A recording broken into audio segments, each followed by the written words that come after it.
കോട്ടയംകാരനാണ് ഞാൻ. കോട്ടയത്ത് ഏറ്റുമാനൂരിനടുത്ത്, ഏറ്റുമാനൂർ പ്രശസ്തമായ സ്ഥലമാണ്, അതിനടുത്താണ് പേരൂർ എന്ന് പറയുന്ന നാട്ടിൻപുറം ഗ്രാമമാണ്. അവിടെയാണ് ഞാനൊരു 7ാം ക്ലാസ്സിൽ പഠിക്കുന്നവരെ പേരൂരിലായിരുന്നു. അത് കഴിഞ്ഞിട്ട് ഞങ്ങൾ അതിരമ്പുഴ എന്ന് പറയുന്ന സ്ഥലത്തേക്ക് ഞങ്ങൾ വീട് മാറി അവിടെയാണ് സെറ്റിൽ ചെയ്തത്, സ്ഥിര താമസമാക്കിയത്. കോളേജ് അല്ലെങ്കിൽ മറ്റ് പിന്നീടുള്ള പഠനമൊക്കെ അവിടെയായിരുന്നു ആ കാലത്ത്. ഈ പേരൂരിൽ JBLPS സ്കൂളുണ്ട്. എൻ്റെ ഏറ്റവും നൊസ്റ്റാൾജിക്കായിട്ടുള്ള ഒരു അനുഭവം ആ JBLPS-ആയിട്ട് ബന്ധപ്പെട്ടാണ്. Junior basic lower primary school എന്ന് പറയുന്നത്. JBLPS നമ്മുടെ ഒരു ടിപ്പിക്കൽ സർക്കാർ സ്കൂളാണ്. മുറ്റത്ത് വലിയ മരങ്ങളും വലിയ മാവുകളും വലിയ മുറ്റവും ഒക്കെയുള്ള ചുവന്ന് പെയിൻ്റടിച്ച കറുത്ത മറകളുള്ള ആ സർക്കാർ സ്കൂളുള്ള സിനിമയിലൊക്കെ കാണുന്ന സാധാരണ മനോഹരമായ, അതാണ് എൻ്റെ ഏറ്റവും ഇൻട്രസ്റ്റിംഗ് ആയിട്ടുള്ള ഓർമ്മകൾ ശരിക്കും തുടങ്ങുന്ന അവിടെ നിന്നാണെന്ന് പറഞ്ഞാൽ അത്ഭുതമില്ല. PT ഷെരീഫ ബീവി എന്നാണ് എൻ്റെ അമ്മയുടെ പേര്. അത്താടെ പേര് PM സെയ്ദ് മുഹമ്മദ്. അമ്മായും അത്തായും എന്നാണ് വിളിക്കുന്നത്. പലരും ചോദിക്കാറുണ്ട് എന്താണ് അമ്മായും അത്തായും, ഉമ്മാ വാപ്പ അല്ലേ എന്ന് ചോദിക്കാറുണ്ട് പലരും. അത് പറയേണ്ടതാണെന്ന് തോന്നുന്നു. ആളുകൾക്ക് വളരെ ഇൻട്രസ്റ്റിംഗ് ആയിട്ടുള്ള ഒരു വിഷയമാണെന്ന്. ഞങ്ങൾ ഈ ചങ്ങനാശ്ശേരിയാണ് എൻ്റെ അമ്മയുടെ അച്ഛൻ്റെ അത്തായുടെ അമ്മയുടെ സ്വദേശം. ഈ മുസ്ലിങ്ങളുടെ ഹനഫി എന്ന് പറയുന്ന വിഭാഗത്തിലാണ്. ജാതിയൊന്നുമല്ല, മദ്ഹബ് എന്ന് പറയും. ഓരോ ഇമാമുമാരുടെ പിന്തുടരുന്ന, അത് അടിസ്ഥാനപരമായ വിശ്വാസ കാര്യങ്ങളിലൊന്നും വ്യത്യാസമൊന്നുമില്ല. ഹനഫി, ഷാഫി എന്നൊക്കെ പറയുന്ന ചെറിയ ചെറിയ വ്യത്യാസങ്ങളുള്ള മുസ്ലിങ്ങളുടെ തന്നെ അവാന്തര വിഭാഗങ്ങളാണ്. അത് ജാതിയല്ല, അങ്ങനെയുള്ള തെറ്റിദ്ധാരണ ചിലർക്കുണ്ടെങ്കിലും. അപ്പോൾ ഈ റാവുത്തർമാർ, അതാണ് കുറച്ചുകൂടെ ആളുകൾക്ക് മനസ്സിലാവുന്ന സംഭവം. റാവുത്തർമാരാണ് തമിഴ്നാട്ടിൽ നിന്ന് തലമുറകൾക്ക് മുമ്പ് കേരളത്തിലേക്ക് വന്നവരുടെ പിന്മുറക്കാരാണ് റാവുത്തർമാർ എന്നാണ് പറയുന്നത്. അപ്പം റാവുത്തർമാർ, അത്ത, അമ്മ, തമിഴ് ചൊവ്വയാണല്ലോ അത്, തമിഴിൻ്റെ ഒരു പിന്തുടർച്ചയാണ്. അക്ക, ചേച്ചിമാരെയൊക്കെ ഞങ്ങൾ അക്ക എന്നാണ് വിളിക്കുന്നത്. ചേട്ടനെ അണ്ണൻ എന്നാണ് വിളിക്കുന്നത്. അണ്ണച്ചി എന്ന് സ്നേഹത്തോടെ വിളിക്കും, അക്കച്ചി എന്ന് വിളിക്കും. അത്തായ, അത്തച്ചി, എൻ്റെ മക്കൾ എന്നെ അത്തച്ചി എന്നാണ് വിളിക്കുന്നത്. അപ്പോൾ ഞാൻ പറഞ്ഞത് അത്തായും അമ്മായും സെയ്ദ് മുഹമ്മദ് റാവുത്തർ. അദ്ദേഹം റാവുത്തർ എന്നുള്ള ഉപയോഗിച്ചിരുന്നില്ല. PM സെയ്ദ് മുഹമ്മദ് എന്നാണ് PT ഷെരീഫ ബീവി എന്ന് പറയുന്ന അമ്മ. അത് ഈ വളരെ ഇൻട്രസ്റ്റിംഗ് ആയിട്ടുള്ള എൻ്റെ മാതാപിതാക്കളുമായിട്ട് ബന്ധപ്പെട്ട ഞാൻ പലപ്പോഴും നമ്മുടെ കുടുംബ സദസ്സുകളിലും സുഹൃത്ത് സദസ്സുകളിലും ഒക്കെ പറയാനുള്ള ഒരു കാര്യം, ജീവിതത്തിൽ ഒരിക്കൽ പോലും അമ്മയെ എൻ്റെ അത്ത എടി എന്ന് വിളിച്ച് കേട്ടിട്ടില്ല. അതുകൊണ്ടാണ് ഞാൻ എൻ്റെ ഭാര്യയോ, എൻ്റെ അനിയൻ അവൻ്റെ ഭാര്യയോ, എൻ്റെ ജ്യേഷ്ഠന്മാർ അവരുടെ ഭാര്യമാരോ എടി എന്ന് വിളിക്കുന്നത് നമ്മളുടെ ശീലമായിട്ടില്ല. പേരെ വിളിക്കുള്ളൂ. അങ്ങനെ റെസ്പെക്റ്റ് കൊടുത്താണ് നമ്മൾ കണ്ടിട്ടുള്ളത്. പേര് മാത്രം വിളിക്കും. ദേഷ്യം വരുമ്പോൾ ചില പലതും വിളിച്ചു വരും. പക്ഷേ സാധാരണഗതിയിൽ സംബോധന ചെയ്യുന്നത് പേര് മാത്രമാണ്. എടിയൊന്നും ഒരിക്കലും ജീവിത പങ്കാളിയെ വിളിക്കാതിരിക്കുക എന്നൊക്കെ പറഞ്ഞു. അങ്ങനെ പല മൂല്യങ്ങളും പുലർത്തിയിരുന്ന ഒരു കുടുംബാന്തരീക്ഷത്തിലാണ് ഞാൻ വന്നത്. വിശ്വാസപരമായി വളരെ സ്ട്രിക്റ്റ് ആയിട്ടുള്ള ഒരു യാഥാസ്ഥിത മുസ്ലിം കുടുംബമാണ്. പക്ഷെ ഹൈലി സെക്യുലറുമാണ്. വിശ്വാസപരമായ കാര്യങ്ങളിൽ നമ്മൾ നിലപാടുകൾ വിട്ടുവീഴ്ചയില്ലാതെ എന്ന് പറഞ്ഞാൽ ഉറച്ചു നിൽക്കുക. അതേസമയം തന്നെ തികഞ്ഞ സെക്യുലർ ആയിരിക്കുക എന്നുള്ളത് ജീവിതം കൊണ്ട് പഠിപ്പിച്ച മാതാപിതാക്കളുടെ മക്കളാവാനാണ്. 7 മക്കളാണ് ഞങ്ങൾ. ഞാൻ 6ാമനാണ്. ഞങ്ങൾ 3 പെങ്ങന്മാരും 4 ആണുങ്ങളുമാണ്. 7 മക്കളാണ്, 6ാമനാണ്. അപ്പം ഞങ്ങളെ അങ്ങനെയാണ് ജീവിതം കൊണ്ടാണ് അവർ കാണിച്ചു തന്നത്. ഞങ്ങൾ ഈ പേരൂർ എന്ന് പറഞ്ഞല്ലോ, അത് കുറച്ച് പറഞ്ഞിട്ട് നമ്മൾ ബാക്കി കാര്യങ്ങൾ കിടക്കാൻ തോന്നി. പേരൂർ എന്ന് പറയുന്ന ഗ്രാമത്തിൽ ഒരുപക്ഷെ എൻ്റെ കുട്ടിക്കാലത്ത് 1 or 2 മുസ്ലിം കുടുംബങ്ങളേ ഉള്ളൂ. ഈ മുസ്ലിം, ഹിന്ദു, ക്രിസ്ത്യൻ എന്നൊക്കെ പറയുന്ന സമുദായ വിഷയങ്ങളൊക്കെ ആളുകൾ കൂടുതൽ ചർച്ച ചെയ്യുകയും അതിനെക്കുറിച്ച് കൂടുതൽ കോൺഷ്യസ് ആവുകയും ചെയ്യുന്ന കാലത്ത് ജീവിക്കുമ്പോൾ ആ വിഷയങ്ങളൊക്കെ പ്രധാനമാണ്. ഞങ്ങളവിടെ നിന്ന് ഞാൻ പഠിക്കുമ്പോൾ അവിടെ നിന്ന് മാറിപ്പോയി എന്ന് പറയുമ്പോൾ ഞങ്ങളവിടെ താമസം മാറ്റി വേറൊരു നാട്ടിലേക്ക് ഞങ്ങൾ പറിച്ചു നടുമ്പോൾ അന്ന് ഞങ്ങളുടെ വീട്ടിൻ്റെ അടുത്തുള്ള ഒരു പെണ്ണമ്മ ചേച്ചി കരച്ചിലോളം വലിയ കരച്ചിൽ ഞാൻ പിന്നെ ജീവിതത്തിൽ ഒരിക്കലും ഒരു സ്നേഹത്തിലും കണ്ടിട്ടില്ല. എൻ്റെ അമ്മയെ വിട്ടുവരുന്ന സങ്കടം കൊണ്ട് പെണ്ണമ്മ ചേച്ചി കരഞ്ഞ കരച്ചിലാണ്. പറയുമ്പോൾ എനിക്കിപ്പോഴും സങ്കടം വരും. അങ്ങനെയാണ് നമ്മൾ ജീവിച്ചതെന്ന് പറയായിരുന്നു. നമ്മൾ കേരളം ജീവിച്ച കാലം അങ്ങനെ ആയിരുന്നല്ലോ. അപ്പോൾ അത് കഴിഞ്ഞിട്ട് നമ്മൾ ഇങ്ങനെ ജീവിച്ചു വരുന്നു. അപ്പം മാധ്യമപ്രവർത്തനത്തിലേക്ക് ഞാൻ എത്തുന്നത് മാധ്യമപ്രവർത്തനാകണമെന്ന് ഉറപ്പിച്ചു വരുന്ന ഒരാളല്ല മാധ്യമപ്രവർത്തകർ. പക്ഷെ എൻ്റെ ജീവിതം അക്ഷരങ്ങളുമായി ബന്ധപ്പെട്ടതായിരിക്കും എന്നുള്ള ഒരു അബോധമായ ഒരു ചിന്ത എൻ്റെ കുട്ടിക്കാലം മുതലേ ഉണ്ടായിരുന്നു. ഭയങ്കരമായിട്ട് വായിക്കുമായിരുന്നു. അപ്പം നമ്മളെ തലമുറയിലെ എല്ലാ ആളുകളെയും പോലെ ബാലരമയും പൂമ്പാറ്റയും അമ്പിളി അമ്മാവനും ഒക്കെ വായിച്ചിട്ടാണ് നമ്മൾ വായനയും ജീവിതവും തുടങ്ങുന്നത്. അത് ഒരുപക്ഷെ നമ്മളൊന്നും അന്ന് ഇതിനെ വരിക്കാരോ അല്ലെങ്കിൽ എല്ലാ ആഴ്ചയും മുടങ്ങാതെ വീട്ടിൽ വാങ്ങിക്കുന്നവരൊന്നുമല്ല. സാധാരണ ഒരു കുടുംബത്തിലാണ് നമ്മൾ കൂട്ടുകാർ പരസ്പരം ഷെയർ ചെയ്താണ് വായിക്കുന്നത്. ഒരാൾ അമ്പിളി അമ്മാവൻ വാങ്ങിച്ചാൽ ഒരാൾ ബാലമംഗളല്ല, അന്ന് ബാലമംഗളമൊന്നുമില്ല, ബാലരമ വാങ്ങിക്കും, ഒരാൾ പൂമ്പാറ്റ വാങ്ങിക്കും. പരസ്പരം യുറേക്ക ഉണ്ടെന്ന് അങ്ങനെയൊക്കെ പരസ്പരം പങ്കിട്ട് വായിക്കുന്ന, അങ്ങനെ വായിച്ച ആ വായനയിലൂടെയാണ് ഇങ്ങനെ നമ്മൾ വളർന്നു വരുന്നത്. ആ വായന ഭയങ്കരമായിട്ട് നിനക്കൊന്നും പഠിക്കാനില്ലേ, പോയിരുന്നു പഠിക്കടാ എന്ന് പറയുന്ന എല്ലാ കുടുംബങ്ങളിലെയും എല്ലാ ഇടത്തരം കുടുംബങ്ങളിലെയും മാതാപിതാക്കളെ പോലെ തന്നെ ആയിരിക്കുമ്പോഴും നമ്മുടെ വായനയെ ഒരിക്കലും നമ്മുടെ മാതാപിതാക്കൾ നിരുത്സാഹപ്പെടുത്തിയിട്ടില്ല എന്നുള്ളതാണ്. മനോരാജ്യമാണ് ആ കാലത്തെ ഏറ്റവും പ്രധാനപ്പെട്ട ഒരു ആനുകാലികം. ഈ മനോരാജ്യമാണ് അമ്മയുടെയൊക്കെ ഏറ്റവും പ്രധാനപ്പെട്ട വായനാ വിഭവം. മനോരാജ്യം നമ്മുടെ വീട്ടിൽ വാങ്ങുന്നില്ല. നമ്മുടെ വീടിൻ്റെ ഒരു പറമ്പ് അപ്പുറത്താണ് പേരൂർ ചാലക്കൽ ശ്രീകൃഷ്ണസ്വാമി ക്ഷേത്രം എന്ന് പറയുന്നത്. അവിടെ നമ്മുടെ ഒരു വീടിൻ്റെ ഒരു പറമ്പ് അപ്പുറത്താണ് ചാലക്കൽ ക്ഷേത്രം, ചാലക്കമ്പലം. ചാലക്കമ്പലത്തിൻ്റെ പറമ്പിൽ കൂടെ കടന്നു വേണം നമുക്ക് ഈ അമ്മയുടെ ഒരു പ്രിയപ്പെട്ട സുഹൃത്തായ മാരാത്തെ വീടെന്ന് പറയും. അവിടെ ചേച്ചിയുടെ അവരാണ് മനോരാജ്യം വാങ്ങിക്കുന്നത്. മനോരാജ്യം അവിടെ പോയി വാങ്ങാൻ വിടുന്നത് ഒന്നുകിൽ എന്നെ അല്ലെ അനിയനെ ആയിരിക്കും. അവർ വായിച്ചിട്ട് ഞങ്ങൾക്ക് തരും, ഞങ്ങൾ വായിച്ചിട്ട് അപ്പുറത്ത് ഓമന ചേച്ചിക്ക് കൊടുക്കും, അമ്മ വായിച്ചിട്ട്. അപ്പം ഞങ്ങളും അങ്ങനെ വായന തുടങ്ങുന്നത്. അപ്പം ഈ മനോരാജ്യം മാരാത്ത വീട്ടിൽ നിന്ന് വാങ്ങിയിട്ട് നമ്മൾ കയ്യിൽ ചുരുട്ടിപ്പിടിച്ചോണ്ടല്ലേ വീട്ടിലേക്ക് വരുന്നത്, വായിച്ചുകൊണ്ടാണ് വരുന്നത്. ഇങ്ങനെ ചാലക്കമ്പലത്തിൻ്റെ പറമ്പിൽ കൂടി മനോരാജ്യം വായിച്ചുകൊണ്ട് വന്ന കുട്ടിക്കാലം എനിക്കിപ്പോഴും ഓർമ്മയുണ്ട്. എന്നിട്ട് ഇങ്ങനെ പുറത്ത് അങ്ങനെയൊക്കെയാണ് നമ്മൾ ഈ അക്ഷരങ്ങളിലൂടെ നമ്മൾ യാത്ര തുടങ്ങുന്നത്. പിന്നീട് നമ്മൾ അന്തം വിട്ട ഒരു വായനയുടെ മഹാസമുദ്രത്തിലേക്ക് ചാടുന്നൊരു കാലമുണ്ടല്ലോ. സ്കൂൾ കാലത്തിൻ്റെ ഒരു അവസാനമൊക്കെ ആകുമ്പോൾ ഈ മുട്ടത്ത് വർക്കിൽ തുടങ്ങി കാനം, ഇതുപടിയത്ത്, പമ്മൻ, അങ്ങനെയൊക്കെയുള്ള വായനയിൽ നിന്ന് നമ്മൾ മാധവിക്കുട്ടിയിലേക്കും എം ടിയിലേക്കും എത്തുന്നു. പിന്നെ നമ്മൾ അതിവേഗം കാക്കനാടനിലേക്കും M1-ലേക്കും OV വിജയനിലേക്കും വായന മാറുന്നു. അങ്ങനെ വായന വലിയൊരു മഹാസമുദ്രം നമ്മുടെ മുന്നിൽ കിട്ടി. അമ്മ അഭിമാനത്തോടെ പറയുന്നത് ഞാൻ കേട്ടിട്ടുണ്ട്. എല്ലാ കാലത്തും എനിക്ക് കിട്ടിയ ഏറ്റവും വലിയ അംഗീകാരങ്ങളൊന്നും അതായിരിക്കും. അമ്മ അവരുടെ കൂട്ടുകാരികളുടെ സദസ്സുകളിൽ അഭിമാനത്തോടെ പറയുന്നത് ഞാൻ കേട്ടിട്ടുണ്ട്. അവൻ വായിക്കാത്ത പുസ്തകമൊന്നുമില്ല എന്നൊക്കെ പറയും. അതൊരു പൊങ്ങച്ചം പറച്ചിലല്ല, അഭിമാനത്തോടു കൂടി പറയുന്നതാണ്. എന്ന് പറഞ്ഞാൽ നമ്മളുടെ വായനയെ അങ്ങനെ പ്രൊമോട്ട് ചെയ്തിരുന്നു നമ്മുടെ കുടുംബം. അപ്പം നമുക്കറിയാം നമ്മളുടെ ജീവിതം വെച്ചിരിക്കുന്നത് എവിടെയോ അക്ഷരങ്ങളുമായി ബന്ധപ്പെട്ടാണ്. കൂട്ടുകാർ കുമാരനെല്ലൂർ ദേവിവിലാസം ഹൈസ്കൂൾ, അതാണ് ഈ JBLPC കഴിഞ്ഞാൽ പറയേണ്ട അടുത്ത ഒരു സ്കൂൾ. ഹൈസ്കൂളിലേക്ക് പോകുന്ന അവിടെയാണ്. 5ാം ക്ലാസ് മുതൽ UP മുതൽ ഞാൻ പഠിച്ചത് കുമാരനെല്ലൂർ ദേവിവിലാസം ഹൈസ്കൂളിലാണ്. കുമരനെല്ലൂർ എന്ന് പറയുന്ന MTയുടെ നാടാണ് പാലക്കാട്. ഇത് കുമാരനെല്ലൂരാണ്. കോട്ടയം ജില്ലയിലെ ഏറ്റുമാനൂരിനും കോട്ടയത്തിനിടയ്ക്കുള്ള കുമാരനെല്ലൂർ ദേവീക്ഷേത്രം പ്രശസ്തമാണ്. കുമാരനെല്ലൂർ ഉത്സവമൊക്കെ വളരെ പ്രശസ്തമാണ്.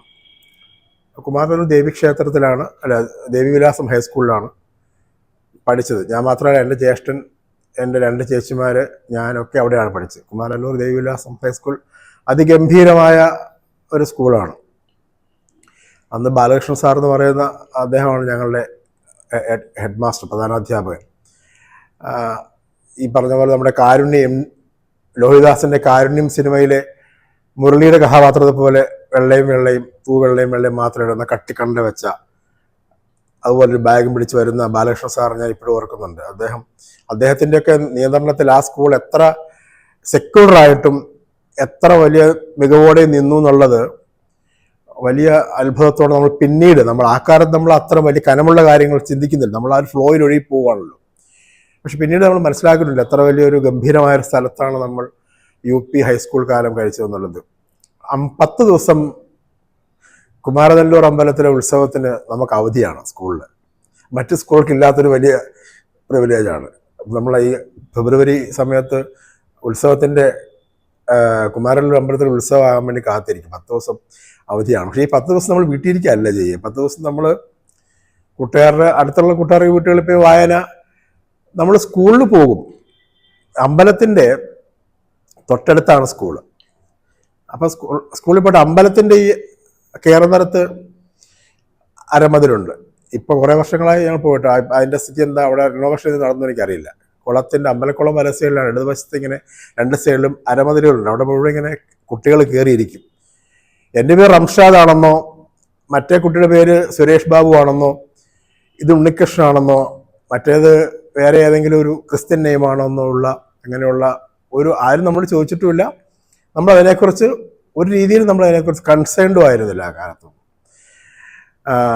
വളരെ അങ്ങനെ ഒരു അന്തരീക്ഷത്തിലാണ് കുമാരൂർ ദേവിവിലാസം ഹൈസ്കൂളിൽ നിന്നാണ് ഞാൻ 1984 SSLC എഴുതുന്നത്.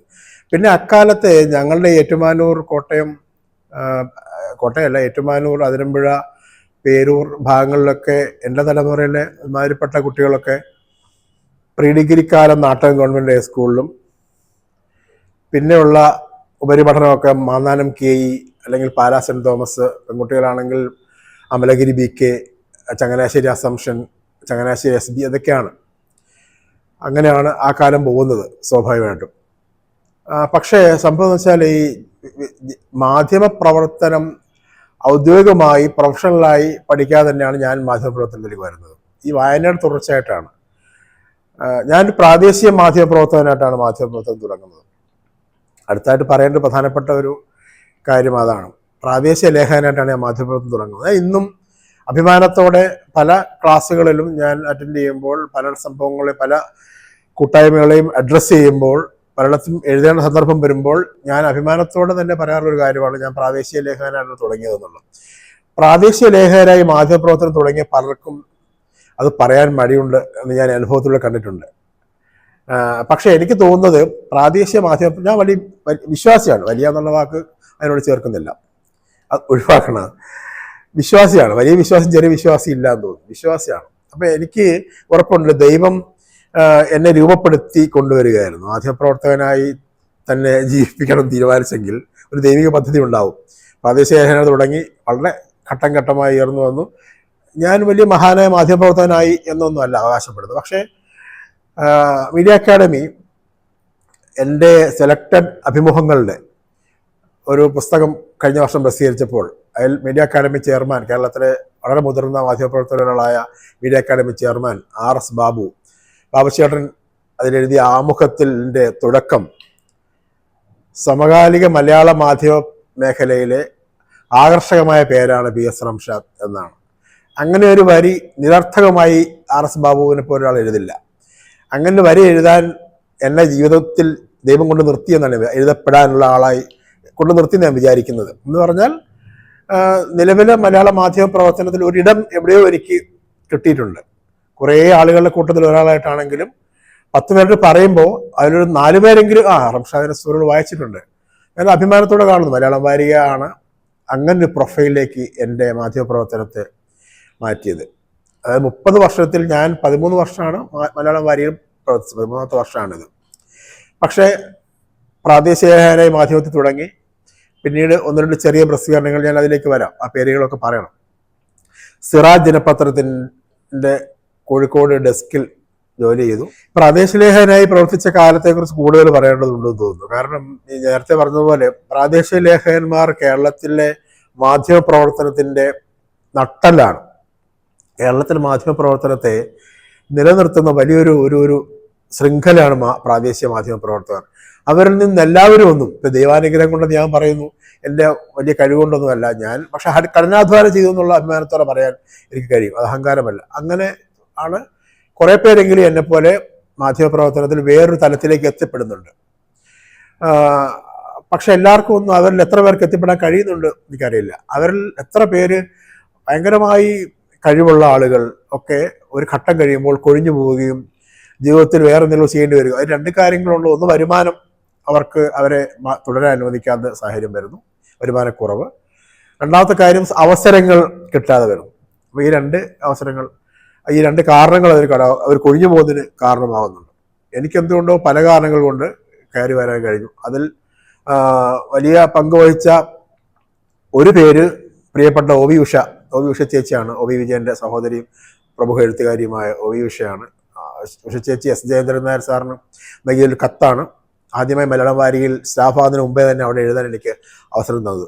മറ്റേ ഒരു പേര് പറയുന്നത് ബാലകൃഷ്ണൻ എന്ന് പറയുന്ന പാലാ സ്വദേശിയായ എഴുത്തുകാരുണ്ട്. ബാലകൃഷ്ണൻ ലീലാദേവി ദമ്പതികളാണ് കേരളത്തിൽ ഒരുപാട് ഒന്നിച്ച് ദമ്പതികളായി എഴുതിയ പുസ്തകങ്ങൾ എഴുതിയ പ്രശസ്തരാണ് അവർ. അവരെക്കുറിച്ച് ഒരുപാട് എഴുത്തുകൾ ഫീച്ചറുകളൊക്കെ വന്നിട്ടുണ്ട്.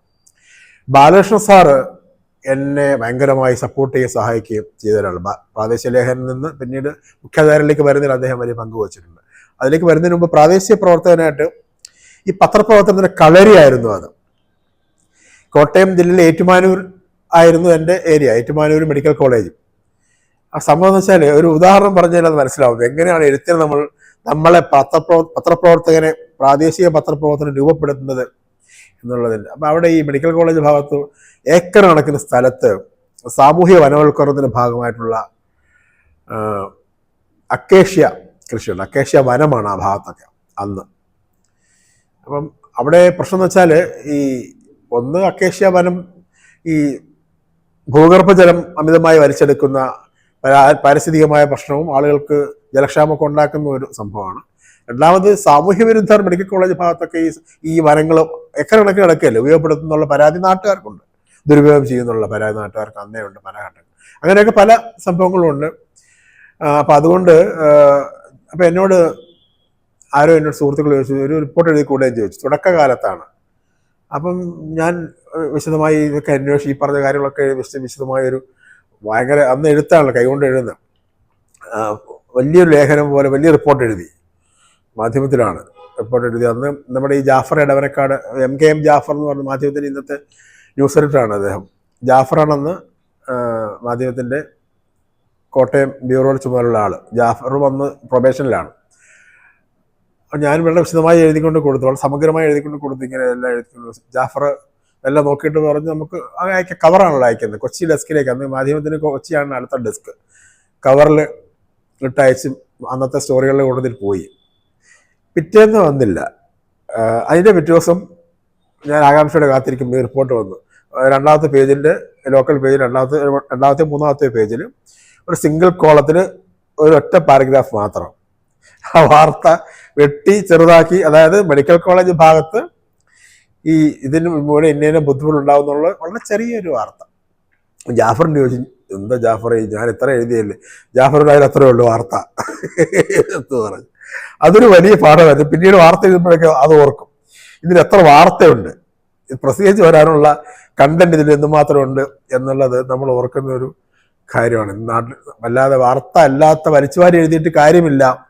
വാർത്ത എന്താ? മാധ്യമം കേരളത്തിലെ ഒരുപാട് ഞാനടക്കമുള്ള ഒരുപാട് മാധ്യമപ്രവർത്തകർക്ക് വലിയ കളരിയായി മാറിയ മാധ്യമ സ്ഥാപനമാണ്. നമ്മുടെ പല സുഹൃത്തുക്കളും പറയുന്നത് ഇംഗ്ലീഷിൽ ഇന്ത്യൻ എക്സ്പ്രസും മലയാളത്തിൽ മാധ്യമവുമാണ് പുതുതായി മാധ്യമപ്രവർത്തനം തുടങ്ങുന്നവർക്ക് കഴിഞ്ഞ കുറേ പതിറ്റാണ്ടുകളായി കേരളത്തിലെ ഏറ്റവും നല്ല കളരി എന്ന് പറയും. കാരണം വളരെ കൃത്യമായ എഡിറ്റിംഗ്. ഇപ്പോഴത്തെ മാധ്യമത്തെക്കുറിച്ചല്ല ഞാൻ പറയുന്നത്. അന്നത്തെ മാധ്യമം ഒരുപാട് ഗുണമേന്മ ഉണ്ടായിരുന്നു, ഒരുപാട് ക്വാളിറ്റീസ് ഉണ്ടായിരുന്ന മാധ്യമമാണ്. എന്തെങ്കിലും വലിച്ചുവാരി കൊടുത്താൽ വരില്ല, പക്ഷെ സത്യം ഉണ്ടെങ്കിൽ, വസ്തുത ഉണ്ടെങ്കിൽ, തെളിവുകളുണ്ടെങ്കിൽ എന്തെഴുതിയാലും വരും. അങ്ങനെയൊക്കെയുള്ള ഒരുപാട് ഘടകങ്ങൾ നമ്മുടെ ധീരമായ മാധ്യമപ്രവർത്തനം നടത്താൻ മാധ്യമം നമ്മളെ ഒരുപാട് പ്രാപ്തനാക്കിയിട്ടുണ്ട്. അതുപോലെ ഈ വലിച്ചുവാരി എഴുതാതിരിക്കാനുള്ള എഡിറ്റിംഗ് മികവ് തന്നിട്ടുണ്ട്. അങ്ങനെയൊക്കെ ഒരുപാട് ഘടകങ്ങൾ മാധ്യമം. ബൈലൈനിലേക്ക് വരാം. ഇനി ബൈലൈൻ നമ്മുടെ മാധ്യമപ്രവർത്തകരുടെ എല്ലാ കാര്യത്തിലും വലിയ സ്വപ്നമാണല്ലോ. മാധ്യമത്തിൽ പ്രാദേശിക ലേഖനം ബൈലൈൻ തരില്ല, സ്വന്തം ലേഖനാണ് മാക്സിമം തരുന്നത്. അപ്പൊ അന്നത്തെ ഏറ്റവും വലിയൊരു ആഗ്രഹം പേര് വെച്ചൊരു ലേഖനം അല്ല റിപ്പോർട്ട് വരിക എന്നുള്ളത് വലിയൊരു ആഗ്രഹമാണ്. എല്ലാ മാധ്യമപ്രവർത്തകരും ബൈലൈൻ എന്ന് പറയുന്നത് വലിയ സ്വപ്നവും ആഗ്രഹവും ഒക്കെയാണല്ലോ, വലിയ സംഭവമാണല്ലോ. ഏത് അംഗീകാരത്തേക്കാൾ വലുതാണ് ഏതൊരു മാധ്യമപ്രവർത്തകരും. പക്ഷെ മാധ്യമത്തിന്റെ പ്രാദേശിക ലേഖകർക്ക് ഇപ്പോൾ ഉണ്ടോ എന്ന് എനിക്കറിയില്ല. അന്ന് ബൈലൈനില്ല, പേര് തരില്ല, സ്വന്തം ലേഖനാണ്. ഒന്നാം പേജിലൊക്കെ 8 കോളത്തിൽ എൻ്റെ സ്റ്റോറി വന്നിട്ടുണ്ട്, ബാനർ ഹെഡിങ്ങിൽ ഏറ്റവും മുകളിൽ, അപൂർവമായിട്ടാണെങ്കിലും. പക്ഷെ സ്വന്തം ലേഖനത്തിനകത്ത് കിട്ടിയിട്ടുള്ളൂ, പേരില്ല. അപ്പം അവസാനം പിന്നെ മാധ്യമം ആ കാലത്ത് കുടുംബ മാധ്യമം എന്ന് പറഞ്ഞ ശനിയാഴ്ചകളിൽ ഇറങ്ങുന്ന പ്രസിദ്ധീകരണം തുടങ്ങി. കുടുംബ മാധ്യമത്തിലാണ് ആദ്യമായിട്ട് എൻ്റെ പേര് അച്ചടിച്ച് വരുന്നത്. ഫീച്ചറുകൾക്ക് പേര് തരും. ബൈലൈൻ വരുന്നത് ഈ കോട്ടയം മെഡിക്കൽ കോളേജിലെ റൊമാറ്റിക് ഹാർട്ട് ക്ലബ് എന്ന് പറയുന്ന അസാധാരണവും വളരെ ശ്രദ്ധേയവുമായ ഒരു സംരംഭം തുടങ്ങി. റൊമാറ്റിക് ഹാർട്ട് ക്ലബ്ബ് തുടങ്ങിയത് റൊമാറ്റിക് ഫീവർ ബാധിച്ച പേഷ്യൻസിൻ്റെ അതിൻ്റെ ഒരുപാട് വിശദാംശങ്ങളുണ്ട്, അതിലേക്ക് പോകുന്നില്ല. കൂട്ടായ്മ എന്നുള്ള നിലയ്ക്ക് ഭേദമായവരുടെയും ആ രോഗത്തിലൂടെ കടന്നു പോകുന്നവരുടെയും അവരുടെ ബന്ധുക്കളുടെയും ഒക്കെ കൂട്ടായ്മ എന്നുള്ള നിലയ്ക്ക് അന്ന് കോട്ടയം മെഡിക്കൽ കോളേജിലെ കാർഡിയോളജി അസോസിയേറ്റ് പ്രൊഫസറായിരുന്ന, പിന്നീട് അവിടുത്തെ പ്രൊഫസറും HOD-യുമായി വിരമിച്ച കേരളത്തിലെ പ്രശസ്തനായ cardiology doctor S. Abdul Khader, doctor Abdul Khader സാറാണ് ഈ ഇതിൻ്റെ ഉപജ്ഞാതാവ്. അദ്ദേഹമാണ് തുടങ്ങിയത്. അപ്പോൾ അദ്ദേഹം ഒരു ദിവസം എന്നെ വിളിച്ചിട്ട്, പരിചയമുണ്ട്, ഞാൻ പല സ്റ്റോറികളും അദ്ദേഹം പറഞ്ഞു തരാനൊക്കെ ഉണ്ട്. മെഡിക്കൽ കോളേജ് ഒരു ഏരിയ ആണല്ലോ നമ്മുടെ പ്രാദേശിക ലേഖനം എന്നുള്ളതാണ്. ഏറ്റുമാനൂർ മെഡിക്കൽ കോളേജ് ആയതുകൊണ്ട് ഡോക്ടർമാരുമായിട്ട് അന്ന് പരിചയമുണ്ട്. ആരോഗ്യമേഖല അന്നും പോലെ ശ്രദ്ധിക്കുന്നൊരു കാര്യമാണ്. പിന്നീട് പലപ്പോഴും ആരോഗ്യമേഖല മെട്രോ വാർത്തയിൽ വർക്ക് ചെയ്യുമ്പോഴും ഒക്കെ ബീറ്റായിട്ട് എനിക്ക് തന്നിട്ടുണ്ട് ഒരുപാട് സ്റ്റോറികൾ ചെയ്യാനൊക്കെ. അന്നത്തെ മെഡിക്കൽ കോളേജ് ബന്ധം മുതൽ ഇങ്ങോട്ടുള്ള ഹെൽത്ത് ബന്ധം സഹായിച്ചിട്ടുണ്ട്. അപ്പോൾ റൊമാറ്റിക് ഹാർട്ട് ക്ലബിനെ കുറിച്ചുള്ള ഒരു ഫീച്ചർ കുടുംബമാധ്യമത്തിന് അയച്ചു. അപ്പോൾ കുറച്ച് 3-4 വർഷമായി. അപ്പോൾ എഴുത്തിൽ കുറച്ചുകൂടെയൊക്കെ നമ്മളിങ്ങനെ എഴുതി തെളിഞ്ഞു വരുന്ന കാലമാണ്. അത് ഗംഭീരമായി കുടുംബ മാധ്യമത്തിൽ വന്നു. PS റംഷാദ് എന്നുള്ള പേരോടുകൂടി വന്നത് വലിയ അഭിമാനമാണ്. അതൊരു വലിയ സന്തോഷമായി. എത്ര പേരോട് അത് പറഞ്ഞിട്ടുണ്ടെന്ന് എനിക്കറിയില്ല, എത്ര പേരെ കാണിച്ചിട്ടുണ്ടെന്ന് അറിയില്ല. കാരണം അതിനെക്കുറിച്ച് പറയുമ്പോൾ N. പത്മനാഭനെ കുറിച്ച്, ആ ബൈലിനെ കുറിച്ച് പറയുമ്പോൾ ഒരു കാര്യം, പപ്പേട്ടൻ മാധ്യമപ്രവർത്തകരുടെ, കേരളത്തിലെ എൻ്റെ തലമുറയിലെ ഒരുപാട് മാധ്യമപ്രവർത്തകരുടെ വഴികാട്ടിയും അഭ്യുദയകാംക്ഷിയും ഗുരുവും നന്മ ആഗ്രഹിക്കുന്ന ആളൊക്കെ ആയ വലിയ ആളാണ് പപ്പേട്ടൻ. എൻ്റെ മാധ്യമപ്രവർത്തകർ ഒരുപാട് സഹായിച്ചിട്ടുണ്ട്. അപ്പോൾ N. പത്മനാഭൻ, പിന്നീട് ജാഫർ പോയി, AS. സുരേഷ് കുമാർ വന്നു, സുരേഷും പോയി, CM കരീം വന്നു. കരീം മാറി ട്രാൻസ്ഫർ 6 വർഷം അവിടെ ഉണ്ടായിരുന്നു. അപ്പം അതിനിടയ്ക്ക് പപ്പേട്ടൻ വരുന്നു, ബ്യൂറോ ചീഫായിട്ട്. പപ്പേട്ടൻ്റെ പ്രാദേശിക മാധ്യമ പ്രവർത്തനത്തെയും പത്രപ്രവർത്തകൻ എന്നുള്ള നിലയ്ക്കും ഒക്കെ രാഗിമിനിക്കെടുക്കുന്നതിന് വലിയ പങ്ക് വഹിച്ചിട്ടുണ്ട്. പപ്പേട്ടൻ പറഞ്ഞൊരു കഥ ഉണ്ട്. മാതൃഭൂമിയിൽ പ്രാദേശിക ലേഖനാണ് പപ്പേട്ടൻ പത്രപ്രവർത്തനം തുടങ്ങിയത്. പപ്പേട്ടൻ ഇന്ന് ഈ പറഞ്ഞ പോലെ അഭിമാനത്തോടെ പറയുന്നൊരു കാര്യമാണ്, ഞാൻ പ്രാദേശിക ലേഖനം തുടങ്ങിയത്. പത്രപ്രവർത്തക യൂണിയൻ്റെ സംസ്ഥാന ജനറൽ സെക്രട്ടറിയും പ്രസിഡന്റും ഒക്കെ പലവട്ടമായ കേരളത്തിലെ ശ്രദ്ധേയരായ മാധ്യമപ്രവർത്തകരാണല്ലോ പപ്പേട്ടൻ. അപ്പം അദ്ദേഹം വയനാട്ടിലെ കൽപ്പറ്റയിൽ മാതൃഭൂമിയുടെ പ്രാദേശിക ലേഖനമാണ് തുടങ്ങിയത്. അപ്പം അങ്ങനെ തുടങ്ങി ഒരുപാട് സ്റ്റോറികളൊക്കെ ചെയ്തു. ഒരു സ്റ്റോറി വളരെ പ്രതീക്ഷയോടെ അയച്ചു. അപ്പം മാക്സിമം വരുന്ന സ്വന്തം ലേഖനമാണ് ഈ പറഞ്ഞതുപോലെ. പിറ്റേ ദിവസം രാവിലെയും മാതൃഭൂമി ദിനപത്രത്തിൻ്റെ 1-ാം പേജിൽ 8 കോളം ബാനർ ഹെഡിങ്ങിൽ ഈ സ്റ്റോറി കിടക്കുന്നു. പേട്ടൻ പറയാണ്. അപ്പം ഇതെടുത്ത് നോക്കി, ആ കൂടി കണ്ണു നിറഞ്ഞ് നിൽക്കുകയാണ്. അപ്പം നോക്കുമ്പോൾ പുള്ളിയോട് പറയാണ്, എടാ ആ സ്വന്തം ലേഖൻ്റെ സ്ഥാനത്ത് വേറെന്തോ ഉണ്ട്, ഞാൻ ഈ നോക്കിയപ്പോൾ N. പത്മനാഭൻ എന്നാണ് കിടക്കുന്നത്. അപ്പം ഞാൻ തകർന്നു പോയി എന്ന് പപ്പേട്ടൻ പറഞ്ഞൊരു ഓർമ്മ നമ്മുടെ മനസ്സിൽ എപ്പോഴും. ബൈലൈനിനെ കുറിച്ചുള്ള ഏറ്റവും വികാരപരമായ ഒരു നറേഷൻ അതാണ് ഒരു മാധ്യമപ്രവർത്തകൻ്റെ. അത് കണ്ണു നിറഞ്ഞ് പപ്പേട്ടൻ, കാരണം അത് നമുക്ക് ഇപ്പോഴും പറയുമ്പോൾ വൈകാരികമായി പറയുന്നത് എന്താ വെച്ചാൽ, നമ്മളുടെ കഠിനാധ്വാനത്തിൻ്റെ ഒരു കയ്യൊപ്പാണല്ലോ നമ്മളാണ് എഴുതുന്നത് 4 പേര് അറിയുക എന്ന് പറയുന്നത്. സ്വന്തം ലേഖൻ എന്ന് പറയുന്നതിനേക്കാൾ പേരിൽ വരിക. ഇന്ന് PS റംഷാദ് എന്നുള്ള പേരിൽ മലയാളം വാരിക എത്രയോ റിപ്പോർട്ടുകൾ വരികയും ഒരുപാട് ആളുകൾ നമ്മളെ തിരിച്ചറിയുകയും ഇങ്ങോട്ട് വന്ന് പരിചയപ്പെടുകയും നിരവധി അവാർഡുകൾ കിട്ടുകയും ചെയ്യുമ്പോൾ ഞാൻ ആദ്യമായി ഈ കുടുംബമാധ്യമത്തിൽ പേരച്ചടിച്ചു വന്ന് ഓർക്കും. അത് എല്ലാ മാധ്യമപ്രവർത്തകർക്കും വലിയൊരു അംഗീകാരം തന്നെയാണ്. പിന്നീട് കുടുംബമാധ്യമത്തിൽ വന്ന ശേഷം വാരാദ്യ മാധ്യമത്തിൽ അന്ന് TP ചെറുപ്പയാണ് ഒന്ന് വാരാദ്യ മാധ്യമത്തിന് ചുമതല. അപ്പം ഞാൻ പ്രിയ ASനെ കുറിച്ചൊരു അഭിമുഖം, പ്രിയ AS വായനയുടെ പശ്ചാത്തലം നേരത്തെ ഉള്ളതുകൊണ്ട് നമുക്ക് പുതുതായി കണ്ടെത്തേണ്ട കാര്യമില്ല, വായന നമ്മുടെ കൂടെ തന്നെ ഉണ്ട്. പ്രിയ AS അന്ന് വളർന്നു വരുന്ന ശ്രദ്ധേയ കഥാകാരിയാണല്ലോ. മാത്രമല്ല പ്രിയ AS അന്ന് നമ്മുടെ MG യൂണിവേഴ്സിറ്റിയിൽ വർക്ക് ചെയ്യുകയാണ്. അപ്പോൾ ഏറ്റുമാനൂരാണ് താമസിക്കുന്നത്. അപ്പം അത് മൊബൈലുള്ള കാര്യമല്ല. അപ്പം എന്നോട് ഇങ്ങനെ എന്തോ ഒരു സന്ദർഭത്തിൽ പരിചയപ്പെട്ടപ്പോൾ അദ്ദേഹം ചോദിച്ചു, ഇങ്ങനെ മാധ്യമത്തിലേക്ക് അവരെ ഒന്ന് കണ്ടുകൂടെ എന്ന് ചോദിച്ചു. ഞാൻ പറഞ്ഞു തീർച്ചയായിട്ടും. അപ്പം നമുക്ക് ഉറപ്പായല്ലോ, കണ്ടു കഴിഞ്ഞാൽ വരുമെന്ന് ഉറപ്പായല്ലോ. അപ്പം ഞാൻ കാണാൻ പോയി. വീട്ടിൽ ഏറ്റുമാനൂർ തവളക്കുഴി എന്നുള്ള സ്ഥലത്ത് വീട്ടിൽ പോയി ചോദിച്ചു. അപ്പം പറഞ്ഞു, പിന്നെന്താ നമുക്ക് അടുത്ത ദിവസം എപ്പോഴാന്ന് വെച്ചാൽ വന്നാൽ മതി എന്ന് പറഞ്ഞു. അടുത്ത ദിവസം പറഞ്ഞു. ഞാൻ പ്രിയ ASനെ ഇൻ്റർവ്യൂ ചെയ്തു വിശദമായിട്ട്. പ്രിയ ASൻ്റെ ഇൻ്റർവ്യൂ വാരാദ്യ മാധ്യമത്തിൽ ഈ പറഞ്ഞ പോലെ വളരെ വലിയ ഒരു ഒന്നാം പേജത്തിന് നന്നായിട്ട് വന്നു. അതിൽ പി എസ് റംഷാദ് എന്നുള്ള പേര് ബൈലൈൻ. പിന്നീട് വരുന്നത് ഒ വി ഉഷയുടെ അഭിമുഖമാണ്. ആരാധ്യ മാധ്യമത്തിൽ ഉഷ ചേച്ചിയുടെ അഭിമുഖം വന്നു. അങ്ങനെ രണ്ടു മൂന്നെണ്ണം വന്ന് ബൈലൈനുകളുടെ അത്രയുള്ള മാധ്യമ ചരിത്രം മാധ്യമത്തിൽ. അത് കഴിഞ്ഞ് 98 99 ആകുമ്പോൾ മാധ്യമത്തിൽ നിന്ന് ഞാൻ മാറി. സന്തോഷ് ജോർജ് കുളങ്ങര, അന്ന് അദ്ദേഹം ഇപ്പോഴത്തെ പോലെ അതിപ്രശസ്തനൊന്നുമല്ല. അദ്ദേഹം ലേബർ ഇന്ത്യയുടെ നടത്തിപ്പുകാരനാണല്ലോ. അദ്ദേഹത്തിൻ്റെ അച്ഛൻ ജോർജ് കുളങ്ങര ആണ് ലേബർ ഇന്ത്യയുടെ സ്ഥാപകൻ. ലേബർ ഇന്ത്യ എന്ന് പറയുന്ന വിദ്യാഭ്യാസ മാഗസിൻ വളരെ പ്രശസ്തമാണല്ലോ.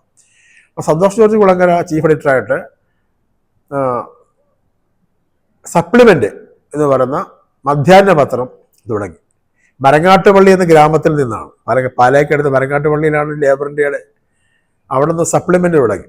സപ്ലിമെൻറ്റിൻ്റെ കോട്ടയം ബ്യൂറോയിൽ അന്ന് ബ്യൂറോ ചീഫ് ബാലേന്ദ്രൻ ചീറോത്ത് എന്ന് പറയുന്നത് എൻ്റെ സുഹൃത്താണ്, ഞങ്ങൾ സമപ്രായക്കാരും ഒക്കെയാണ്. പിന്നെ ബോബി, ഈ രണ്ടുപേരുമാണ്. ബോബി പിന്നീട് സൂര്യ ടി വിയിലൊക്കെ ഉണ്ടായിരുന്നു. അത് കഴിഞ്ഞ് പീരുമേട്ടിൽ ഒരു റിസോർട്ട് തുടങ്ങി ആ മേഖലയിൽ കടന്നു.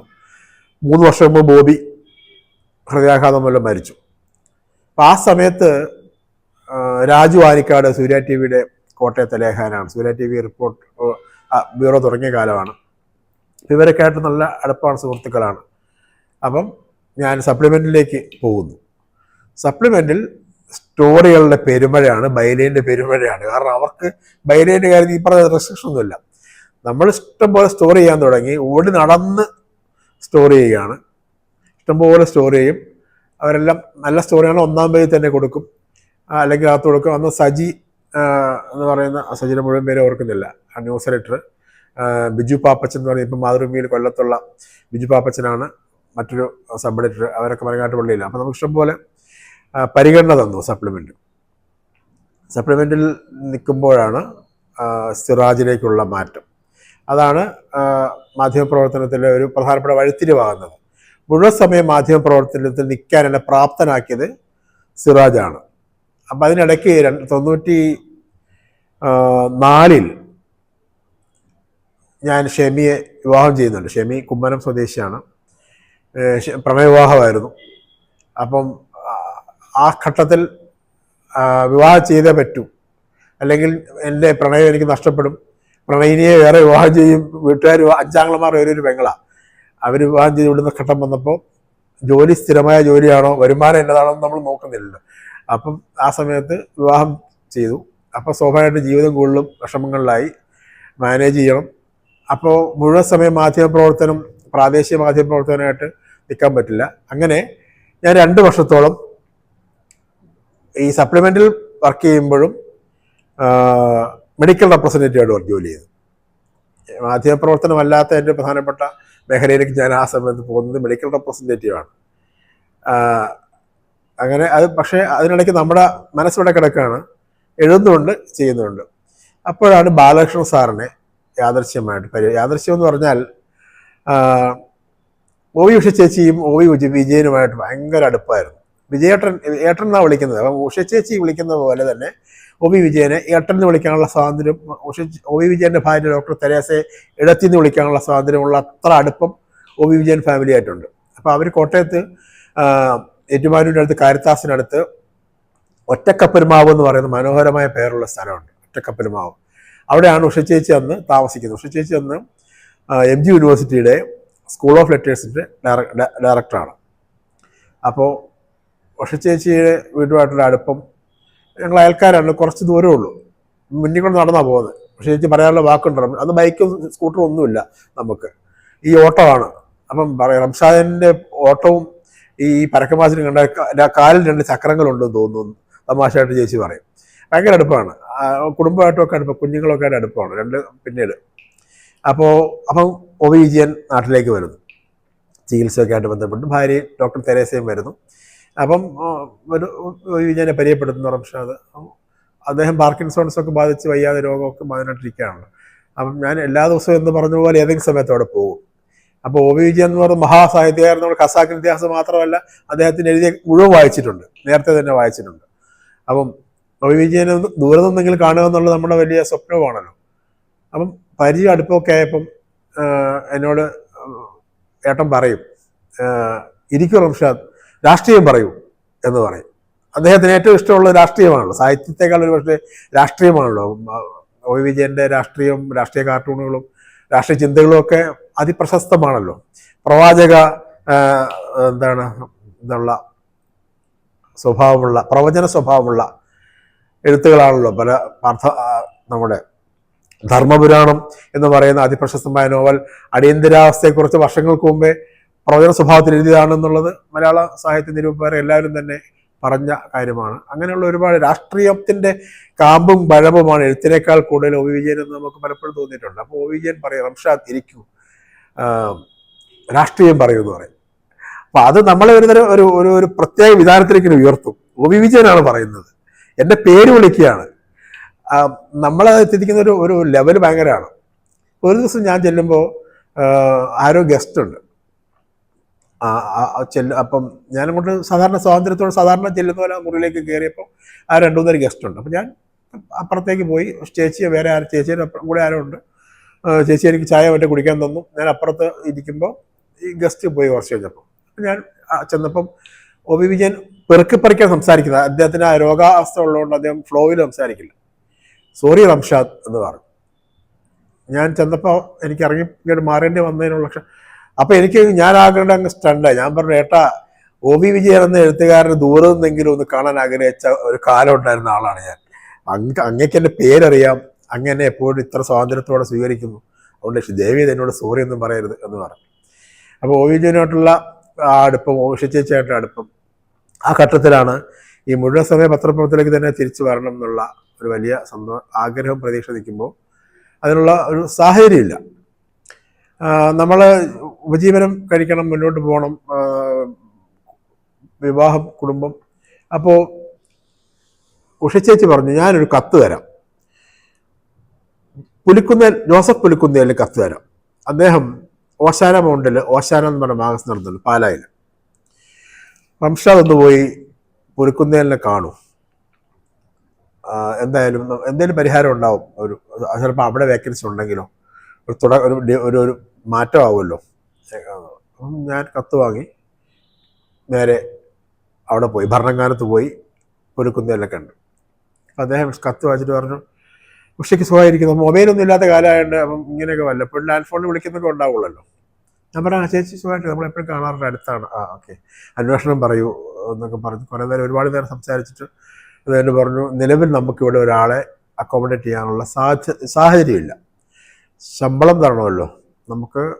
ഒരാളെ എടുത്തിട്ട് നമ്മൾ ജോലി ചെയ്യിച്ചിട്ട് അയാൾക്ക് ജോലി കൊണ്ടുള്ള സന്തോഷം മാത്രം പോരല്ലോ, ശമ്പളം കൊടുക്കണ്ട, അതിന് വേണ്ടിയല്ലേ നമുക്ക്. നിലവിൽ വളരെ സൗമ്യമായിട്ട് അദ്ദേഹം പറഞ്ഞു. പുലിക്കുന്നേൽ ഒരു വലിയ മനുഷ്യനാണല്ലോ, അദ്ദേഹം ഇതാണ് സാഹചര്യം,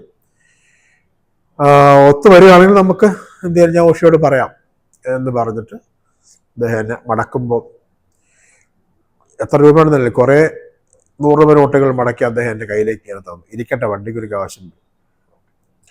ഒരു മനുഷ്യൻ അത്രയ്ക്ക് നമ്മളോട് കാരുണ്യവും സഹാനുഭൂതി സ്നേഹവും കാണിക്കുകയാണ്. ഞാൻ വാങ്ങിച്ചില്ല, ഞാൻ പറഞ്ഞു, വേണ്ട സാർ, സന്തോഷമുണ്ട്, ഒരുപാട് സന്തോഷമുണ്ട്, പൈസ വേണ്ട, കുഴപ്പമില്ല എന്ന് പറഞ്ഞു. ഞാൻ പറഞ്ഞു, ഇരിക്കട്ടെ, ഇത് ഞാനൊരു മുതിർന്ന ആൾ തരുന്ന ഉപകാരപ്പെടും എന്ന് പറഞ്ഞു. പണം വേണ്ട, ദേവിയെ നിർബന്ധിക്കരുത്, അത് വാങ്ങിയില്ല. പിന്നെ ഞാൻ ചേച്ചിന് പറഞ്ഞപ്പോൾ ചേച്ചി പറഞ്ഞു, ആ സന്തോഷം വാങ്ങാതിരുന്നത് അത് നന്നായി എന്ന് പറയുന്നുണ്ട്. അപ്പം അത് കഴിഞ്ഞിട്ടാണ് കുറച്ച് ദിവസം കഴിഞ്ഞിട്ട് എന്നോട് പറഞ്ഞു, എന്തായാലും നിങ്ങൾ മെഡിക്കൽ ഓടി നടക്കല്ലേ, അന്തം വിട്ട് നടക്കല്ലേ, എവിടെയെങ്കിലുമൊക്കെ എത്തും, ധൈര്യമായിട്ടിരിക്കുക. നമ്മൾ സ്ട്രഗിൾ ചെയ്യാണ് ജീവിതത്തിൽ, നന്നായിട്ട് തന്നെ ജീവിതം പോകുന്നു. മൂത്ത മോളുണ്ടായി, അപ്പം കാലം ഇങ്ങനെ രണ്ടാമത്തെ ആളുമായി. എസ് ജയേന്ദ്രൻ നായർ സാറിന് ഒരു കത്ത് തരാം എന്ന് പറഞ്ഞു. നിങ്ങൾ പോയി ജയേന്ദ്രൻ നായർ സാറിനൊന്ന് കാണും. അപ്പോൾ ഒന്നാമത് ഒ വിജയനും ജയേന്ദ്രൻ നായർ സാറും ഉഷ ചേച്ചിയൊക്കെ ഭയങ്കര അടുത്ത സുഹൃത്തുക്കൾ, വളരെ അടുപ്പമുള്ള ആളുകളാണല്ലോ. വിജയേട്ടൻ്റെ എഴുത്തുകളെല്ലാം മലയാളം വാരിക വരുന്നു. കലാകൗമുദിയിലായിരുന്നു വന്നിട്ട് കലാകൗമുദിയിൽ നിന്ന് ജയേന്ദ്രൻ നായർ സാറും അടക്കമുള്ള ടീം മലയാളത്തിലേക്ക് പോകുന്നു, മലയാളം തുടങ്ങും. ആ ചരിത്രം വലിയ മലയാളത്തിലെ മാധ്യമപ്രവർത്തനത്തിൻ്റെ ചരിത്രത്തിൻ്റെ ഭാഗമാണല്ലോ.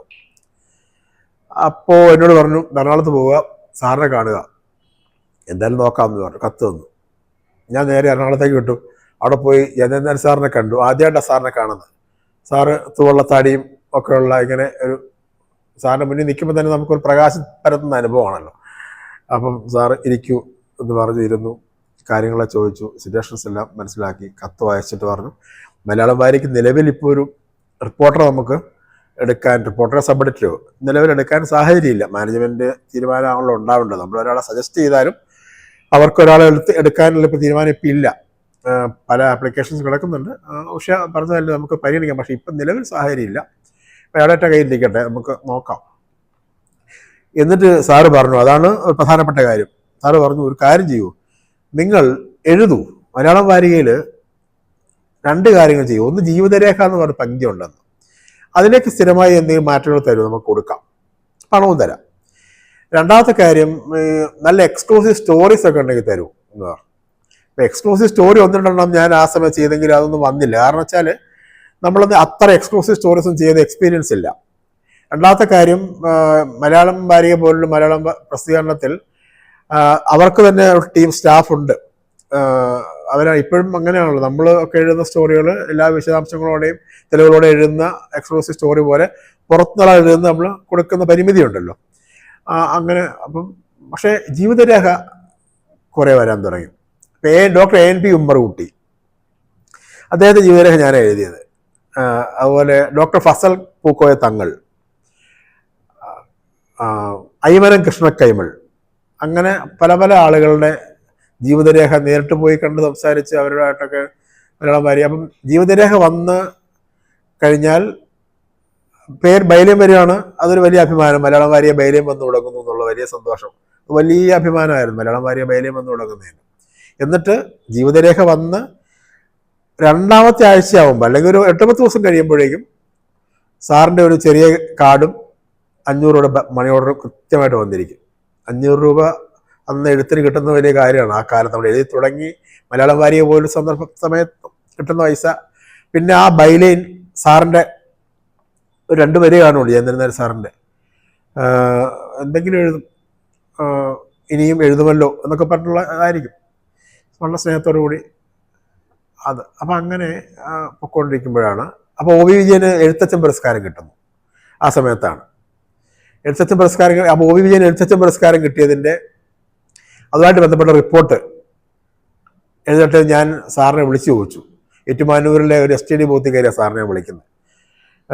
സാറ് പറഞ്ഞു നിങ്ങൾ എഴുതൂ, ധൈര്യമായിട്ട് എഴുതൂ, നമുക്ക് കൊടുക്കാം എന്ന് പറഞ്ഞു. കൊടുക്കാം എന്ന് പറഞ്ഞെങ്കിലും അത് കവർ സ്റ്റോറി ആയിട്ട് വരും ഞാൻ വിചാരിച്ചില്ല. ഗംഭീരമായിട്ട് കവറിൽ വന്നു. കവറിൽ എൻ്റെ പേരും ഉണ്ടായിരുന്നു. അതായത് അന്ന് മലയാളം വാരിക എഴുത്തുകാരുടെ ഇപ്പോഴും കൊടുക്കുന്നുണ്ട്. സ്റ്റാഫിൻ്റെ പേര് കവറിൽ കൊടുക്കാറില്ല. സ്റ്റാഫ് ആയിട്ടുള്ള റിപ്പോർട്ടർമാരുടെ പേര് കവറിൽ അവർ റിപ്പോർട്ടിൻ്റെ കൂടെ കൊടുക്കാറില്ല. പക്ഷെ അല്ലാത്തവരുടെ പേര് കൊടുക്കും. കവറിൽ OV വിജയൻ്റെ ഇതിനെക്കുറിച്ച് പറയുന്ന പേര്, പക്ഷെ കവർ അവർ തെറ്റുപറ്റിയത് അകത്ത് PS റംഷാവെന്ന് കവറിൽ PM റംഷാവെന്നാണ് വന്നത്. അതൊരു വലിയ സങ്കടമായി മാറി. ആരും എന്നോട് പറഞ്ഞു എന്ത് പറ്റി മനഃപൂർവ്വം. ഞാൻ പറഞ്ഞു എന്ത് പറയുന്നത്, അവിടെ കവറടിക്കുന്ന കവർ ചെയ്തപ്പോൾ അബദ്ധം പറ്റിയാണ്, അല്ലാതെ നമ്മൾ അങ്ങനെയാണല്ലോ, നമുക്ക് പെട്ടെന്ന് മനസ്സിലാവുമല്ലോ. കവർ ചെയ്യുന്നത് 2 ഒന്നിച്ചല്ലല്ലോ. അപ്പോൾ കവർ ചെയ്ത ആൾക്ക് PM റംഷ, ഞാൻ അറിയപ്പെടുന്ന ഒരു ആളൊന്നുമല്ല, PM ആണോ PS ആണോ ഒന്നും. അപ്പം അങ്ങനെ എന്തായാലും അതൊരു വിഷമമായെങ്കിലും അങ്ങനെ വന്നു എന്നുള്ള വലിയ സന്തോഷമായി. അങ്ങനെയൊക്കെ മിക്ക സമയത്താണ് ബാലകൃഷ്ണൻ എന്നോട് ജയേന്ദ്രനാഥ് സാർ പിന്നെ എപ്പോഴും ഇടയ്ക്കിടയ്ക്ക് സാറിനെ വിളിക്കും. അപ്പോഴാണ് സാറ് പറഞ്ഞത് നിങ്ങൾ ബാലകൃഷ്ണനെ പോയി കാണണം, പാലായിൽ പോയിട്ട്. സാർ ഇങ്ങോട്ട് പറഞ്ഞാണ്. അതാണ് ഞാൻ നേരത്തെ പറഞ്ഞത്, ഞാൻ വിശ്വാസിയാണ്, ദൈവത്തിൻ്റെ പദ്ധതിയാണ് എൻ്റെ ജീവിതം എന്ന് ഞാൻ പറയാൻ കാര്യം. ഞാൻ വേറെ ആ രീതിയിൽ അങ്ങനെ ഒരു തീവ്രമായിട്ട് ദൈവം അങ്ങനെ പറയല്ല. പക്ഷെ ദൈവം മനുഷ്യന് ഒരു പദ്ധതി, ദൈവിക പദ്ധതിയുണ്ട്. ഒരാളുടെ കാര്യത്തിൽ എന്നെ പ്രാദേശിക ലേഖനാക്കുന്നു, ഘട്ടം ഘട്ടമായി കൊണ്ടുവരുന്നു, എന്നെ വേറെടുത്ത് എത്തിക്കുന്നു, ഉഷ ചേച്ചിയുടെ കത്ത് കൊടുക്കുന്നു, ജയന്ദ്രൻ സാറിനെ പരിചയപ്പെടുന്നു, ബാലകൃഷ്ണൻ സാറിനെ പരിചയപ്പെടുത്തുന്നു, സിറാജിലെത്തുന്നു, തിരുവനന്തപുരത്ത് എത്തുന്നു, എക്സ്പീരിയൻസ്ഡ് ആവുന്നു, ഒരു പൊളിറ്റിക്കൽ റിലേഷൻസും ഒക്കെ ഉണ്ടാവുന്നു, പൊളിറ്റിക്കൽ സ്റ്റോറികൾ എഴുതുന്നു, മലയാളം വാരിക വരുന്നു. ഇതിൽ ഒരു കൃത്യമായ ചക്രമുണ്ട് എന്ന് വിശ്വസിക്കുന്ന ആളാണ് ഞാൻ. യാദൃശ്ചികമായി സംഭവിക്കുന്നൊന്നുമല്ല. എന്നെ ഇങ്ങനെയൊക്കെ എത്തിക്കണമെന്ന് എൻ്റെ സൃഷ്ടാവിൻ്റെ തീരുമാനമുണ്ടെന്നാണ് എൻ്റെ വിശ്വാസം. എൻ്റെ വിശ്വാസമാണ്. അത് വിശ്വസിക്കാനുള്ള സ്വാതന്ത്ര്യത്തിന് വേണ്ടി ഞാൻ നിലകൊള്ളൂ. അതേസമയം തന്നെ അങ്ങനെ വിശ്വസിക്കാതിരിക്കാനുള്ള സ്വാതന്ത്ര്യം എന്നെ കേൾക്കുന്നവർക്കുൾപ്പെടെ ഉണ്ട് താനും. അപ്പോൾ എന്തായാലും സംഭവം എന്ന് വെച്ചാൽ ബാലകൃഷ്ണനെ പോയി നിങ്ങൾ കാണൂ എന്ന് പറഞ്ഞിട്ട് സാറ് പറഞ്ഞു. അപ്പം ബാലകൃഷ്ണന്റെ പ്രത്യേകത എന്ന് വെച്ചാൽ സാറ് പറയാണ്, ബാലകൃഷ്ണൻ ലീലാദേവി ദമ്പതികളാണ് ഏറ്റവും കൂടുതൽ ദമ്പതികൾ നിലയ്ക്ക് ഒന്നിച്ചെഴുതിയത്. അവർ ഒരുപാട് എഴുതിയിട്ടുണ്ട് അവരെക്കുറിച്ച്. അപ്പം ലീലാദേവി അവർ മരിച്ചു ആ സമയത്ത് ആകുമ്പോൾ ലീലാദേവി ഇല്ല, മരിച്ചു. 2 വർഷം മുമ്പോ മറ്റോ മരിക്കുന്നത്. ആ സമയത്ത് ബാലകൃഷ്ണനുണ്ട്, നിങ്ങൾ പോയി കാണാൻ പറഞ്ഞു. അപ്പോൾ ഏറ്റുമാനൂർ നിന്നുള്ള കിടങ്ങൂരിലാണ്, പാലായിലെ കിടങ്ങൂരിലാണ്, ഏറ്റുമാനൂരും പാലായ്ക്ക് കിടങ്ങൂരിലാണ് ബാലകൃഷ്ണൻ സാർ താമസിക്കുന്നത്. ഞാൻ ബസ് ഇറങ്ങി അവിടെ ചോദിച്ചപ്പോൾ പിന്നെ ആൾക്കറിയാം. അവിടെ ചെന്നു ഞാനിങ്ങനെ പറഞ്ഞു, ഇങ്ങനെ ആണ് സംഭവം, അപ്പോൾ ഇങ്ങനെ ഒരു ഫ്രീലാൻസ് ജേർണലിസ്റ്റാണ്, ഇപ്പം ജീവിതരേഖയൊക്കെ എഴുതാറുണ്ട് മലയാളം വാരി, അതിനുവേണ്ടിയാണ് എന്നോട് ജയന്തൻ നായർ സാർ പറഞ്ഞതാണ് അങ്ങേ കാണണം എന്ന് പറഞ്ഞു. അപ്പോൾ എന്നെ എടുത്ത വായിക്ക് ബാലകൃഷ്ണൻ സാർ ചോദിച്ചത്, ജയന്തൻ നായർ എങ്ങനെ പറഞ്ഞു എന്ന് ചോദിച്ചു. അപ്പം പുള്ളി മുഴങ്ങുന്ന ശബ്ദത്തിൽ ഒരു പ്രത്യേക തരത്തിലുള്ള ഗാംഭീര്യമുള്ള മനുഷ്യനാണ് ഈ ബാലകൃഷ്ണൻ സാറ്. ജീവിതത്തിൽ നമ്മൾ കണ്ടുപിടിച്ച ചില ആളുകൾ നമ്മളെ ഒരിക്കലും നമ്മൾ മറന്നു പോവില്ല. അങ്ങനെ ഒരാളാണ് ജയന്തൻ നായർ സാറ്, അങ്ങനെ ഒരാളാണ് ബാലകൃഷ്ണൻ സാറ് ഒക്കെ. അപ്പം അദ്ദേഹം ഇങ്ങനെ ഖദർ, വെള്ളയല്ല ഖദറിൻ്റെ ഈ കോട്ടൺ സ്വഭാവമുള്ള ഷർട്ടുകളും തൂവെള്ള മുണ്ടൊക്കെ കൊടുക്കുന്നു. ഭയങ്കര നേരത്തെ ഈ ജയന്തൻ നായർ സാറിനെ കുറിച്ച് പറഞ്ഞ പോലെ തന്നെ നമുക്ക് അദ്ദേഹത്തിന് അടുത്തൊക്കെ ഇരിക്കുമ്പോൾ ചില ആളുകൾ നമ്മളെ സാന്നിധ്യം കൊണ്ട് നമ്മളെ ഭയങ്കരമായി നമ്മളെ പ്രചോദിപ്പിക്കുകയും സന്തോഷിപ്പിക്കുകയും ചെയ്യുമല്ലോ. അവരുടെ അടുത്ത് പോകുമ്പോൾ അവരുടെ ഊർജ്ജം നമുക്കിലേക്ക് കൂടെ പ്രവേശിച്ചായിട്ട് നമുക്ക് തോന്നുന്ന രീതിയിലുള്ള നമ്മൾ വളരെ പോസിറ്റീവായിട്ട് മാറും അല്ലേ. അത് ചില രാഷ്ട്രീയക്കാർക്കുണ്ട്, ചില എഴുത്തുകാർക്കുണ്ട്, അത് അങ്ങനെയൊക്കെ ഉണ്ട്. അപ്പം അത് ബാലകൃഷ്ണൻ സാർ അങ്ങനെ ഒരു മനുഷ്യനായിരുന്നു. അപ്പം അദ്ദേഹം വളരെ ഗാംഭീര്യത്തോടുകൂടി അങ്ങനെ, ഞാൻ പറഞ്ഞത് സാർ തന്നെ പറഞ്ഞാണ്, എനിക്ക് സജസ്റ്റ് ചെയ്ത സാറാണ്, പോയി കാണാൻ പറഞ്ഞു. അപ്പം ഞങ്ങൾ ഒരുപാട് 2-3 മണിക്കൂർ സംസാരിച്ച്, ചായയൊക്കെ തന്നു, ഒരുപാട് നേരം സംസാരിച്ച് വിശദമായിട്ട് അദ്ദേഹമായിട്ട് സംസാരിച്ചു. എന്നാൽ അപ്പം നല്ല അടുപ്പമായി, നല്ല ബന്ധമായി. അപ്പം സാറ് പറഞ്ഞു, എന്താ ഇങ്ങനെ, അപ്പം ഇതുകൊണ്ട് വല്ല പോകാൻ പറ്റും. ഞാൻ പറഞ്ഞു, പോകുന്നു, പക്ഷേ ഏതെങ്കിലും അവസരം ഏതെങ്കിലും മെയിൻ സ്ട്രീം കിട്ടിയാൽ ചെയ്യണമെന്നുണ്ട്, അങ്ങനെയൊക്കെയാണ് പോകുന്നത്. ഓ ആയിക്കോട്ടെ, നമുക്ക് നോക്കാം എന്ന് പറഞ്ഞു. അപ്പം അത് കഴിഞ്ഞിട്ട് 2 ആഴ്ചയ്ക്കുള്ളിൽ, ഒരാഴ്ച കഴിഞ്ഞപ്പോൾ ഒരു ദിവസം സാറ് എനിക്കൊരു കോണ്ടാക്റ്റുള്ള ഏതോ ലാൻഡ് ഫോൺ നമ്പർ ഉണ്ട് ആ സമയത്ത്, അതിലേക്ക് വിളിക്കുന്നു. സാറ് വിളിച്ചിട്ട് സപ്ലിമെൻറ്റിൽ നമ്മൾ ചെയ്യുന്നുണ്ട് ആ സമയത്തെന്ന് തോന്നുന്നു, എല്ലാം അങ്ങനെ ഓടിയാളും ചെയ്യാണല്ലോ. സപ്ലിമെൻറ്റിൽ ഒരു നമ്പർ എന്നെ വിളിക്കുന്നുണ്ട് സാറ്. അവർ പറഞ്ഞു അടിയന്തരമായിട്ട് കാണണം. സപ്ലിമെൻറ്റിലാണല്ലോ, സപ്ലിമെൻ്റ് ബ്യൂറോ വിളിച്ചിട്ട് ബോബിയോടോ ബാലേന്ദ്രനോട് പറയാണ്, റംഷാദിനോട് എന്നെ തിരിച്ചു വിളിക്കാൻ പറയുമെന്ന് പറയാണ്. ഞാനപ്പോൾ അദ്ദേഹത്തിൻ്റെ വീട്ടിൽ തിരിച്ചു വിളിച്ചപ്പോൾ അടിയന്തരമായിട്ട് കാണണം, ഞാൻ ഇന്ന ദിവസം കോട്ടയത്ത് വരുന്നുണ്ട്, നമ്മൾക്ക് മുട്ടമ്പല സത്യനെ കാണണം എന്ന് പറഞ്ഞു. അപ്പം എനിക്ക് മുട്ടമ്പല സത്യനെ അറിയില്ല. അപ്പം എന്നോട് പറയും, കാന്തപുരം AP അബൂബക്കർ മുസ്ലിയാരുടെ സിറാജ് ദിനപത്രമുണ്ട്, മലബാറിൽ വലിയ പത്രമാണ് അവർ, അതിന് അവർക്ക് ഡെസ്കിൽ ഒരാളെ ആവശ്യമുണ്ട്. മുട്ടമ്പല സത്യനാണ് ഇപ്പോൾ അതിൻ്റെ എഡിറ്റർ, എക്സിക്യൂട്ടീവ് എഡിറ്റർ, കോട്ടയക്കാരനാണ്, മുട്ടമ്പലക്കാരനാണ്. അപ്പോൾ എനിക്ക് എൻ്റെ അടുത്ത സുഹൃത്താണ്, ഞാൻ നിങ്ങളെക്കുറിച്ച് പറഞ്ഞിട്ടുണ്ട്, നമുക്കൊന്നിച്ച് മുട്ടമ്പല സത്യനെ കാണാൻ പോകണമെന്ന് പറഞ്ഞു. അങ്ങനെ ഞാൻ കോട്ടയത്ത് വെയിറ്റ് ചെയ്തു. സാറ് വന്നു, ഞാനും ബാലകൃഷ്ണൻ സാറും കൂടി മുട്ടമ്പല സത്യ സാറിനെ അദ്ദേഹത്തിൻ്റെ വീട്ടിൽ പോയി കണ്ടു. അപ്പോൾ അദ്ദേഹം പറഞ്ഞു, ഞാനിപ്പോൾ ഇന്ന് രാവിലെ കോഴിക്കോട് നിന്ന് വന്നേ ഉള്ളൂ, ഇന്ന് വൈകിട്ട് തിരിച്ചു പോകണം. അപ്പം ആ സമയത്താണ് മുട്ടമ്പല സത്യ സാറിൻ്റെ സിറാജ് ചുമതല ഏൽപ്പിച്ച്, സിറാജിൻ്റെ ഒരു നവീകരണത്തിൻ്റെ ഭാഗമായിട്ട്. പുള്ളിക്ക് നല്ല തിരക്കുള്ള സമയമാണ്, അതുകൊണ്ടാണ് രാവിലെ കോട്ടയത്ത് വന്നിട്ട് അന്ന് രാത്രി തന്നെ മടങ്ങുവാണ്, പിറ്റേ ദിവസം രാവിലെ എത്തണം. മറ്റന്നാൾ നിങ്ങൾ കോഴിക്കോട്ടേക്ക് വരൂ എന്ന് പറഞ്ഞു. അങ്ങനെ ഞാൻ കോഴിക്കോടേക്ക് പോകുന്നു. ഇസ്മായിൽ വഫ എന്ന് പറയുന്ന കാന്തപുര സുന്നി വിഭാഗത്തിൻ്റെ പ്രമുഖനായ നേതാവും ബുദ്ധിജീവിയും എഴുത്തുകാരനുമൊക്കെ ഇസ്മായിൽ വഫ, അദ്ദേഹമാണെന്ന് ജനറൽ മാനേജർ ചുമതലയുള്ള ആൾ. വഫ സാഹിബിനെ എന്നെ പരിചയപ്പെടുത്തുന്നു, ബയോഡാറ്റയൊക്കെ വാങ്ങിച്ച് നോക്കിയിട്ട് പറയുന്നു, ജോയിൻ ചെയ്തോളാൻ പറയും. സിറാജിൻ്റെ ഡെസ്കിൽ ജോയിൻ ചെയ്തോളാൻ പറയുന്നു. അടുത്ത ദിവസം എന്നാണെന്ന് പറ്റുക കോട്ടയം നാട്ടിൽ പോയി തിരിച്ചു വരിക. അങ്ങനെയാണ് ഞാൻ എൻ്റെ പത്രപ്രവർത്തനം കോട്ടയത്തുനിന്ന് ആദ്യമായി കോട്ടയത്തിന് പുറത്തേക്ക് മാറുന്നതും മുഴുവൻ സമയം മാധ്യമപ്രവർത്തനത്തിലേക്ക് മാറുന്നു. സിറാജിൻ്റെ കോഴിക്കോട് ഡെസ്കിൽ എന്നെ എടുക്കുന്നു. ഞാൻ തിരിച്ച് വന്ന് വീട്ടിൽ വന്നിട്ട് അടുത്ത ദിവസം, അപ്പോൾ അതൊരു പ്രത്യേകതരം ഒരു ഘട്ടമാണ്. അതിനിടയ്ക്ക് ഒരു 6 മാസം ടൂർ കേരള എന്ന് പറയുന്ന നമ്മുടെ അടൂർന്ന്, പത്തനംതിട്ട ജില്ലയിലെ അടൂരിൽ നിന്ന് പ്രസിദ്ധീകരിക്കുന്ന ഒരു മാഗസിൻ, അയാട്സ് എന്ന് പറയുന്നത് institute of air travel studies, IATS എന്ന് പറയുന്നത് അയാട്ട പഠിപ്പിക്കുന്ന ഒരു സ്ഥാപനമാണ്. അതിൻ്റെ എഡിറ്റർ ജോർജ് കുട്ടി, അദ്ദേഹം അയാട്സിന്റെ MD ആണ്, ഈ ടൂർ കേരളയുടെ എഡിറ്ററുമാണ്. അപ്പോൾ അങ്ങനെ ഷാജി ഫ്രാൻസിസ് എന്ന് പറയുന്ന ദീപികയിലെ മുതിർന്ന മാധ്യമപ്രവർത്തകന്റെ സുഹൃത്താണ് TP ജോർജ് കുട്ടി. അപ്പൊ ഷാജി സാറ് എന്നെ അറിയാം. അപ്പൊ ഷാജി സാറിലേക്ക് എന്നെ പരിചയപ്പെടുത്തിയത് M ജയേന്ദ്രൻ എന്ന് പറയുന്ന, ആ പേരുകളൊക്കെ കൃത്യമായിട്ട് പറഞ്ഞു പോകേണ്ടത് തന്നെ ആയതുകൊണ്ടാണ് പറയുന്നത്. M ജയേന്ദ്രൻ ഇപ്പം നമ്മുടെ വൈകുന്നേരങ്ങളിൽ 5 ചാനലുകളിൽ ഒരേ സമയം ചർച്ചയിൽ പങ്കെടുക്കുന്ന ഇടത് സഹയാത്രികനായ M ജയേന്ദ്രന്റെ കാര്യം പറയുന്നത്. ജയേന്ദ്ര സാറ് പിന്നീട് അന്ന് ദീപികയുടെ റെസന്റ് എഡിറ്ററായി, പിന്നെ അത് കഴിഞ്ഞ് മെട്രോ വാർത്തയുടെ തിരുവനന്തപുരം ബ്യൂറോ ചീഫും റെസന്റ് എഡിറ്ററുമായി. അങ്ങനെ തലമുതിർന്ന മാധ്യമപ്രവർത്തകർ ഒരാളാണല്ലോ. എൻ്റെ ഒരു വലിയ അഭ്യുദയകാംക്ഷിയും ജ്യേഷ്ഠ സഹോദരനുമാണ് ജയേന്ദ്ര സാർ. ജയേന്ദ്ര സാറാണ് ഷാജി ഫ്രാൻസിസിനെ പരിചയപ്പെടുത്തുന്നത്. പക്ഷെ ഷാജി ഫ്രാൻസിസിന് ആണ് PP ജോർജ് കുട്ടി അദ്ദേഹത്തിന്റെ ആളെ വേണമെന്ന് പറയുന്നത്. അപ്പൊ ആ വഴിക്കാണ് എനിക്ക് 6 മാസം അപ്പൊ അവിടെ നിൽക്കുമ്പോൾ കൂടിയാണ് സപ്ലിമെന്റ് ചെയ്യുന്നുണ്ട്, ടൂർ കേരളയും ചെയ്തു കൊടുക്കുന്നുണ്ട്. അപ്പൊ കുറച്ചുകൂടി പൈസ കിട്ടാൻ തുടങ്ങി. നമ്മൾ എഴുത്തിൽ കുറച്ചുകൂടി നമ്മൾ എക്സ്പീരിയൻസ്ഡായി വരുന്നു. ആ സമയം ടൂർ കേരള അവർക്ക് ടൂറിസം മാത്രമല്ല, അല്ലെങ്കിൽ അയാട്ട റിലേറ്റഡ്, അങ്ങനെ ടൂറിസം റിലേറ്റഡ് റിപ്പോർട്ടുകൾ മാത്രമല്ല, രാഷ്ട്രീയം കൂടി എഴുതണമെന്ന് പുള്ളിക്ക് താല്പര്യമുണ്ട്. അതുകൊണ്ട് അങ്ങനെ ഒരാളെ അന്വേഷിച്ചപ്പോഴാണ് ജയേന്ദ്ര സാർ മുഖേന ഷാജി ഫ്രാൻസിസ് എന്നെ പരിചയപ്പെടുത്തുന്നതും ഞാൻ ചെന്ന് കാണുന്നതും. അപ്പൊ 6 മാസം കഴിഞ്ഞ് പോരാൻ കാരണം ഈ സിറാജ് കിട്ടിയോണ്ട് കൂടിയാണ് സപ്ലിമെന്റിനോട് പൂർണ്ണമായിട്ട് ഇവിടെ പറയുന്നതും ഈ ടൂർ കേരളയിൽ നിന്ന് പോരുന്നു. പക്ഷെ ടൂർ കേരളയിൽ ഉണ്ടായ ഒരു പ്രധാനപ്പെട്ട കാര്യം, പിന്നീട് കേരള രാഷ്ട്രീയത്തിൽ വലിയ ചർച്ചയായി മാറിയ ഒരു പ്രധാനപ്പെട്ട വ്യക്തിയെ ആദ്യമായി ഒരു പൊളിറ്റിക്കൽ ഇന്റർവ്യൂ നടത്തുന്ന ടൂർ കേരളയാണ്. അതിന്റെ കോപ്പിയൊന്നും ഇപ്പൊ എൻ്റെ ഇല്ല, തപ്പിയെടുത്താൽ കിട്ടുമെന്ന് വിചാരിക്കുന്ന ആളെ എപ്പോഴെങ്കിലും കളക്ട് ചെയ്യണമെന്ന് വിചാരിക്കുന്നുണ്ട്. എന്ന് വെച്ചാൽ പത്മജ വേണുഗോപാലിനെ ആദ്യമായി ഒരു പൊളിറ്റിക്കൽ ഇന്റർവ്യൂ നടത്തുന്ന ടൂർ കേരളയാണ്, ടൂർ കേരളയ്ക്ക് വേണ്ടി. അതിനു മുമ്പ് അപ്പൊ അവർ തന്നെ പറയുന്നുണ്ട് അങ്ങനെ ഒരു ഇന്റർവ്യൂ ആദ്യമായിട്ടാണ് വരുന്നത്. കുടുംബം കരുണാകരന്റെ കുടുംബം എന്നുള്ള നിലക്കൊക്കെ ഒരുപാട് വന്നിട്ടുണ്ടെങ്കിലും രാഷ്ട്രീയം ചോദിച്ചുകൊണ്ട് കൃത്യമായി രാഷ്ട്രീയം മാത്രമേ അതിൽ പറഞ്ഞിട്ടുള്ളൂ, രാഷ്ട്രീയം മാത്രമേ ചോദിച്ചിട്ടുള്ളൂ.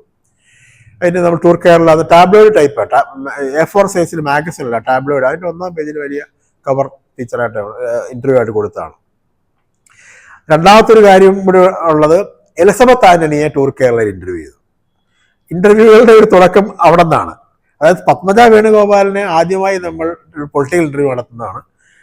അതുപോലെ എലിസബത്ത് ആന്റണി അവരധികം പേർക്കൊന്നും ഇന്റർവ്യൂ കൊടുക്കാറൊന്നുമില്ല ആ സമയത്ത്. അപ്പം AK ആന്റണി എന്ന് പ്രതിപക്ഷ നേതാവായിരിക്കും സമയമാണ്. 2001 UDF സർക്കാർ വന്നിട്ടില്ല. അതായത് 96-2001 EK ആന്റണി സർക്കാരിന്റെ കാലമാണ്. അപ്പൊ AK ആന്റണി പ്രതിപക്ഷ നേതാവാണ്. അപ്പൊ ഞാൻ കൃത്യമായിട്ട് പറയാൻ കാര്യം 2001 ഞാൻ 2000 സിറാജിൽ വരുന്നത്, 2001 അവിടെയായിരുന്നു, 2002 തിരുവനന്തപുരത്തേക്ക് വരുന്നത്. അപ്പൊ UDF സർക്കാർ വന്നു കഴിഞ്ഞു. പക്ഷേ ഈ ടൂർ കേരളയിൽ വർക്ക് ചെയ്യുന്ന സമയത്ത് LDF സർക്കാർ, നായനാർ സർക്കാരാണ്. AK ആന്റണി പ്രതിപക്ഷ നേതാവാണ്. അപ്പൊ പ്രതിപക്ഷ നേതാവിന്റെ ഔദ്യോഗിക വസതിയായ കന്റോൺമെന്റ് ഹൗസിലല്ല അദ്ദേഹം താമസിക്കുന്നത്. അദ്ദേഹം താമസിക്കുന്നത് വഴുതക്കാട് ഈശ്വരവിലാസൻ ലൈനിലെ അദ്ദേഹത്തിന് അഞ്ജനം എന്ന് പറയുന്ന വീട്ടിലാണ്. അപ്പോ നമ്പർ തപ്പിയെടുത്ത് ഈ അദ്ദേഹത്തിന്റെ വീട്ടിൽ വിളിച്ചു. അപ്പോ ഞാൻ സംസാരിച്ചു, ഈ എലിസബത്ത് ആന്റണിയായിട്ട് സംസാരിച്ചു. ഇങ്ങനെ ടൂർ കേരള എന്ന് പറയുന്ന ഒരു ഇങ്ങനെയാണ് സംഭവത്തൊക്കെയാണ് കാര്യം. അപ്പം എനിക്ക് എന്നെ അത്ഭുതപ്പെടുത്തിക്കൊണ്ട് ഞാനോർത്ത് താല്പര്യമില്ലാന്ന് പറഞ്ഞ് ഒഴിഞ്ഞു മാറുന്നു. അടുത്ത ഏതെങ്കിലും ദിവസം വരും, ഇന്ന ദിവസം വരാൻ പറഞ്ഞു. അപ്പോ അല്ല വരും എന്നല്ല പറഞ്ഞത്, എന്നോട് ഞാൻ പറഞ്ഞു എന്നെ ഒന്ന് വൈകുന്നേരം വിളിക്കുമോ എന്ന് പറഞ്ഞു. അദ്ദേഹത്തെ ചോദിക്കാൻ വേണ്ടിയാണ്. വൈകുന്നേരം വിളിച്ചപ്പോൾ ഞാൻ സംസാരിച്ചു വരൂ എന്ന് പറഞ്ഞു. അപ്പം ഞാൻ പിറ്റേ ദിവസം അടുത്ത പിറ്റേ ദിവസം മറ്റോ ചെന്നു, വിശദമായിട്ടൊരു ഇന്റർവ്യൂ. അപ്പൊ ഇന്റർവ്യൂകളുടെ ഞാൻ പിന്നീട് ഒരുപാട് ഇന്റർവ്യൂസ് ചെയ്തിട്ടുണ്ടെങ്കിൽ പത്മജ വേണുഗോപാലിന്റെ പനമ്പള്ളി നഗറിലെ കരുണാകരന്റെ അവിടുത്തെ എറണാകുളത്ത് പനമ്പള്ളി നഗറിലെ വീട്ടിൽ പോലുള്ള ഇന്റർവ്യൂ, അത് കഴിഞ്ഞ് ഈ വഴക്കാട് ഈശ്വരവിലാസനിലെ AK ആന്റണിയുടെ വീട്ടിൽ വന്നിട്ട് അഞ്ജനത്തിൽ വന്നിട്ട് എലിസബത്ത് ആന്റണിയുള്ള ഇന്റർവ്യൂ, ഇതൊക്കെ നമ്മുടെ മാധ്യമപ്രവർത്തനത്തിലെ ഓരോ നാഴികക്കല്ലുകളാണ്. അത് കഴിഞ്ഞ് കേരള രാഷ്ട്രീയത്തിലെ ഒരുപാട് പ്രമുഖരുമായി ഇന്റർവ്യൂ നടത്താനും ഒക്കെ പലതവണ ഇന്റർവ്യൂ നടത്താനും ഒക്കെ അവസരം കിട്ടിയിട്ടുണ്ട്. AK ആന്റണിയുമായിട്ട് തന്നെ 2 തവണ 3 തവണ ഇന്റർവ്യൂ നടത്തിയിട്ടുണ്ട്, ഒക്കെയുണ്ട്. പക്ഷെ അവിസ്മരണീയമായ ആദ്യ അനുഭവങ്ങൾ എന്നുള്ള നിലയ്ക്കും ആ സമയത്ത് ഒരു ജൂനിയർ ജേർണലിസ്റ്റ്, അത്ര പ്രശസ്തമല്ലാത്ത ഒരു പ്രമുഖമല്ലാത്തൊരു പ്രസിദ്ധീകരണം, അതിലേക്കൊരു അനുഭവം ചോദിക്കുമ്പോൾ അവരൊക്കെ എത്ര വിനയത്തോടു കൂടിയും എത്ര താല്പര്യത്തോടു കൂടിയും നമ്മളെ പരിഗണിച്ചു എന്നുള്ളതൊക്കെ വലിയ കാര്യങ്ങളാണ്. അവർക്ക് വേണമെങ്കിൽ ഒഴിവാകാം. ഒരു വലിയ പ്രമുഖ പ്രസിദ്ധീകരണമല്ല, പ്രമുഖ ജേർണലിസ്റ്റ് അല്ല, പക്ഷെ സന്തോഷത്തോടു കൂടിയാണ് അവരൊക്കെ അത് പ്രതികരിച്ചത്, നമ്മളെ സ്വീകരിച്ചത്. അതൊക്കെ വലിയ ഒരു അനുഗ്രഹമായിട്ടാണ് ഞാൻ കാണുന്നത്. അങ്ങനെ എലിസബത്ത് ആന്റണിയുടെ ഇന്റർവ്യൂ, ഈ പിള്ളേർ ഈ അനിൽ ആന്റണിയും അജിത് ആന്റണിയും, ഈ രണ്ട് പിള്ളേർ കൊച്ചു പിള്ളേരാ. എത്ര വർഷം, 25 വർഷം മുമ്പാണ്. രണ്ടുപേരുണ്ട് വീട്ടില്. അപ്പോ എനിക്ക് 3 തവണ ഏക്കാരനെ വിളിച്ചു ലാൻഡ് ഫോണിൽ. കൃത്യമായിട്ട് ഓർക്കുന്നുണ്ട്, 3 തവണ വിളിച്ചു. അവരെന്താ ചോദിക്കുന്നതൊക്കെ ചോദിക്കുന്നത് എനിക്ക് മനസ്സിലാവുന്നു. കാരണം രാഷ്ട്രീയം ചോദിച്ച് കൊടുക്കാതിരിക്കുക എന്നുള്ളപ്പോൾ നമ്മൾ ചെറിയ പ്രസിദ്ധീകരണം, വലിയ പ്രസിദ്ധീകരണം, എ കെ ആന്റണി ഇത് ഭാര്യയാണ്. വരുന്ന ആളുടെ ഉദ്ദേശം എന്താണെന്ന്, അല്ലെങ്കിൽ അവരുടെ പൊളിറ്റിക്കൽ അജണ്ട എന്താണെന്നൊന്നും അറിയില്ല. അപ്പം കൃത്യമായിട്ട് പറഞ്ഞിട്ടുണ്ടാവണം. പൊളിറ്റിക്സ് ഒന്നും അധികം പറയണ്ട, സ്വകാര്യ കുടുംബമൊക്കെ, അത് പൊളിറ്റിക്സ് അല്ല പറഞ്ഞത്. പത്മജയുമായി പൊളിറ്റിക്സ് മാത്രമാണ് പറഞ്ഞെങ്കിൽ പൊളിറ്റിക്സേ പറഞ്ഞില്ല അവർ. വ്യക്തിവിശേഷങ്ങൾ, കുടുംബ വിശേഷങ്ങൾ, ആന്റണിയായിട്ടുള്ള സംഭവം അതൊക്കെ പറയുന്നു. ആളുകൾക്ക് താല്പര്യമുള്ള കാര്യങ്ങൾ തന്നെയാണ്. അങ്ങനെ ആ ഇന്റർവ്യൂ ഒരു നല്ല രീതിയിലെടുത്തു. അത് കഴിഞ്ഞിട്ടാണ് ഈ സിറാജിലേക്ക് വരുന്നത്. ഞാൻ ടൂർ കേരള കാലത്തെ ഏറ്റവും പ്രധാനപ്പെട്ട 2 അനുഭവങ്ങളാണ് ഈ പത്മജ വേണുഗോപാലിന്റെ അഭിമുഖവും എലിസബത്ത് ആന്റണിയുടെ അഭിമുഖവും. പി ജോർജ് കുട്ടി സാറുമായിട്ട് ഇന്നും നല്ല ബന്ധം തന്നെയാണ്. ടൂർ കേരള ഇന്നില്ല, കുറെ കാലം കഴിഞ്ഞ് നിന്നുപോയി. സിറാജില് കോഴിക്കോട് ഡെസ്കിൽ ജോയിൻ ചെയ്തു. അവിടെ നിൽക്കുമ്പോൾ ഉണ്ടാകുന്ന അനുഭവം എന്ന് വെച്ചാൽ, ഈ സിറാജ് തുറന്നു വന്ന ഒരു വലിയ ലോകമാണ്. ഒന്നാമത്തെ കാര്യം, ഒരു മുഴുവൻ സമയ പത്രപ്രവർത്തകനാവുന്നു. ഡെസ്കിലാണ്, ഡെസ്ക് എക്സ്പീരിയൻസ് കുറവാണ്. അപ്പം അന്ന് news editor T K Abdul Gafoor, അതുപോലെ PC Abdulla assistant news editor, ഇവരൊക്കെ നമ്മൾ നന്നായിട്ട് സഹായിക്കുന്നുണ്ട്. അവിടുത്തെ മറ്റ് സഹപ്രവർത്തക സബ് എഡിറ്റർമാർ, സീനിയർ സബ് എഡിറ്റർമാർ ഒക്കെ നമ്മൾ നന്നായിട്ട് സഹായിക്കുന്നുണ്ട്. പക്ഷേ അതിൻ്റെ അകത്ത് തന്നെ നമുക്ക് 1-2 പാരകളുണ്ടായിരുന്നു. അതായത് ഈ തെക്കന്മാരോട് അവിടെയുള്ള പല ആളുകൾക്ക് ഇഷ്ടമില്ല. ഈ മലബാറിൽ നിന്നുള്ള ചില ആളുകൾക്ക്, നമ്മൾ കോട്ടയത്തു നിന്നോ തിരുവനന്തപുരത്തു നിന്നോ ചെല്ലുന്ന ആളുകൾ ഒരു താല്പര്യം കുറവാണ്. പക്ഷേ മുതിർന്ന ആളുകൾ, തലപ്പൊക്കമുള്ള ആളുകൾ നമ്മൾ പരിഗണിച്ചുകൊണ്ട് ഇവരെങ്ങനെ നമ്മളെ മുട്ടാനൊന്നും അവസരം കിട്ടിയില്ല എന്നുള്ളൂ. അതിന്റെ വലിയ ഭാഗ്യം ഉണ്ടായത്, കാന്തപുരം AP അബൂബക്കർ മുസ്ലിയാർ അപൂർവമായി മാത്രമേ സിറാജിൽ വരുള്ളൂ. അദ്ദേഹം വരുമ്പോൾ മീറ്റിംഗ് വിളിക്കും, എല്ലാവരും സ്റ്റാഫിന് മൊത്തം മീറ്റിംഗ് വിളിക്കും. എല്ലാ സ്റ്റാഫിനും, എഡിറ്റോറിയൽ മാത്രമല്ല എല്ലാ സ്റ്റാഫിനോട് മീറ്റിംഗ് ഒന്നിച്ച് വിളിക്കും. അപ്പൊ ആ സമയത്ത് നമുക്ക് പറയാനുള്ളതൊക്കെ പറയാം എന്നാണ് വെപ്പ്. പക്ഷെ ഇവരാരും പറയത്തില്ല. ഈ കാന്തപുരം ഉസ്താദിനോട് എന്തെങ്കിലും പറയാൻ പേടിയാ. അപ്പൊ നമുക്ക് ഈ കോട്ടയത്ത് നിന്ന് പോയ ആളായതുകൊണ്ടും നമ്മൾ ഈ സംഘടനാപരമായി ഇവരുടെ ആളല്ലാത്തതുകൊണ്ടും നമ്മൾക്ക് ഈ ഒരു സംഭവം ഇവർക്കെല്ലാം പേടിയാണെന്ന് ഇദ്ദേഹത്തോട് അങ്ങനെ പറഞ്ഞു കഴിഞ്ഞാൽ നോട്ട് ചെയ്യപ്പെടുമെന്ന് നമുക്കറിയില്ല. ഏതാ AP ഉസ്താദിനോട് ഒരു ആവശ്യം ഉന്നയിക്കുന്നു, അല്ലെങ്കിൽ നമ്മൾ എന്തെങ്കിലും പറയുന്നു, അങ്ങനെ നോട്ടപ്പുള്ളിയാവുന്നു ഇവരുടെയൊക്കെ വിശ്വാസം. അപ്പം നമ്മുടെ മനസ്സിൽ അങ്ങനെ ഭയമോ ആശങ്കയോ ഒന്നുമില്ല. നമ്മൾ പറയുന്നത് വളരെ ജെന്യുവനായ കാര്യമാണെങ്കിൽ പറയാം എന്നുള്ളതാണല്ലോ നമ്മൾ മനസ്സിലാക്കി വന്നിട്ടുള്ളത്. അതുകൊണ്ട് ഞാൻ പോയ ശേഷമുള്ള ആദ്യത്തെ മീറ്റിങ്ങിൽ തന്നെ ഇങ്ങനെ ഇരുന്നപ്പോൾ ഞാൻ എന്തോ 1-2 അസൗകര്യങ്ങൾ, അവിടുത്തെ ചെറിയ കാര്യങ്ങൾ, മാധ്യമപ്രവർത്തകർ എന്നുള്ള നിലയ്ക്ക് പ്രൊഫഷണലായിട്ടുള്ള ഇൻകൺവീനിയൻസ് അദ്ദേഹത്തിന് ശ്രദ്ധപ്പെടുത്തി. മറ്റുള്ളവരൊക്കെ അത്ഭുതപ്പെട്ടിങ്ങനെ നോക്കി, ഇവൻ എന്താണ് കോട്ടയത്ത് നിന്ന് വന്നിട്ട് AP ഉസ്താദിനോട് പറയാറായോ എന്നുള്ള മട്ടിലൊക്കെ നോക്കുന്നുണ്ട്. അപ്പം അദ്ദേഹം വളരെ സൗമനസ്യത്തോടു കൂടി അദ്ദേഹം നമുക്ക് പരിഹരിക്കാം, ഞാൻ എന്താ പേര്, അപ്പം എന്നെ അറിയുമെന്നല്ലോ അദ്ദേഹത്തിന്. ഞാൻ പറഞ്ഞു റബ്ഷാദ്. സ്വദേശമൊക്കെ എവിടെയാണ് ചോദിച്ചു. പുതുതായിട്ട് വന്ന ആളാണല്ലേ? ചോദിച്ചു. അൽഹംദുലില്ലാ. അദ്ദേഹം അങ്ങനെയാണ് ഞാനുമായിട്ട് സംഭാഷണം അവസാനിപ്പിച്ചത്. എന്ന് പറഞ്ഞാൽ അള്ളാഹുവിന്റെ സ്തുതി എന്നാണ് അതിൻ്റെ അർത്ഥം. അപ്പം സാധാരണ മുസ്ലിം വിശ്വാസികൾ ഒരു ജൂനിയറായ ആളെ അല്ലെങ്കിൽ ഒരു വാത്സല്യത്തോടൊരാളെ പരിചയപ്പെട്ട ശേഷം പിരിയുമ്പോൾ പറയുന്ന സന്തോഷം എന്ന് പറയത്തില്ല, ആ രീതി പറയുന്നതാണത്. ദൈവം അനുഗ്രഹിക്കട്ടെ എന്ന് പറയുന്ന രീതിയിലാണ് ദൈവത്തിന് സ്തുതി എന്ന് പറയുന്നത്. അദ്ദേഹം വളരെ പോസിറ്റീവായിട്ടാണ്, ഞാൻ പറഞ്ഞത്, വളരെ പോസിറ്റീവാണ് റെസ്പോണ്ട് ചെയ്തത്. ഇവരാരും ഭയപ്പെട്ട പോലെ ഒന്നുമല്ല. അദ്ദേഹം വളരെ പിന്നീട് ജീവിതത്തിൽ പല ഘട്ടങ്ങളിലും കാന്തപുരം AP അബൂബക്കർ മുസ്ലിയാരുമായി നേരിട്ട് ഇടപഴകുകയോ സംസാരിക്കുകയോ കമ്മ്യൂണിക്കേറ്റ് ചെയ്യേണ്ടി വന്നപ്പോഴൊക്കെ അദ്ദേഹം വളരെ ജനാധിപത്യപരമായിട്ടും വിശാല മനസ്കതയോടെയും കാര്യങ്ങളെ കാണുകയും പ്രതികരിക്കുകയും ആണ് ചെയ്തിട്ടുള്ളത്. ഒരു ഘട്ടത്തിൽ സിറാജിൽ നിന്ന് 6 വർഷത്തിന് ശേഷം ഞാൻ തിരുവനന്തപുരം ബ്യൂറോ ചീഫ് ആയിരിക്കെ തെറ്റിദ്ധാരണകളുടെ പേരിൽ ഈ പറഞ്ഞ പോലെ ചില പിന്നിൽ നിന്നുള്ള കുത്തകളുടെ പേരിൽ പോകേണ്ടി വന്ന സമയത്തും അദ്ദേഹം എന്നോട് പറഞ്ഞു, താങ്കൾ പോകരുത്, ചില തെറ്റിദ്ധാരണകളുടെ പേരിലാണെന്ന് എനിക്ക് മനസ്സിലായി.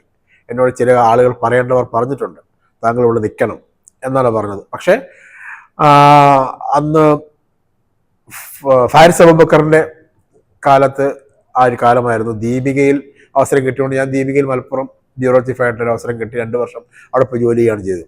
ഞാൻ പറഞ്ഞത് ആ സമയത്തും AP ഉസ്താദ് വളരെ സൗമനസ്യത്തോടുകൂടിയും കൃത്യമായ മനുഷ്യത്വത്തോടു കൂടിയാണ് പെരുമാറുന്നത് കേട്ടതൊക്കെ. ആ സമയം ഒരു ഇങ്ങോട്ട് സിറാജിൽ അവിടെ 1.5 വർഷം വരെ നിന്നുള്ള അവിടെ കോഴിക്കോട് ഡെസ്കിൽ.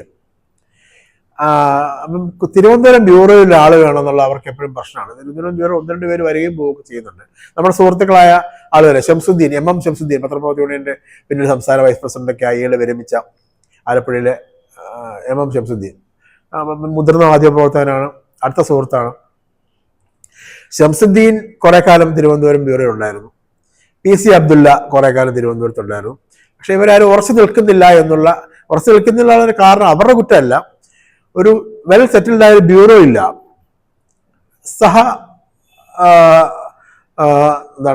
സഹായിക്കാൻ ആളുകളില്ല, ഒറ്റയ്ക്കേ ഉള്ളൂ, സഹപ്രവർത്തകരില്ല, മറ്റ് സംവിധാനങ്ങളില്ല. അപ്പൊ അവർക്ക് മാനേജ്മെന്റ് കൊടുക്കാത്ത ഇവരൊക്കെ ഇവിടെ ഒരു സെറ്റിൽഡ് ആയ ബ്യൂറോ ഉണ്ടാക്കട്ടെ, അവർ ഉറച്ചു നിൽക്കട്ടെ, എന്നിട്ട് ചെയ്യാവുന്ന മട്ടിലാണ്. ഇവർ 2 കൂട്ടരുടെയും അങ്ങോട്ടും ഇങ്ങോട്ടുള്ള ഒരു ഈഗോ എന്ന് പറയാൻ പറ്റില്ല. പക്ഷെ ഇവർ ഉറച്ച് നിൽക്കുക ബ്യൂറോയിൽ.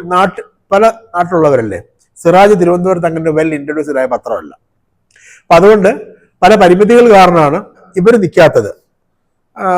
PC അബ്ദുള്ള മാനന്തവാടിക്കാരനാണ്, ഷംസുദ്ദീൻ ആലപ്പുഴക്കാരനാണ്. ഫുൾ ടൈം അവിടെ നിൽക്കുന്നതിനും പരിമിതികളൊക്കെ ഉള്ളതുകൊണ്ടാണ് നിൽക്കാത്തത്. എന്തായാലും എന്നോട് പറഞ്ഞു സിറാജിലേക്ക് തിരുവനന്തപുരത്തേക്ക് പോകാം. VK മൊയ്തീൻ കോയ എന്ന് പറയുന്നത് നമ്മുടെ PRD അഡീഷണൽ ഡയറക്ടറൊക്കെ വിരമിച്ച മൊയ്തീൻ കോയ സാറാണ് ആ സമയത്ത് സിറാജിന്റെ എക്സിക്യൂട്ടീവ് എഡിറ്റർ. പലരും വന്നും പോയി, അതിനിടയ്ക്ക് മുട്ടമ്പല സത്യസാറ് പോകുന്നൊക്കെ ഉണ്ട്.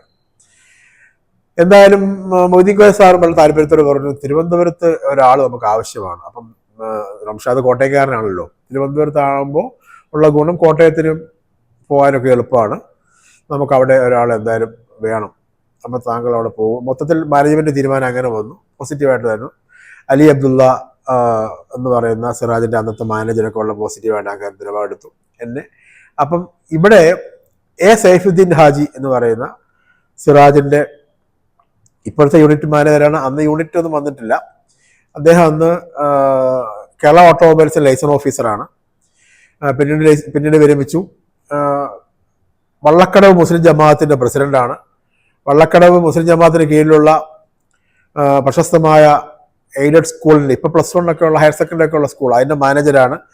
കാന്തപുരം വിഭാഗത്തിന്റെ കേരള മുസ്ലിം ജമാഅത്തിന്റെ സംസ്ഥാന ജനറൽ സെക്രട്ടറിയാണ്.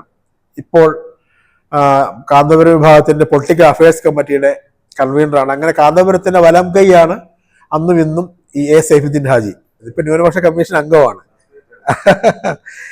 സൈഫുദ്ദീൻ ഹാജി എല്ലാ കാലത്തും, അതായത് 2002 തിരുവനന്തപുരത്ത് വന്ന് പരിചയപ്പെട്ടത് മുതൽ ഈ നിമിഷം വരെ എൻ്റെ ഏറ്റവും വലിയ അഭ്യുദയാംക്ഷയുള്ള ഒരാളാണ്. ഏറ്റവും വലിയ സഹായികളിലും സപ്പോർട്ടർമാരിൽ ഒരാളാണ്. അതൊരു ജ്യേഷ്ഠനെ പോലെ എല്ലാ കാര്യത്തിനും അദ്ദേഹം കൂടെ നിൽക്കുകയൊക്കെ ചെയ്യുന്നുണ്ട്. എൻ്റെ മകളുടെ കല്യാണമൊക്കെ വന്നപ്പോൾ കൂടെ നിന്നിങ്ങനെ അദ്ദേഹത്തിന്റെ കുടുംബത്തിലെ കല്യാണം പോലെ അദ്ദേഹം നിന്ന് നടത്തുകയായിരുന്നു. അങ്ങനെയാണ്, അത്രയ്ക്ക് ഇന്റിമേറ്റ് ആണ് സൈഫുദ്ദീൻ ഹാജി. സൈഫ് സാഹിബ് എന്നാണ് വിളിക്കുന്നത്. അപ്പൊ അദ്ദേഹം ആണ് ഇവിടെ ഉള്ളത്. കാന്തപുരത്തിന്റെ സംഘടനയുടെ കാന്തപുരം സുന്നി കാന്തപുരം സമസ്തയുടെ ഇവിടുത്തെ പ്രധാനപ്പെട്ട നേതാവ് അദ്ദേഹമാണ്. ഇദ്ദേഹത്തെ കാണാൻ പറഞ്ഞു എന്നോട്. ഇവിടെ വന്ന് സൈഫുദ്ദീൻ ഹാജിയെ കാണുക, ബാക്കി അദ്ദേഹം ചെയ്തു തരും. ആദ്യം ഞാൻ എന്ത് ചെയ്തു, ഇവിടെ വന്ന് അദ്ദേഹത്തെ കണ്ടു. അദ്ദേഹം തുറത്ത് പറഞ്ഞു, വരുന്നവരൊക്കെ നിൽക്കുന്നില്ല, 3-4 മാസം 6 മാസമൊക്കെ, അതുകൊണ്ടാണ് നമ്മൾ പെർമനന്റ് ബ്യൂറോ ഒന്നും എടുക്കാത്തത്. എന്തായാലും താങ്കൾ തുടങ്ങുമോ, നമുക്ക് നോക്കാം, എടുക്കാമെന്ന് പറഞ്ഞു. നമുക്കൊരു ബ്യൂറോ എടുക്കാം എന്ന് പറഞ്ഞു. എത്രയും പേര് നമുക്ക് എടുക്കാം എന്ന് പറഞ്ഞു. അപ്പം പ്രസ് റൂമാണത് PRDയിലെ. ആ സമയത്ത് നമ്മുടെ അഭയം പ്രസ് റൂമാണ്. PRDയിലെ പ്രസ് റൂമിൽ ഗടാഗടിയന്മാരെ ഒരുപാട് മാധ്യമ പ്രവർത്തകരാണ് ഉള്ളത്. നമ്മളന്ന് 2002 ഫെബ്രുവരി 4 തിരുവനന്തപുരത്ത് എത്തുന്നത്. അപ്പോൾ ആ സമയത്ത് നമ്മൾ ജൂനിയർ ജേർണലിസ്റ്റാണ്. അപ്പോൾ പക്ഷേ എല്ലാവരും അവിടെ അന്നുണ്ടായിരുന്ന മുതിർന്ന മാധ്യമപ്രവർത്തകരാരും നമ്മളെ നിരാകരിക്കുകയോ അല്ലെങ്കിൽ ഏതാന്ന് നെഗറ്റീവായി ചോദ്യം ചെയ്യുക, വളരെ സ്നേഹത്തോടെയും സോമനസ്. ചില ആളുകളൊക്കെ നമ്മൾ മൗനം പാലിച്ചിട്ടുണ്ട്. എന്താ ജാട കാണിക്കാന്ന് പറയുന്ന പോലെ, അറിയില്ല, ആളെ അറിയില്ല, പുള്ളി വന്ന് ലോഹ്യം കാണിക്കുകയും ചെയ്യാത്ത. പക്ഷെ ഒരാൾ നമ്മളെ അവിടെ നിന്ന് ഒഴിവാക്കാൻ ശ്രമിക്കുകയോ അല്ലെങ്കിൽ അങ്ങനെ ആ രീതിയിൽ നിരുത്സാഹപ്പെടുത്തുകയോ സങ്കടപ്പെടുത്തുകയോ, അതാണ് പ്രധാനപ്പെട്ട കാര്യം. ഓ ഇവിടെ എങ്ങനെ ജോലി ചെയ്യും, സങ്കടം. കാരണം നമുക്ക് ബ്യൂറോ ഇല്ല, പല പരിമിതികളുണ്ട്, ലാൻഡ് ഫോൺ സ്വന്തമായി ഇല്ല. അപ്പം ഒന്ന് ചാടുവാണല്ലോ. ആ സമയത്ത് അവിടെ നമുക്ക് വലിയ അവർ നൽകിയ സപ്പോർട്ട് ഒരുപാട് പേരുണ്ട്. ന്യൂസ് റൂം, പ്രസ് റൂമിൽ ഫോണും ഉണ്ട്. പ്രസ് റൂമിലെ ഫോണ് മാധ്യമപ്രവർത്തകർ ഇഷ്ടംപോലെ വിളിക്കാം. അപ്പം നമ്മളത് നന്നായിട്ട് ഉപയോഗിച്ചിട്ടുണ്ട്. ജസ്റ്റിയിലേക്ക് വിളിക്കാം എന്ന് പറഞ്ഞാൽ തികച്ചും പ്രൊഫഷണലായി മാത്രം, പിന്നെ വീട്ടിലേക്കും വിളിക്കും. അപ്പം സംഭവം എന്ന് വെച്ചാൽ അവിടെ വന്ന് പ്രസ് റൂമിൻ്റെ ചുറ്റിപ്പറ്റി ഒക്കെയാണ് തുടങ്ങും. അതിന് മുമ്പ് പറയേണ്ട പ്രധാനപ്പെട്ട ഒരു കാര്യം കൂടിയുള്ളത്, ഈ ഡേറ്റ് ഞാൻ പറഞ്ഞല്ലോ, 2002 ഫെബ്രുവരി 4 ഞാൻ വന്നെന്ന് പറയാൻ ഡേറ്റ് വളരെ കൃത്യമായിട്ട് പറയാൻ കാര്യം, ഫെബ്രുവരി 5 മുതലാണ് സർക്കാർ ജീവനക്കാരുടെ അനിശ്ചിതകാല പണിമുടക്ക് തുടങ്ങുന്നത്. 1.5 മാസം നീണ്ട ചരിത്രപരമായ പണിമുടക്കുണ്ടല്ലോ, ആ പണിമുടക്ക് പിറ്റേ ദിവസം തുടങ്ങാൻ പോവാണ്. ഞാൻ തലേദിവസം എത്തുന്നത്. എനിക്കെന്താ അക്രഡിറ്റേഷൻ ഒന്നുമില്ല. സെക്രട്ടേറിയറ്റിൽ കയറണമെങ്കിൽ, ക്യാബിനറ്റ് ബ്രീഫിംഗ് എടുക്കണമെങ്കിൽ അക്രഡിറ്റേഷൻ ഇല്ലെങ്കിൽ പ്രസ് ഫെസിലിറ്റി എന്ന് പറഞ്ഞൊരു കാർഡ് അന്നൊക്കെ തരും. ഇപ്പോഴതില്ല എന്ന് തോന്നുന്നു. അപ്പം അതുമില്ല. അപ്പം പിറ്റേ ദിവസം പോലും എനിക്കിവിടെ മാധ്യമപ്രവർത്തനം ഒന്നും ബന്ധങ്ങളുമില്ല, വന്ന് ചാടിയിട്ടില്ലേ ഉള്ളൂ. അപ്പോൾ ഇന്ന് തിരുവനന്തപുരത്തെ മാധ്യമപ്രവർത്തകരൊക്കെ അടുത്ത എത്രയോ സുഹൃത്തുക്കൾ, ഇത്തിരി കാൽ നൂറ്റാണ്ടോളമായി തിരുവനന്തപുരത്ത് പ്രവർത്തിക്കുകയാണ്. പക്ഷെ അന്ന് നമ്മൾ ഫ്രഷായിട്ടുള്ള ചാടുകയാണ്, ജൂനിയറാണ്, ആർക്കും അറിയില്ല, ആരെയും അറിയില്ല, എന്ത് ചെയ്യുമെന്നറിയില്ല. PRD-യിൽ ഞാൻ ചെന്നു. സൈബുദ്ദീൻ രാജ് പറഞ്ഞു, PRD ചെല്ലും, എന്തായാലും നമുക്ക് നോക്കാം. അവിടെ PRD-യിൽ ചെല്ലുമ്പോൾ സുധീർ സാറാണ്, Sudheer IOPR, information officer, press release, നല്ല ഉയരമുള്ള മാധ്യമപ്രവർത്തകരുടെ കൊണ്ട് അടുപ്പമുള്ള സുധീർ സാർ. അപ്പം ആദ്യമായിട്ട് പരിചയപ്പെടുകയാണ്. ഞാൻ പറഞ്ഞു പോലെ ഇന്ന ആളാണ്. അപ്പോൾ കത്ത് വന്നിട്ടുണ്ട്, സ്വരാജിൻ്റെ മാനേജ്മെൻറ്റ് കത്തുണ്ട്. അപ്പോൾ ഞാൻ ഇതാണ്. ആ പുള്ളി പറഞ്ഞു, നാളെ പണിമുടക്ക് തുടങ്ങാനുള്ള, എന്ത് ചെയ്യും, പ്രസിഡന്റിലേക്ക് ചെയ്യാൻ പറ്റില്ലല്ലോ എന്ന് പറഞ്ഞു. പുള്ളി അപ്പം തന്നെ അടിയന്തര സന്തോഷ്, നമ്മുടെ എപ്പോഴും ചിരിക്കുന്ന സുഹൃത്തുണ്ട്, PRD-യിലെ ഡെപ്യൂട്ടി ഡയറക്ടറായിട്ട് വിരമിച്ച സന്തോഷ് കുമാർ, സുസ്മേര മദനായിട്ട് മാത്രം സന്തോഷിനെ കാണാറുള്ളൂ തലസ്ഥാനത്തെ മാധ്യമപ്രവർത്തകർ. സന്തോഷിനെ വിളിച്ചു, എന്നിട്ട് പറഞ്ഞു ഇദ്ദേഹത്തിന് ഇങ്ങനെ സംഭവം ചെയ്തു കൊടുക്കണം നാളത്തേക്ക്. എനിക്ക് അറിയില്ല, ഒരുപക്ഷെ അതൊരു വലിയ ചരിത്രം തന്നെ ആയിരിക്കും തോന്നുന്നു. കാരണം ചരിത്രത്തിലുള്ള വാക്ക് ഉപയോഗിക്കുന്ന കാര്യം, അന്ന് വൈകുന്നേരം 5 മണിക്ക് അവർ ഓഫീസിൽ പോകുന്നതിന് മുമ്പ് എനിക്ക് പ്രസ് ഫെസിലിറ്റി കാർഡ് അടിച്ചു തന്നു. രണ്ടുപേരും അതിനടുത്ത് ഇനിഷ്യേറ്റീവ് എത്രത്തോളം വലുതാണെന്ന് പിന്നെ എനിക്ക് മനസ്സിലായിട്ടുണ്ട്. കാരണം എന്നെ അവർ അത്ര ചേർത്ത് പിടിച്ചെന്നുള്ള, എന്നെ യാതൊരു പരിചയമില്ല. ഒരു മാധ്യമപ്രവർത്തകൻ കോഴിക്കോട് നിന്ന് വന്ന് ചാടുന്നു, അയാൾക്ക് നാളെ ഒരു ജോലി ചെയ്യണം, സർക്കാർ ജീവനക്കാർ നാളെ ഒരു പണിമുടക്കാണ്, അയാളെ സഹായിക്കണമെന്ന് തീരുമാനിച്ചുറച്ചുകൊണ്ട് അവരങ്ങ് ഇറങ്ങി തിരിച്ച് എനിക്ക് വൈകുന്നേരം 5 മണിക്ക് മുമ്പ് അവർ പോകുന്നതിന് മുമ്പ് പ്രസ് ഫെസിലിറ്റി അടിച്ച് കയ്യിൽ തന്നു. അതൊരു വലിയ സംഭവമായിരുന്നു. അതിനിടയ്ക്ക് ആ കാര്യത്തിൽ അന്ന് പബ്ലിക് റിലേഷൻസിന് ചുമതലയുള്ള മന്ത്രി MM ഹസന്റെ ഓഫീസിലെ MM ഹസൻ മിനിസ്റ്ററുടെ, എനിക്ക് മിനിസ്റ്ററുടെ പരിചയമൊന്നുമില്ല, മിനിസ്റ്ററുടെ അഡീഷണൽ പ്രൊഫസർ APS ആയിരുന്ന P സിയാവുദ്ദീൻ സാറിനെയും സൈബുദ്ദീൻ രാജി വിളിച്ചിരുന്നു. എന്നോട് പോയി കാണാൻ പറഞ്ഞു. ഞാൻ സിയാവുദ്ദീൻ സാറിന്റെ മിനിസ്റ്ററുടെ ഓഫീസിൽ പോയി കാണുകയും ചെയ്യുന്നുണ്ട്. എന്തായാലും അദ്ദേഹത്തിന്റെ വിളി ഉണ്ടാവും. പക്ഷെ ആ വിളി കൊണ്ട് മാത്രം എല്ലാം ആയിരുന്നില്ല, അതൊരു ടീമായിട്ട് അവരെല്ലാം സഹായിച്ചു എന്നുള്ളത് വലിയൊരു കാര്യമാണ്. പിറ്റേ ദിവസം പോലെ എനിക്ക് ക്യാബിനറ്റ് ബ്രീഫിങ്ങിന് പോകാനും എല്ലാ കാര്യങ്ങൾക്കും. പിന്നീട് ഞാൻ ഒരു വർഷം 2003 2 വർഷത്തിനുള്ളിൽ തന്നെ ഞാൻ അക്രഡിറ്റഡ് ആവുന്നുണ്ട്. ആ സമയം വരെ എനിക്ക് സഹായമായത് ഈ പ്രസ് ഫെസിലിറ്റിയാണ്. ഇടയ്ക്ക് റിന്യൂ ചെയ്ത് തരികയും ചെയ്തു. അങ്ങനെയാണ് തിരുവനന്തപുരത്തെ മാധ്യമപ്രവർത്തന ലോകത്തിലേക്ക് ഞാൻ ഇങ്ങനെ എടുത്തെറിയപ്പെടുന്നത്. അവിടെ നിന്ന് ഇന്ന് വരെ തിരുവനന്തപുരത്തെ മാധ്യമപ്രവർത്തനത്തിൽ നിൽക്കുന്നു. അതിനിടയ്ക്ക് 2 വർഷം മലപ്പുറത്ത് ദീപികയുടെ ബ്യൂറോ ചീഫായിട്ട് പോയി, സിറാജിൽ നിന്ന് പോയ സമയത്ത്. അതാണ് അങ്ങനെ ഒരു ഘട്ടം എന്ന് പറയുന്നത്. തിരുവനന്തപുരം ഘട്ടം തുടങ്ങുന്നത് ഈ 2002 ഫെബ്രുവരി 4 സിറാജിൽ തിരുവനന്തപുരത്ത് നമ്മൾ ഉറച്ചു നിൽക്കുമെന്ന് മാനേജ്മെന്റിനും സൈഫുദ്ദീൻ രാജിക്കും ബോധ്യപ്പെട്ടു എന്നുള്ളതാണ് പ്രധാനപ്പെട്ട കാര്യം. കാരണം പ്രസ് റൂമുമായിട്ട് ചുറ്റിപ്പറ്റിയാണ് കാര്യങ്ങൾ നിൽക്കുന്നത്. ബ്യൂറോ തുടങ്ങിയിട്ടില്ല. പക്ഷേ എല്ലാ ദിവസവും കൃത്യമായി തിരുവനന്തപുരമായിട്ട് ബന്ധപ്പെട്ട വാർത്തകൾ നമ്മൾ എഴുതി തയ്യാറാക്കി ഫോണിൽ വിളിച്ചു കൊടുക്കുന്നു, അല്ലെങ്കിൽ ഫാക്സ് അയക്കുന്നു. അന്ന് KT സുരേഷ് എന്ന് പറയുന്ന ജനയുഗത്തിൻ്റെ മുമ്പ് ന്യൂസ് എഡിറ്റർ ആയിരുന്ന സുരേഷ് സാറാണ് അന്ന് സിറാജിൽ news editor, chief news editor. T K Abdul ഗഫൂറുണ്ട്. എക്സിക്യൂട്ടീവ് എഡിറ്ററായിട്ട് KT സുരേഷ് സാർ ജോയിൻ ചെയ്തത്. ശരിക്കും ചീഫ് ന്യൂസ് എഡിറ്ററുടെ ചുമതലയാണ് അദ്ദേഹം വഹിക്കുന്നത്. അപ്പം അദ്ദേഹം വളരെ ജനാധിപത്യപരമായിട്ട് കാര്യങ്ങളെ കാണുന്ന, കാര്യങ്ങളെ ഈ തലസ്ഥാനത്തെ പൊളിറ്റിക്സും കേരള പൊളിറ്റിക്സും നന്നായി അറിയാവുന്ന ഒരാളെന്നുള്ള നിലയ്ക്ക് അദ്ദേഹത്തിന് വലിയ സപ്പോർട്ട് സുരേഷ് സാറിൻ്റെ, KT സുരേഷ് എന്നില്ല, ഏതാനും വർഷങ്ങൾക്ക് മുമ്പ് അദ്ദേഹം മരിച്ചു. കോഴിക്കോടുകാരൻ തന്നെയാണ്. അപ്പം സുരേഷ് സാറിനെയാണ് നമ്മൾ ഫോണിൽ വിളിക്കുന്നത്. അപ്പോൾ AK ആന്റണി സർക്കാരാണ് ഭരിക്കുന്നത്. ക്യാബിനറ്റ് ബ്രീഫിങ്ങിന് പോകുന്നു. ക്യാബിനറ്റ് ബ്രീഫിങ്ങിന് പോകുമ്പോൾ നമ്മൾ നിശബ്ദനായിട്ടായിരിക്കുന്നത്. കാരണം മുതിർന്ന മാധ്യമപ്രവർത്തകർക്കാണ് എല്ലാവരും ഇരിക്കുന്നത്. നമ്മളൊന്നും ചോദിക്കൊന്നുമില്ല ആ സമയത്ത്, തുടക്കത്തിലൊന്നും. ഇങ്ങനെ കേട്ടിരിക്കുക, എഴുതിയെടുക്കും. വന്ന റിപ്പോർട്ടുകൾ, പല റിപ്പോർട്ടുകൾ പ്രസ് റൂമിൽ തയ്യാറാക്കും, ഫോണിൽ വിളിച്ചു കൊടുക്കും, ചിലത് പുറത്ത് പോയി ഫാക്സിൽ അയച്ചു കൊടുക്കും. അങ്ങനെയൊക്കെയാണ് ചെയ്യുന്നത്. അപ്പോൾ ഒരു ദിവസം ക്യാബിനറ്റ് ബ്രീഫിങ്ങിൻ്റെ വാർത്ത അയച്ച് എല്ലാം കൊടുത്തു കഴിഞ്ഞിട്ട് ഞാൻ ഒന്നുകൂടെ ഇങ്ങനെ വായിച്ചു നോക്കിയപ്പോൾ മുഖ്യമന്ത്രി EK നയനാർ മന്ത്രിസഭാ യോഗത്തിന് ശേഷം വാർത്താ സമ്മേളനത്തിൽ അറിയിച്ചു എന്നാണ് ഞാൻ എഴുതിയിരിക്കുന്നത്. അതിന് തൊട്ട് മുമ്പ് മുഖ്യമന്ത്രി EK നയനാർ ആയിരുന്നുകൊണ്ട് ഞാൻ അദ്ദേഹത്തിന് വാർത്താ സമ്മേളനം അറ്റൻഡ് ചെയ്തിട്ടില്ലെങ്കിൽ നമ്മൾ വാർത്തകൾ പറഞ്ഞ ഡെസ്കിൽ ഇരുന്നൊക്കെ എഴുതി ആ EK നയനാർ എന്നുള്ള പേരാണല്ലോ അത് തൊട്ട് മുമ്പ്. അത് നമ്മൾ സംഭവിക്കാറുള്ളതാണ്, സ്വാഭാവികമായിട്ട് സംഭവിക്കാവുന്നതാണ്. അപ്പം ഞാനാകെ ടെൻഷനിലായി. ഞാൻ പെട്ടെന്ന് തന്നെ കുറേ നേരം കഴിഞ്ഞ് എനിക്ക് ഫോൺ ഫ്രീ ആയിട്ട് കിട്ടിയത്. പലരും ഉപയോഗിക്കുന്നില്ല. ഞാൻ വിളിച്ചു, സുരേഷ് സാറിനെ വിളിച്ചു. സാറേ ഇങ്ങനെ അപ്പം സമയം പൊയ്ക്കൊണ്ടിരിക്കുകയാണ്, ഡെഡ് ലൈൻ ആണല്ലോ പ്രശ്നം. സാർ ഇങ്ങനെ ഒരു പ്രശ്നം അബദ്ധം പറ്റിയിട്ടുണ്ട്. സാറ് തിരിച്ചു, അതൊക്കെ തിരുത്തി പോയിട്ടുണ്ടോ എന്ന് വളരെ കാഷ്വലായിട്ട് പറഞ്ഞു. അതൊക്കെ തിരുത്തി പോയിട്ട് ഞാനത് കണ്ടായിരുന്നു. അതൊക്കെ സംഭവിക്കാം, ആർക്ക് സംഭവിക്കാം. ഞാൻ വായിച്ചപ്പോഴേ മനസ്സിലാക്കി. അപ്പം ഞാനത് AK ആന്റണി ആക്കിയിട്ടുണ്ട് എന്ന് പറഞ്ഞു. അത് വലിയൊരു ആശ്വാസമായിരുന്നു. നമ്മൾ ഒരാൾ കൃത്യമായിട്ട് അവിടെ മോണിറ്റർ ചെയ്യുന്നവരുണ്ട്. നമ്മളൊരു വാർത്തയിൽ അബദ്ധം പറ്റിയാൽ ആ അബദ്ധമായിട്ട് തന്നെ അച്ചടിച്ച് വരില്ല എന്നൊക്കെ ഉള്ളത് നമ്മൾക്ക് പല മാധ്യമത്തിൻ്റെ കാലം മുതൽ തന്നെ നമുക്ക് പഴയ അക്കേഷ്യ വനത്തിൻ്റെ കാലം മുതൽ നമുക്ക് അനുഭവം ഉണ്ടെങ്കിലും ഇത്തരം ഒരു അബദ്ധമൊക്കെ ചിലപ്പം അടിച്ചങ്ങ് കയറിപ്പോൾ ശ്രദ്ധിക്കില്ല. പക്ഷെ അത് ആ അബദ്ധമായിട്ടല്ലാതെ വസ്തുതയായിട്ട് വരും എന്നുള്ളത്. അതുപോലെ അവിടത്തെ വെച്ചുള്ള ഒരു അനുഭവം. ഒരു ദിവസം വന്ന് പ്രസ് റൂമിൽ ഇരിക്കുന്ന ദിവസങ്ങളിൽ ഒന്നിൽ എന്നെ വൈഫ് വിളിച്ചു പ്രസ് റൂമിലേക്ക്. അപ്പം വേറെ ആരും അടുത്ത്, അപ്പം റംഷാൻ കിട്ടണമെന്ന് ചോദിച്ചപ്പോഴത്തേക്ക് ഞാൻ അപ്പുറത്ത് തന്നെ കൊടുക്കാമല്ലോ എന്ന് തന്നു. അപ്പം എന്നെ പറഞ്ഞു, അപ്പം ഷെമി പറഞ്ഞോട് ആശ്വാസമായിക്കുക എന്ന് പറഞ്ഞു. ഞാൻ പറഞ്ഞു എന്ത് പറ്റി? അല്ലെങ്കിൽ ഓഫീസില്ല സിറാജിനവിടെ.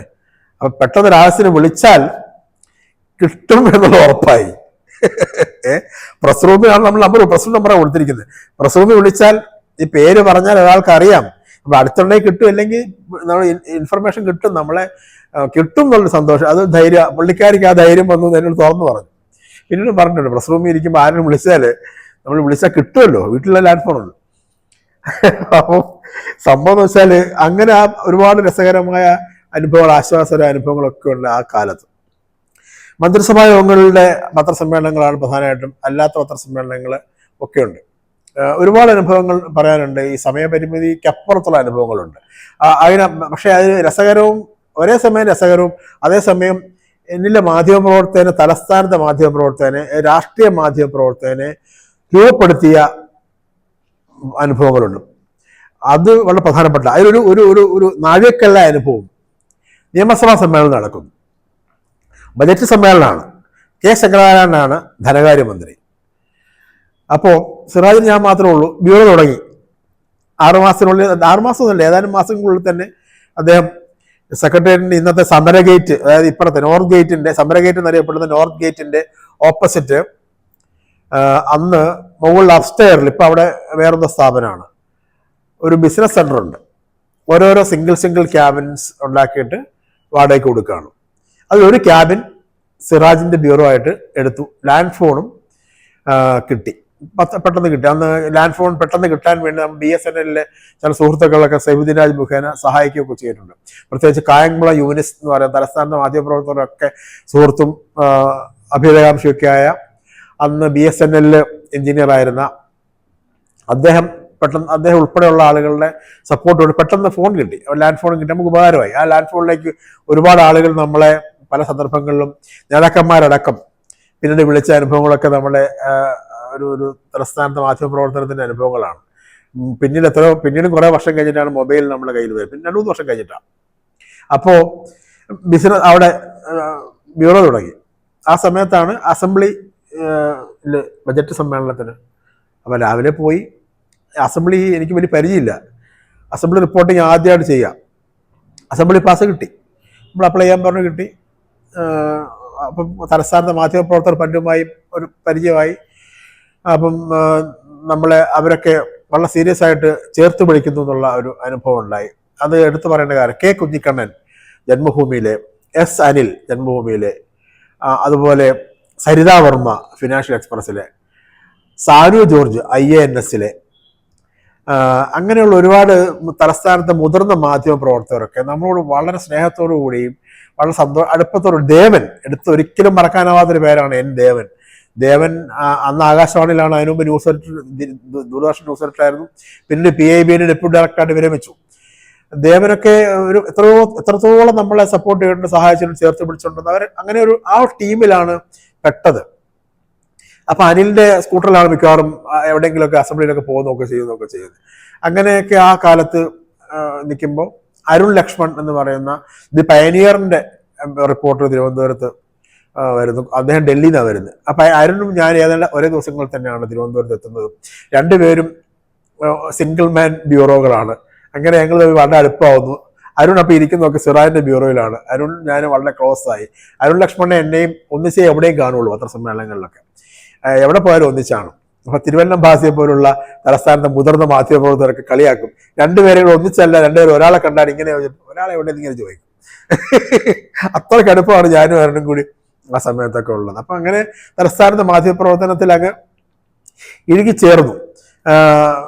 ഒരു ആദ്യം താമസിച്ചിരുന്ന ഒരു സിംഗിൾ മുറിയിൽ നിന്ന് ഞാനും അരുൺ ലക്ഷ്മണും കൈലാസ്നാഥ്, KP കൈലാസ്നാഥ് എന്ന് പറഞ്ഞ ജേർണലിസ്റ്റ്, അദ്ദേഹം എൻ്റെ കേരള കൗമുദിയിലായിരുന്നു. കൗമുദിയിൽ നിന്ന് പോയി ഇപ്പോൾ ഒരു ഓൺലൈൻ ചാനൽ നടത്തുവാണ്.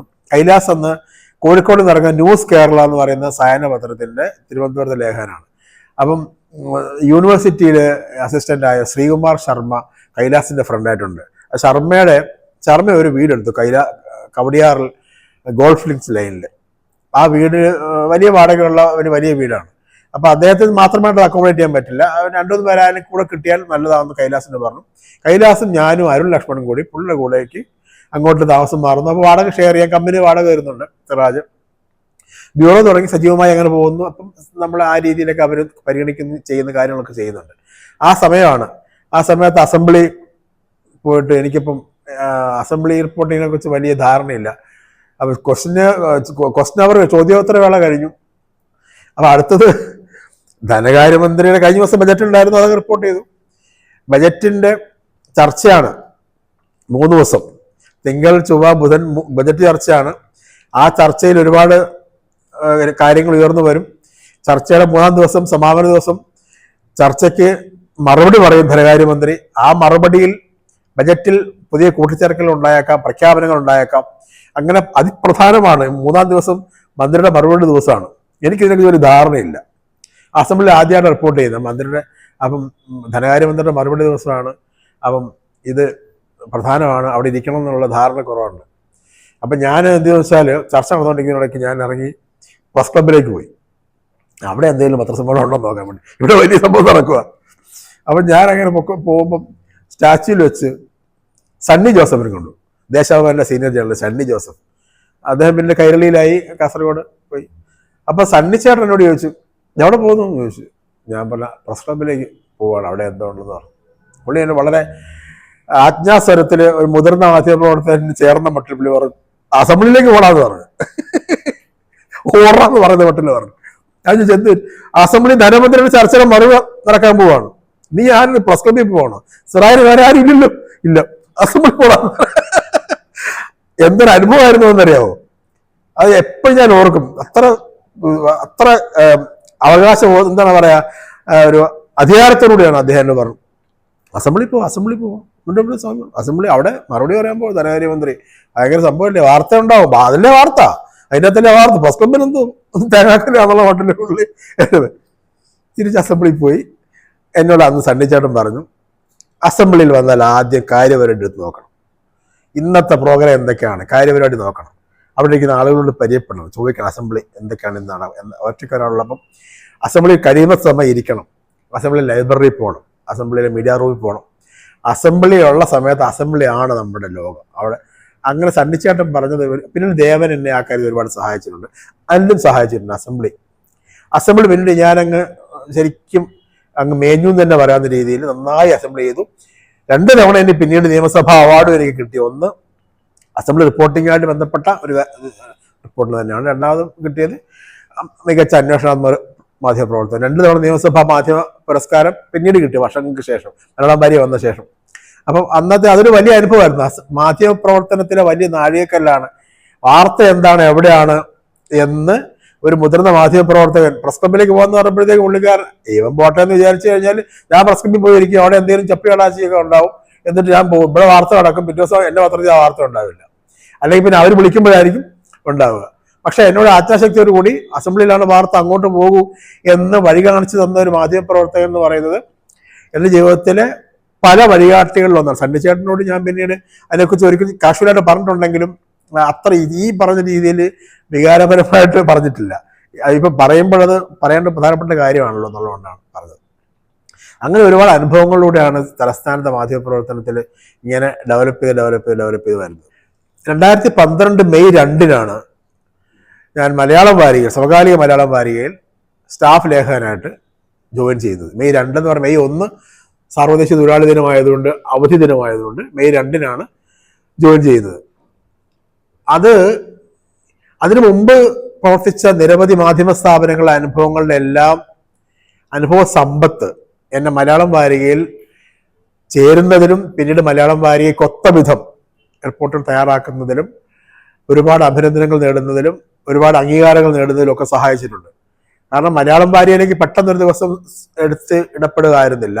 അതിനു മുമ്പ് മാധ്യമത്തിലെ അനുഭവം, സപ്ലിമെന്റിലെ അനുഭവം, സിറാജിലെ ഡെസ്കിലെയും ബ്യൂറോയിലെ അനുഭവം, 8 മാസം തേജസ് ദിനപത്രത്തിൽ ജോലി ചെയ്തു, അതിലെ അനുഭവം, 2 വർഷത്തോളം ദീപികയിൽ മലപ്പുറം ബ്യൂറോയിൽ ജോലി ചെയ്തു. അങ്ങനെയുള്ള അനുഭവങ്ങളുടെ എല്ലാം ഒരു വലിയ സമ്പത്ത് എന്നെ മലയാളം വാരികയിൽ വന്നപ്പോൾ ഒരുപാട് സഹായിച്ചു എന്നുള്ളതാണ്. മലയാളം വാരികയിൽ വരുന്നതിന് മുമ്പ് കുറച്ചു കാലം മാധ്യമപ്രവർത്തനത്തിൽ മാറി, അതുകൊണ്ട് ജസ്റ്റ് പറഞ്ഞിട്ട് പോകണം തോന്നുന്നു. കേരള വനിതാ വികസന കോർപ്പറേഷനിൽ, സാമൂഹ്യനീതി വകുപ്പിന് കീഴിലുള്ള വനിതാ വികസന കോർപ്പറേഷനിൽ പബ്ലിക് റിലേഷൻസ് ഓഫീസറാണ്, PRO ആയിട്ട് ജോലി ചെയ്തു കുറച്ചു കാലം. അവിടെ നിൽക്കുമ്പോഴാണ് മലയാളം വാരികയിലേക്ക് വരുന്നത്. അപ്പോൾ അതിനു മുമ്പ് മലയാളം വാരികയിൽ ജയചന്ദ്രൻ നായർ സാറിന്റെ നിർദ്ദേശപ്രകാരം പലത് എഴുതിയിട്ടുണ്ടെങ്കിലും സ്റ്റാഫായിട്ട് മലയാളം വാരികയിൽ ജോയിൻ ചെയ്യുന്നത് 2012-ലാണ്. അതിനുശേഷം ശരിക്കും ഈ അഭിമാനത്തോടെ എന്നുള്ള വാക്ക് ആവർത്തിച്ച് പറയേണ്ടി വരുന്നത് ആ കാര്യത്തിലാണ്. കാരണം എൻ്റെ മാധ്യമപ്രവർത്തനം എന്ന നിലയ്ക്കുള്ള, ഞാനീ പറഞ്ഞല്ലോ അതിനു മുമ്പുള്ള മുഴുവൻ അനുഭവ സമ്പത്തുകളുടെയും ഒരു കുതിപ്പായിരുന്നു മലയാളം വാരികയിലേക്കുള്ള മാറ്റം. പക്ഷെ മലയാളം വാരികയിൽ വന്ന് എഴുതി തുടങ്ങിയ ശേഷം മാധ്യമപ്രവർത്തനം എന്ന നിലയ്ക്കുള്ള അതിൻ്റെ പ്രൊഫൈൽ തന്നെ മാറിപ്പോയി. അതൊരു മലയാളം വാരികയിലെ ബൈലൈൻ എത്രത്തോളം നമ്മുടെ മാധ്യമപ്രവർത്തകർ എന്നുള്ള നിലയ്ക്കുള്ള ശ്രദ്ധ നമുക്ക് കിട്ടിയിട്ടുണ്ടെന്നുള്ള ഒരുപാട് എണ്ണയാ തീരാത്തത്ര അനുഭവങ്ങളുണ്ട്. നമ്മളെ ഒരു നിലയ്ക്കും അറിയാനിടയില്ലാത്ത ആളുകൾ ഇങ്ങോട്ട് വന്ന് പരിചയപ്പെട്ട നിരവധി അനുഭവങ്ങൾ, പേര് പറയുമ്പോൾ തന്നെ വായിച്ചിട്ടുണ്ട്, ഇന്ന റിപ്പോർട്ട് വായിച്ചിട്ടുണ്ട് എന്ന് നമ്മൾ പ്രതീക്ഷിക്കാത്ത ലെവലിലുള്ള ആളുകൾ പറയുന്ന അനുഭവങ്ങൾ, നമ്മൾ എഴുതിയ ചില റിപ്പോർട്ടുകളുടെ തലക്കെട്ട് ഇങ്ങോട്ട് ആ റിപ്പോർട്ട് എഴുതിയ താങ്കളല്ലേ എന്ന് ചോദിച്ച അനുഭവങ്ങൾ, ഇതൊക്കെ മലയാളം വാരിക തന്ന അനുഗ്രഹങ്ങളാണ്. മലയാളം വാരിക ആ ലെവലിൽ ചർച്ച ചെയ്യപ്പെടുന്ന ഓരോ റിപ്പോർട്ടുകളും എന്നും വർഷങ്ങൾക്ക് ശേഷം ഇപ്പോഴും നമുക്ക് പല റിപ്പോർട്ടുകളിലൂടെ അനുഭവങ്ങളുണ്ട്. ഒരിക്കൽ MA ബേബിയെ ഞാൻ ഒരു ഇന്റർവ്യൂവിന് സമയം ചോദിച്ചുകൊണ്ട് വിളിച്ചപ്പോൾ അദ്ദേഹം എന്ന് പറഞ്ഞു, സർഗസംഗീതം പൊഴിക്കുന്ന പൊതുവിദ്യാലയങ്ങൾ എന്ന് പറഞ്ഞ് കേരളത്തിലെ പൊതുവിദ്യാഭ്യാസ മേഖലയെക്കുറിച്ച് റിപ്പോർട്ട് എഴുതിയത് താങ്കളല്ലേ? ഞാൻ ഇപ്പോഴും ഓർക്കുന്നുണ്ടെന്ന്. ഒരനുഭവം മാത്രമാണത്. സർഗസംഗീതം പൊഴിക്കുന്ന പൊതുവിദ്യാലയം എന്നുള്ള തലക്കെട്ട് അദ്ദേഹം മറന്നു, ഞാൻ മറന്നു. ഇപ്പൊ ഓർത്തു വെച്ചിരിക്കുന്നത് അദ്ദേഹം രണ്ടാമത് പറഞ്ഞപ്പോഴാണ്. അപ്പൊ അങ്ങനെയുള്ള നിരവധി അനുഭവങ്ങൾ നമുക്കുണ്ട്. മലയാളം വാരിക തന്ന മലയാളം വാരികയിലെ പത്രാധിപർ സജി ജെയിംസ് അടക്കമുള്ള മലയാളം വാരികയിലെ ഇന്ത്യൻ എക്സ്പ്രസിലെയും ആ ടീം TJS ജോർജിനെ പോലുള്ള ഒരു മഹാനായ ഗ്ലോബൽ ജേർണലിസ്റ്റിന്റെ അനുഗ്രഹം. അദ്ദേഹം കോഴിക്കോട്ട് ഒരു ലേഖകനെ വേണം എന്ന് സജിയോട്, ഞാൻ മലയാളം വാരി ജോയിൻ ചെയ്ത് കുറച്ച്, കോഴിക്കോട്ട് ലേഖകനില്ല ആ സമയത്ത്, പത്രാധിപ സമിതിയിലുള്ള ആളുകൾ തന്നെ ചെയ്യുന്നത്, കോഴിക്കോട്ടുള്ള ഒരാളെ വെക്കണം എന്ന് സജിയോട് പറഞ്ഞ സമയത്ത് സജി എന്നോട് പിന്നീട് സ്വകാര്യമായിട്ട് സംസാരിച്ചപ്പോൾ പറഞ്ഞാണ്, റംഷാദിനെ പോലെ ഒരാളെ കിട്ടുമോ നോക്കണം എന്ന് TJS പറഞ്ഞു എന്നുള്ളത് ഒരിക്കലും മറക്കാനാവാത്തൊരു കാര്യമാണ്. റംഷാദിനെ പോലെ ഒരാളെ കിട്ടണമെന്ന് TJS പറയാന്ന് പറഞ്ഞാൽ അതൊരു വലിയ അനുഗ്രഹം തന്നെയാണ്. ഞാൻ വലിയ ആളാണെന്നല്ല, നമ്മൾ കഠിനാധ്വാനം ചെയ്യുന്നതുകൊണ്ടാണ്. ഓടി നടന്ന് ഇങ്ങനെ പണ്ട് ഉഷച്ചേച്ചി പറഞ്ഞ പോലെ കാലിൽ ചക്രം പിടിപ്പിച്ചപോലെ ഓടി നടന്ന് റിപ്പോർട്ട് ചെയ്തിട്ടുണ്ട്. എത്ര സ്റ്റോറികൾ നമ്മൾ ഓടി നടന്ന് റിപ്പോർട്ട് ചെയ്തിട്ടുണ്ട്. ഉറങ്ങാതെ അതിരാത്രിയൊക്കെ കയറുന്ന എഴുതും. അങ്ങനെ ആണ് മലയാളം വാരികയിലെ ആ ഒരു സ്പേസ് നമ്മൾ ഉണ്ടാക്കുക. മലയാളം വാരികയിലെ ഈ സജി അടക്കമുള്ള ടീം തന്ന ഒരു സപ്പോർട്ട് വലിയ സപ്പോർട്ടാണ് മലയാളം വാരികയിൽ. അത് ഇപ്പം നിയമസഭാ അവാർഡുകൾ 2 തവണ, അതിനു മുമ്പ് ഒക്ക മൗലവി ഫൗണ്ടേഷൻ്റെ, ഡോക്ടർ NA കരീം ഫൗണ്ടേഷൻ്റെ അവാർഡ്, മികച്ച സാമൂഹിക പ്രതിബദ്ധതയുള്ള റിപ്പോർട്ടുകൾക്കുള്ള അവാർഡ്, നിയമസഭാ അവാർഡ് 2 തവണ, മീഡിയ അക്കാദമിയുടെ മികച്ച അന്വേഷണാത്മക മാധ്യമ പ്രവർത്തനത്തിലുള്ള അവാർഡ്, പിന്നെ IHNA Australia award, psychiatry chapter of കേരളയുടെ മികച്ച റിപ്പോർട്ടറുകളുള്ള മെൻ്റൽ ഹെൽത്ത് അവാർഡ്, അങ്ങനെയുള്ള ഒരുപാട് നിരവധി അവാർഡുകളുടെ ഒരു വലിയ അംഗീകാരം, ഒരു നിരവധി അവാർഡുകൾ, അഭിമുഖങ്ങളുടെ ഒരു വലിയ നിര മലയാളം വാരികയിൽ വന്ന ശേഷം ചെയ്യാൻ കഴിഞ്ഞു എന്നുള്ളത് വലിയൊരു അനുഭവ സമ്പത്താണ്. അതിൽ നിന്ന് ഒരുപാട് സന്തോഷകരമായ അനുഭവങ്ങളും വേദനിപ്പിക്കുന്ന അനുഭവങ്ങളും താക്കീതായി മാറിയ അനുഭവങ്ങളും ഒക്കെ ഉണ്ട്. അതായത് ഇപ്പം സെൻകുമാർ, TP സെൻകുമാർ, മുൻ DGP TP സെൻകുമാറിനെ അദ്ദേഹം വിരമിച്ചതിൻ്റെ 3-ാം ദിവസം അദ്ദേഹത്തിനോട് മുൻകൂട്ടി അനുവാദം വാങ്ങിച്ച് അദ്ദേഹത്തിൻ്റെ വീട്ടിൽ പോയി 1.25 മണിക്കൂർ നേരം അദ്ദേഹത്തിന് അനുവാദത്തോടുകൂടി റെക്കോർഡ് ചെയ്ത് ഇൻ്റർവ്യൂ എടുത്ത ശേഷം ആ ഇൻ്റർവ്യൂ വലിയ വിവാദമായപ്പോൾ, അദ്ദേഹം പറഞ്ഞ കാര്യങ്ങൾ പലതും വലിയ വിവാദമായി മാറിയപ്പോൾ ഉണ്ടായ ഒരു അറ്റാക്ക് ഉണ്ട്. അദ്ദേഹം തന്നെ സ്വകാര്യ സംഭാഷണമായിരുന്നു എന്ന് പറഞ്ഞു ആദ്യം തള്ളിപ്പറഞ്ഞു. അതിനുശേഷം വലിയ രീതിയിലുള്ള സൈബർ അറ്റാക്ക് ഉണ്ടായി അദ്ദേഹത്തിൻ്റെ അനുകൂലിക്കുന്ന ആളുകളിൽ നിന്ന്. പോലീസ് കേസെടുക്കും എന്നുള്ള അവസ്ഥയിലേക്ക് വന്നു. പക്ഷേ കേസെടുത്തില്ല. അദ്ദേഹത്തിനെതിരെ മാത്രമാണ് കേസെടുത്തത്. മാധ്യമപ്രവർത്തകനെതിരെയോ സ്ഥാപനത്തിനെതിരെയോ കേസെടുക്കേണ്ട കാര്യമില്ല എന്ന് ഗവൺമെൻറ് തീരുമാനിച്ചു. അദ്ദേഹം പറഞ്ഞ കാര്യങ്ങൾ മാത്രമാണ് നമ്മൾ എഴുതിയെടുത്തതെന്നും പ്രസിദ്ധീകരിച്ചതെന്നും അദ്ദേഹം പറയാത്തൊരു കാര്യവും ചെയ്തിട്ടില്ല എന്നും ഗവൺമെൻറ്റിനും പോലീസിനും അന്വേഷണ ഏജൻസികൾക്കൊക്കെ ബോധ്യപ്പെട്ടു. പക്ഷെ അതിൻ്റെ പേരിലുണ്ടായ മാനസിക സംഘർഷങ്ങളും ആ വിഷയം ഉണ്ടാക്കിയ ഒരു അനുഭവങ്ങളും ആ വിഷയം തന്ന അനുഭവങ്ങളും വളരെ വലുതായിരുന്നു. അതായത് TP സെൻകുമാർ അദ്ദേഹത്തിൻ്റെ ഇൻ്റർവ്യൂ അല്ല ഞാൻ ആദ്യം ചെയ്യുന്നത്. അതിനുമുമ്പ് നിരവധി ഉദ്യോഗസ്ഥ പ്രമുഖരുടെയും രാഷ്ട്രീയ നേതാക്കന്മാരുടെ ഒക്കെ ഇൻ്റർവ്യൂസ് ചെയ്തിട്ടുണ്ട്. പലതും വലിയ രീതിയിൽ ചർച്ചയായിട്ടുണ്ട്, വലിയ വാർത്തയായിട്ടുണ്ട്. അതിൽ നിന്ന് വാർത്തകൾ ഉണ്ടായിട്ടുണ്ട്, ചാനലുകൾ വാർത്ത അതിൽ നിന്നുണ്ടാക്കുക ഒക്കെ ചെയ്തിട്ടുണ്ട്. പക്ഷേ ഈ TP സെൻകുമാറിൻ്റെ ഇൻ്റർവ്യൂവിന് മുമ്പ് അദ്ദേഹം അതായത് 2016 LDF സർക്കാർ വരുന്നു. അപ്പോൾ അദ്ദേഹത്തെ DGP സ്ഥാനത്ത് നിന്ന് മാറ്റുന്നു. ലോക്നാഥ് ബെഹ്റ DGP ആക്കുന്നു. അദ്ദേഹം കോടതിയിൽ പോകുന്നു. അദ്ദേഹത്തിന് അനുകൂലമായി വിധി വരും. അപ്പം ആ സമയത്ത് നമ്മൾ അദ്ദേഹത്തെ കാണുന്ന പോലെ ഫോണിൽ വിളിച്ച് വിവരങ്ങളൊക്കെ എടുത്ത് ഒരു നല്ല സമഗ്രമായി എന്താണ് സംഭവിച്ചത്, സെൻകുമാറിനെ മാറ്റിയതും 10 മാസം അദ്ദേഹം പുറത്തു നിന്നതും നിയമപരമായി അദ്ദേഹം നടത്തിയ ഇടപെടലുകളും ഒക്കെ വെച്ചിട്ട് സമഗ്രമായ ഒരു സ്റ്റോറി ചെയ്തു. ഈ സ്റ്റോറി അദ്ദേഹം വായിച്ചു. അതിനുശേഷമാണ് പിന്നീട് അദ്ദേഹം വിരമിച്ചപ്പോൾ 10 മാസം 1 വർഷത്തിന് മാത്രമല്ല DGP ആയുള്ളൂ. തിരിച്ചു വന്ന ശേഷം ഇൻ്റർവ്യൂവിന് സമയം ചോദിച്ചപ്പോൾ അദ്ദേഹം സമയം തന്നത്. ഇൻ്റർവ്യൂവിന് സമയം ചോദിക്കുക മാത്രമല്ല മെസ്സേജ് ആയിട്ട് അയക്കുകയും ചെയ്തു. അദ്ദേഹം ഓക്കെ എന്ന് സമയമൊക്കെ ഇങ്ങോട്ട് മെസ്സേജ് ആയിട്ട് തരികയൊക്കെ ചെയ്തതിൽ അങ്ങോട്ടും ഇങ്ങോട്ടും കമ്മ്യൂണിക്കേഷൻ നടന്നതാണ്. ജൂലൈ 31 അദ്ദേഹം വിരമിക്കുന്നു. ഓഗസ്റ്റ് 1 അദ്ദേഹം ചില ചാനൽ ഇൻ്റർവ്യൂകളുടെ തിരക്കിനായിരുന്നു.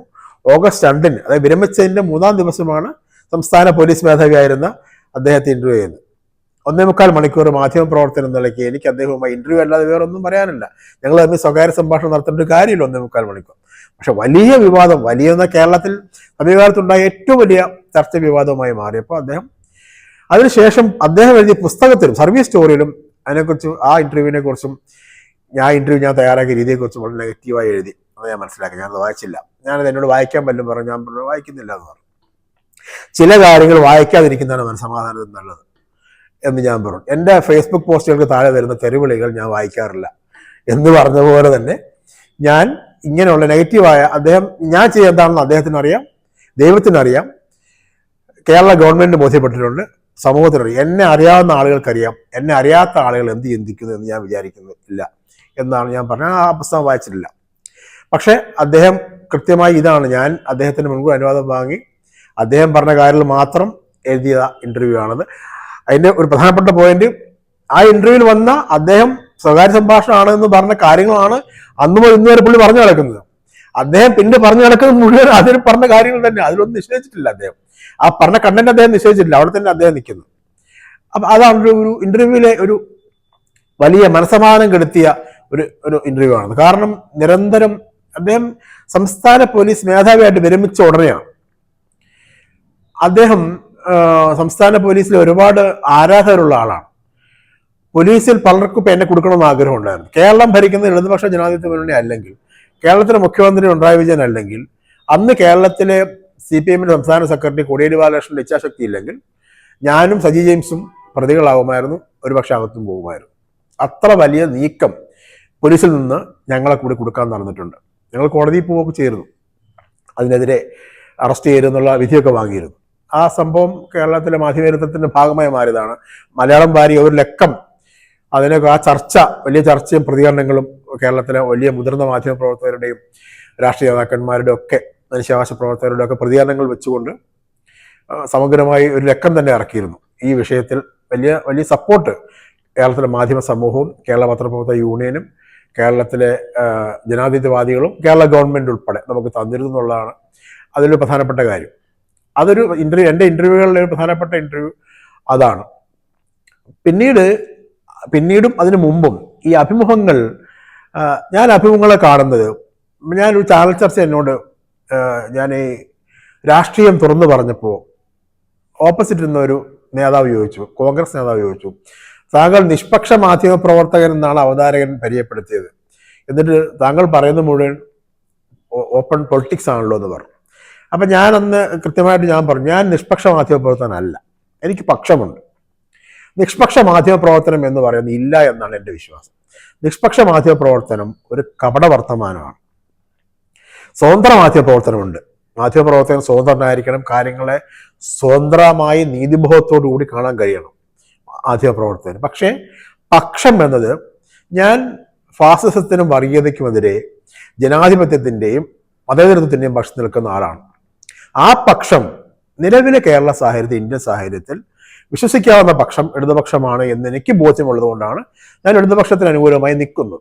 പക്ഷെ എൻ്റെ റിപ്പോർട്ടുകളെല്ലാം ഇടതുപക്ഷത്തിനോ ഇടതുപക്ഷ സർക്കാരിനെയോ പ്രകീർത്തിക്കുന്നവയോ അവരെ സ്തുതി പാടുന്നവയോ അല്ല. ഓരോ റിപ്പോർട്ടും എടുത്ത് നോക്കൂ. സോഷ്യൽ മീഡിയയിൽ എന്തെഴുതണമെന്ന് ഞാൻ തീരുമാനിക്കുന്നു. പക്ഷേ റിപ്പോർട്ടുകൾ കുറച്ചുകൂടി കൃത്യമായും വസ്തുനിഷ്ഠമായും, സോഷ്യൽ മീഡിയ തുണ എഴുതുന്നതല്ല, പക്ഷെ ന്യൂട്രലായും സ്വതന്ത്രമായി എഴുതാൻ ഞാൻ കൃത്യമായി എഴുതാറുണ്ട്. മലയാളം വാരിക അല്ലെങ്കിൽ അച്ചടിച്ച് വരില്ല. മലയാളം വാരിക ആരുടെയും ജിഹ്വയല്ല. പക്ഷെ പക്ഷമുണ്ട്, അത് രാഷ്ട്രീയ പക്ഷമാണ് എന്നാണ് ഞാൻ പറഞ്ഞൊരു കാര്യം. അപ്പം ഈ ഇന്റർവ്യൂസ് ചെയ്യുമ്പോഴും ഈ പക്ഷം വരുമോ എന്നുള്ള ഒരു പ്രശ്നം പലരും ചോദിച്ചിട്ടുണ്ട്. നമ്മൾ ഒരിക്കലും അത് വരാൻ അനുവദിക്കാറില്ല. ഈ സെൻകുമാർ അഭിമുഖത്തിന് മുമ്പും ശേഷവും സ്വതന്ത്രമായി നീതിബോധത്തോടുകൂടി അപ്പോഴത്തെ രാഷ്ട്രീയ സാമൂഹിക സാഹചര്യങ്ങളെ ഏറ്റവും ശരിയായി മനസ്സിലാക്കിക്കൊണ്ടാണ് ഞാൻ ചോദ്യങ്ങൾ തയ്യാറാക്കാനും എഴുതാനും ശ്രമിച്ചിട്ടുള്ളത്. അപ്പം ഈ മീഡിയ അക്കാഡമി നേരത്തെ പറഞ്ഞ പുസ്തകത്തിൽ അതിൻ്റെ അവതാരിക എഴുതിയത് S. ജയചന്ദ്രൻ നായർ സാറാണ്. ആ അവതാരികൾ അദ്ദേഹം കൃത്യമായിട്ട് പറയുന്നുണ്ട് ഈ കാര്യം. നിലവിലെ സാമൂഹിക സാഹചര്യങ്ങളെ അതിൻ്റെ വസ്തുനിഷ്ഠമായ യാഥാർത്ഥ്യബോധത്തോടു കൂടി ചോദ്യങ്ങൾ തയ്യാറാക്കി അഭിമുഖം തയ്യാറാക്കുന്നതിൽ, ചോദ്യങ്ങൾ ഉന്നയിക്കുന്നതിൽ റംഷാദ് വിജയിച്ച് കാണാറുണ്ട് എന്നുള്ള കറക്റ്റ് വരികൾ ഇതല്ല പറയാറുണ്ട്. അത് ഇനി വരാൻ പോകുന്ന എൻ്റെ മറ്റൊരു അഭിമുഖ പുസ്തകമുണ്ട്, പെണ്ണടയാളങ്ങൾ എന്ന് പറഞ്ഞിട്ട് സ്ത്രീപക്ഷ അഭിമുഖങ്ങളുടെ പുസ്തകം വരാറുണ്ട്. അതിൻ്റെ അവതാരിക തയ്യാറാക്കിയത് TJ ജോർജ് സാറാണ്. സാറും ഈ കാര്യം വേറെ രീതിയിൽ പറഞ്ഞിട്ടുണ്ട്. അതൊക്കെ അവർ ബ്ലൈൻഡായി എന്നെ എന്തെങ്കിലും സപ്പോർട്ട് ചെയ്യാൻ വേണ്ടി എന്നോടുള്ള സ്നേഹവാത്സല്യങ്ങൾ കൊണ്ട് പറയുന്നതല്ല. അവരാരും അങ്ങനെ എന്തെങ്കിലും സ്നേഹവാത്സല്യങ്ങൾ കൊണ്ട് ആരും സന്തോഷിപ്പിക്കാൻ വേണ്ടി ഇല്ലാത്ത കാര്യങ്ങൾ പറയുന്ന ആളുകളും അല്ലല്ലോ. വസ്തുതാപരമായി പറയുന്ന ആളുകളാണ്. അപ്പം ഞാൻ ശ്രദ്ധിക്കാറുണ്ട് അഭിമുഖങ്ങൾ നിലവിലെ യാഥാർത്ഥ്യങ്ങളോട് നീതി പുലർത്തണം. ചോദ്യങ്ങൾ നമ്മുടെ താല്പര്യങ്ങൾ മാത്രമല്ല, ഇന്റർവ്യൂ ചെയ്യുന്ന ആളുടെ ഉള്ളിൽ നിന്ന് അദ്ദേഹത്തിന് പറയാനുള്ള രാഷ്ട്രീയവും സാമൂഹികവും ഏത് കാര്യവും വരാനുള്ള ചോദ്യമായിരിക്കും നമ്മൾ ചോദിക്കുന്നത്. അദ്ദേഹത്തെ പ്രീതിപ്പെടുത്താൻ വേണ്ടി മാത്രമായിരിക്കും, അതേസമയം അദ്ദേഹത്തെ വ്രണപ്പെടുത്താനുമായിരിക്കരുത് എന്ന് നമ്മൾ അദ്ദേഹം എന്ന് പറഞ്ഞാൽ സ്ത്രീയായാലും പുരുഷനായാലും ട്രാൻസ്ജെൻഡർ ആയാലും ഇവരെ എല്ലാം ഇന്റർവ്യൂ ചെയ്തിട്ടുണ്ട്. കേന്ദ്രമന്ത്രിയായിരുന്ന യശ്വന്ത് സിൻഹ രാഷ്ട്രപതി സ്ഥാനാർത്ഥിയായപ്പോൾ കേരളത്തിലെ ആണ് അദ്ദേഹം ക്യാമ്പയിൻ തുടങ്ങിയത്. കേരളത്തിൽ നിന്നാണ്, അതായത് പ്രതിപക്ഷ സഖ്യത്തിൻ്റെ പൊതു സ്ഥാനാർത്ഥിയായി യശ്വന്ത് സിൻഹയെ പ്രഖ്യാപിച്ച ശേഷം അദ്ദേഹം കേരളത്തിൽ നിന്ന് ക്യാമ്പയിൻ തുടങ്ങിയപ്പോൾ അദ്ദേഹത്തിൻ്റെ ഇന്റർവ്യൂ എടുത്ത കേരളത്തിൽ ഒരു മാധ്യമ പ്രവർത്തകൻ ഞാനായിരുന്നു. മലയാളം വാരിക നമ്മൾ കവറായിട്ട് കൊടുക്കുകയും ചെയ്തു. അപ്പം വളരെ സമഗ്രമായിട്ട് അദ്ദേഹം രാഷ്ട്രീയം പറഞ്ഞിരുന്നു. അപ്പം അത് ഞാൻ പറഞ്ഞ അത് മാത്രമല്ല, കേരളത്തിലെ ഒട്ടുമിക്ക AK ആന്റണി, ഉമ്മൻചാണ്ടി, VS അച്യുതാനന്ദൻ, പിണറായി വിജയൻ ഇങ്ങനെ മുഖ്യമന്ത്രിയായവർ, അതുപോലെ VD സതീശൻ, രമേശ് ചെന്നിത്തല, ഉമ്മൻചാണ്ടി പുറകോട്ട് പ്രതിപക്ഷ നേതാക്കളുടെ നിര നോക്കിയാൽ, അതുപോലെ മുല്ലപ്പള്ളി രാമചന്ദ്രൻ,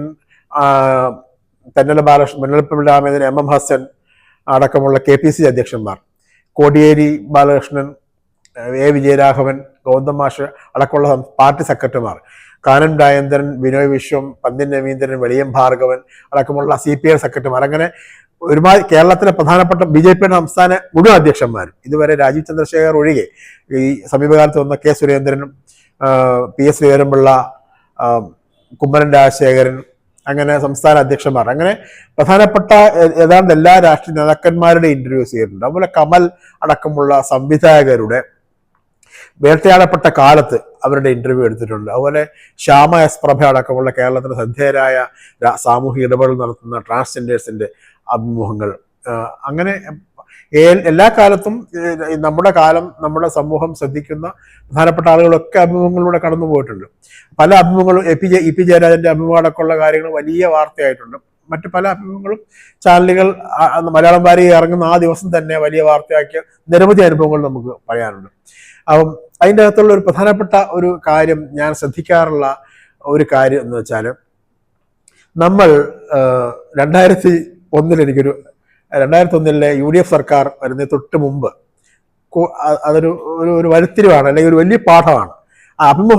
എൻ്റെ അഭിമുഖക്കാരൻ എന്നുള്ള നിലയ്ക്ക് എന്ത് ജാഗ്രത പാലിക്കണമെന്ന് വലിയൊരു പാഠം പഠിപ്പിച്ച പല അനുഭവങ്ങളുടെ ഏറ്റവും പ്രധാനപ്പെട്ട ഒരു കാര്യമായിട്ടാണ് ഞാനത് പറയുന്നത്. 2001 ആന്റണി സർക്കാർ UDF സർക്കാർ വരുന്നു. 2002 ഞാൻ തിരുവനന്തപുരത്ത് വരുന്ന കാര്യം പറഞ്ഞല്ലോ, സിറാജിന്റെ ലേഖനാണ്. അതിനു മുമ്പ് ഈ ഇലക്ഷൻ ക്യാമ്പയിന്റെ സമയത്ത് ആ ഡെസ്ക് ഇരിക്കുമ്പോൾ തന്നെ ഒരു അഭിമുഖ പരമ്പര, അതാണല്ലോ ഒരു പ്രധാനപ്പെട്ട കാര്യമായി അഭിമുഖങ്ങളുടെ വലിയ തുടക്കം. ആദ്യം പത്മനാഭ വേണുഗോപാലിന്റെയും ഈ എലിസബത്ത് ആന്റണിയുടെയും അഭിമുഖം ടൂർ കേരള ചെയ്ത ശേഷമുള്ള രാഷ്ട്രീയ അഭിമുഖങ്ങളുടെ വലിയ പരമ്പര തുടങ്ങുന്നത് അവിടെ നിന്നാണ്.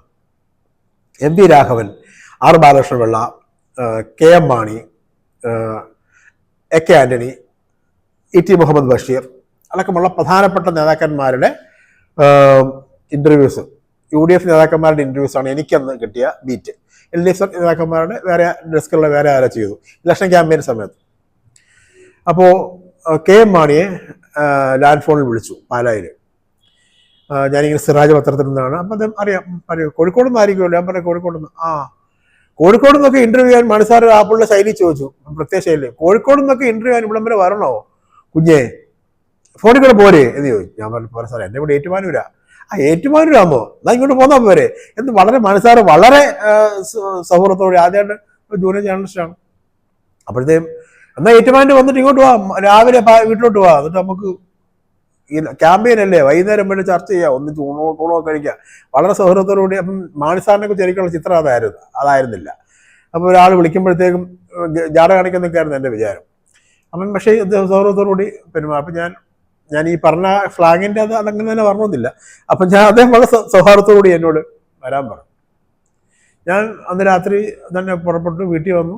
പിറ്റേ ദിവസം രാവിലെ അദ്ദേഹം പറഞ്ഞ സമയത്ത് രാവിലെ 8:30 പാലായിൽ വീട്ടിൽ ചെന്നു. ഞാൻ ഇങ്ങനെ പറഞ്ഞു, ഇപ്പം ഇറങ്ങാൻ പോവാ ഇവിടെ രാവുപുരത്താണ് ആദ്യത്തെ സ്വീകരണം, കയറിക്കൊള്ളാൻ പറഞ്ഞു. കയറി. അന്ന് ചെറിയൊരു ടേപ്പ് റെക്കോർഡറുണ്ട് കയ്യിൽ, അതാണ് റെക്കോർഡറുണ്ട്, ടേപ്പ് റെക്കോർഡറല്ല റെക്കോർഡറുണ്ട്. അതിൽ വെച്ച് കയറി ഇരുന്ന് തുടങ്ങി. അപ്പോൾ ഈ TM ജേക്കബിൻ്റെ ഇൻ്റർവ്യൂ ഒക്കെ ഉണ്ട് ആ സമയത്ത്. അപ്പോൾ ഈ UDF നായനാർ സർക്കാർ UDF നേതാക്കന്മാരെ ഒരുപാട് പേരെ പല കേസുകളിൽ വേട്ടയാടുമെന്നുള്ള ഒരു പരാതി UDF-കാർ നിൽക്കുന്ന വലിയ ക്യാമ്പയിനായി നിൽക്കുന്ന സമയമാണ്. മറ്റേ R ബാലകൃഷ്ണപിള്ളയ്ക്കെതിരായ ഇടമലയാർ കേസ്, അതുപോലെ ഈ KM മാണിക്കെതിരായ ഗ്രാഫൈറ്റ് കേസ്, TM ജേക്കബിൻ്റെ മറ്റേ ഒരു കേസ്, പേര് ഓർമ്മ, കുറേ കേസുകളുണ്ടാവില്ല ആ സമയത്ത്. വിജിലൻസ് അന്വേഷണമൊക്കെ ആയിട്ട് ഇങ്ങനെ എല്ലാവർക്കെതിരെ, ഒട്ടുമിക്കവർക്കെതിരെ ഉണ്ട്. ഇലക്ഷൻ വലിയ ക്യാമ്പയിനായി മാറിയിട്ടുണ്ട്. ഞാൻ ആദ്യത്തെ ചോദ്യം ആണ്, സാറേ ഈ ഗ്രാഫൈറ്റ് കേസിൻ്റെ ഒരു യഥാർത്ഥ സ്ഥിതി എന്താ? ഗ്രാഫൈറ്റ് കേസോ? അത് ചോദിക്കാനാണോ കോഴിക്കോട് ഇവിടം വരെ വന്നത്? നിർത്ത ഡ്രൈവറോട് ഇറങ്ങ. അപ്പം ഡ്രൈവർ സ്ലോ ചെയ്തു, നിർത്തിയില്ല. ഞാൻ പറഞ്ഞു, അപ്പം ഞാൻ പെട്ടെന്ന് തലയ്ക്കകത്ത് മിന്നി, ഇത് കൈവിട്ട് പോകുമല്ലോ. ഞാൻ പറഞ്ഞു, UDF നേതാക്കന്മാരെ, സാറേ UDF നേതാക്കന്മാരെ ഓരോരുത്തരായിട്ട് ടാർഗറ്റ് ചെയ്ത് നായനാർ സർക്കാർ കേസുകൾ കൊടുക്കുന്നു എന്നുള്ള വലിയ ആക്ഷേപം നിൽക്കുകയാണ്. അതിൽ മാനസാറിൻ്റെ പ്രതികരണമാണ് ഞാൻ ചോദിച്ചത്, അല്ലാതെ കേസിൻ്റെ മെറിറ്റിലേക്കല്ല ഞാൻ പോയത്. വിട്ടോ ഡ്രൈവറോട് എന്ന് പറഞ്ഞു. വളരെ കാഷ്വലായിട്ടാണ് ആ ഇൻ്റർവ്യൂ. ഒരു 1.5 മണിക്കൂറോളം രാവിലത്തെ സ്വീകരണം കഴിഞ്ഞ് വീണ്ടും കാറിൽ കയറുന്നു. പുള്ളി എന്നെ എന്നിട്ട് ഏതോ ഒരു സ്ഥലത്ത് കൃത്യമായിട്ട് ചക്കാമ്പുഴ എന്ന് പറയുന്ന സ്ഥലത്ത് കൊണ്ട് ഇറക്കി. അവിടെ ഇവിടെ പെട്ടെന്ന് അങ്ങോട്ട് കിട്ടും, ബസ്സൊക്കെ കിട്ടുമെന്ന് പറഞ്ഞു. വളരെ സ്നേഹത്തോടു കൂടി ആ ഇൻ്റർവ്യൂ തന്നൊരു അനുഭവം എന്ന് വെച്ചാൽ, ആരെയാണ് ഇൻ്റർവ്യൂ ചെയ്യുന്നത് ആ ആളെ പ്രകോപിപ്പിക്കുന്ന ചോദ്യം ആദ്യം ചോദിക്കരുത്. നമ്മുടെ കയ്യിൽ പല സാധനം ഉണ്ടാവും, പക്ഷേ നമ്മൾ എത്ര തെളിവുണ്ടെങ്കിലും എത്ര വലിയ എവിഡൻസോട് കൂടിയാണ് നമ്മൾ അപ്രോച്ച് ചെയ്യുന്നതെങ്കിലും അവരെ പ്രകോപിപ്പിക്കുന്ന ചോദ്യം ഇടയ്ക്കോ അവസാനം അവരെ ആദ്യം നമ്മൾ കയ്യിലെടുക്കുകയാണ് വേണ്ടതെന്നുള്ള ഒരു വലിയ അനുഭവ സമ്പത്താണ് മാണിസാറിൻ്റെ. അല്ല, മാണിസാറ് അതിനോട് ഡ്രൈവറോട് ആകെ ഞാൻ അപ്സെറ്റ് ആയിപ്പോയി. ഡ്രൈവറോട് നിർത്തി ഇറങ്ങിക്കുമെന്ന് പറയുമ്പോൾ എന്ത് ചെയ്യാൻ പറ്റും? ആകെ നമ്മൾ പെട്ടുപോയില്ലേ. പക്ഷെ അത് നമുക്ക് അത്ര സീനിയറായ ഒരാളല്ല, ജൂനിയറായ ജേർണലിസ്റ്റാണ്. നമ്മളന്ന് ഇറക്കി വിടുക എന്ന് പറഞ്ഞാൽ അന്നാണ് ഇറക്കി വിട്ടിരുന്നെങ്കിൽ ഞാൻ തരിപ്പണമായി പോയേനെ.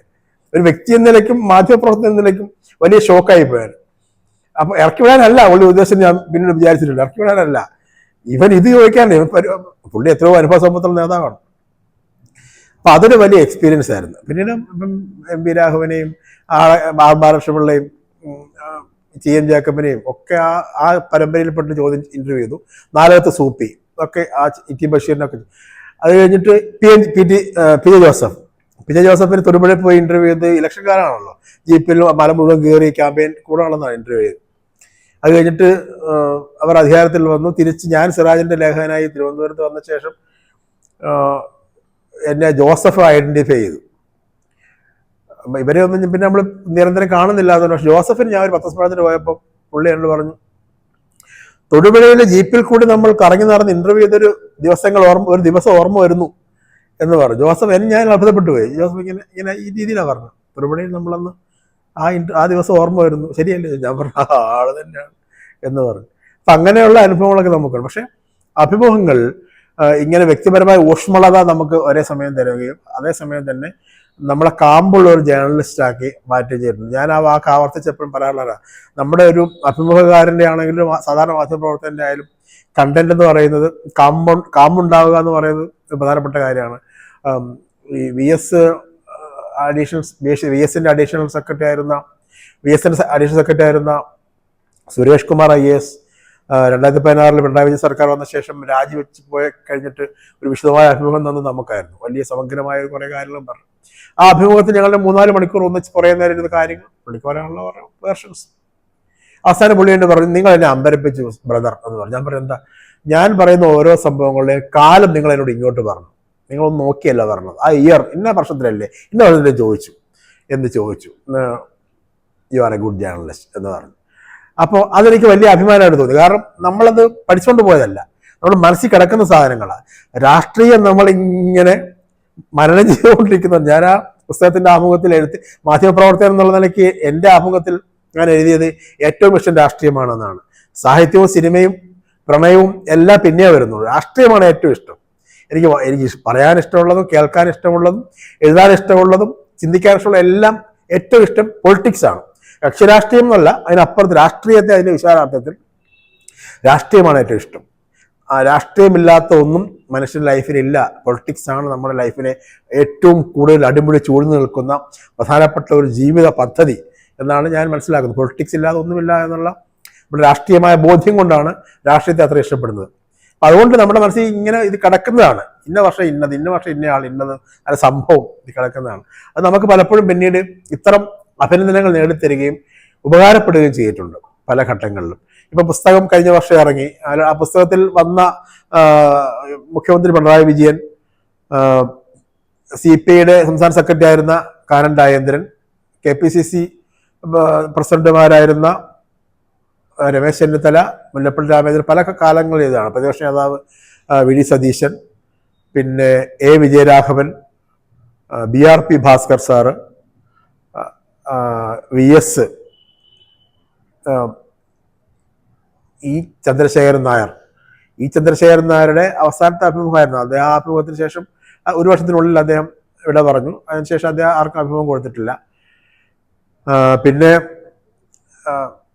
KK ശൈലജ ടീച്ചർ, അല്ലെങ്കിൽ മേധാ പട്കർ അടക്കമുള്ള അഭിമുഖം അതിൽ ഉൾപ്പെടുത്താൻ വേണ്ടി നമ്മൾ തയ്യാറാക്കിയിരുന്നതാണ്. ഉൾപ്പെടുത്തിയിരുന്നതാണ് ആദ്യം. പിന്നെ പേജിന്റെ പ്രശ്നം വന്നുകൊണ്ടാണ് മേധാ പട്കർ അടക്കമുള്ള കുറച്ച് ഒഴിവാക്കിയത്. അതൊക്കെ പിന്നെ ഇനിയുള്ള പുസ്തകങ്ങൾ. പക്ഷെ സ്മിത പാൻസരെ, രക്തസാക്ഷിയായിരുന്ന സംഘപരിവാർ കൊലപ്പെടുത്തിയ വലിയ ചർച്ചയായ ഗോവിന്ദ് പാൻസരയുടെ മകൾ സ്മിത പാൻസരെ കേരളത്തിൽ AYFന്റെ ഒരു പ്രോഗ്രാം വന്നപ്പോൾ അവരെ ഞാൻ പോയി കണ്ട് ഇന്റർവ്യൂ ചെയ്തു. നമ്മുടെ കവറായിരുന്നു രക്തസാക്ഷിയുടെ മകൾ എന്ന് പറഞ്ഞു. ആ ഇന്റർവ്യൂ ഉണ്ട്. അങ്ങനെ 16 അഭിമുഖങ്ങൾ. പാള ഇമാം ഡോക്ടർ VP സുഹൈബ് മൗലവി. പാള ഇമാം ഡോക്ടർ VP സുഹൈബ് മൗലവി പാള ഇമാമായി ചുമതലയേറ്റ് ആദ്യത്തെയും രണ്ടാമത്തെയും ജുമാ പ്രസംഗങ്ങളും ഒരു പെരുന്നാൾ പ്രസംഗവും. ഞാൻ സ്ഥിരമായി പാളയത്താണ് ജുമായ്ക്ക് പോകുന്നത്, പെരുന്നാൾ പോകും. അദ്ദേഹം ഈ നമ്മുടെ ഇസ്ലാമികമായ കാര്യങ്ങൾ പറയുന്നത് അത് മാത്രമല്ല, അദ്ദേഹം ശ്രീനാരായണ ഗുരുവിനെ കുറിച്ച് പറയുന്നു, കേരളത്തിന്റെ നവോത്ഥാനത്തെക്കുറിച്ച് പറയുന്നു. ശ്രീനാരായണ ഗുരുവിന് അയ്യങ്കാളി അടക്കമുള്ളവർക്ക് അതിലുള്ള കേരളം രൂപപ്പെടുത്തിയതിൽ ഇവർക്കൊക്കെ ഉള്ള പങ്കിനെ കുറിച്ച് പറയുന്നു.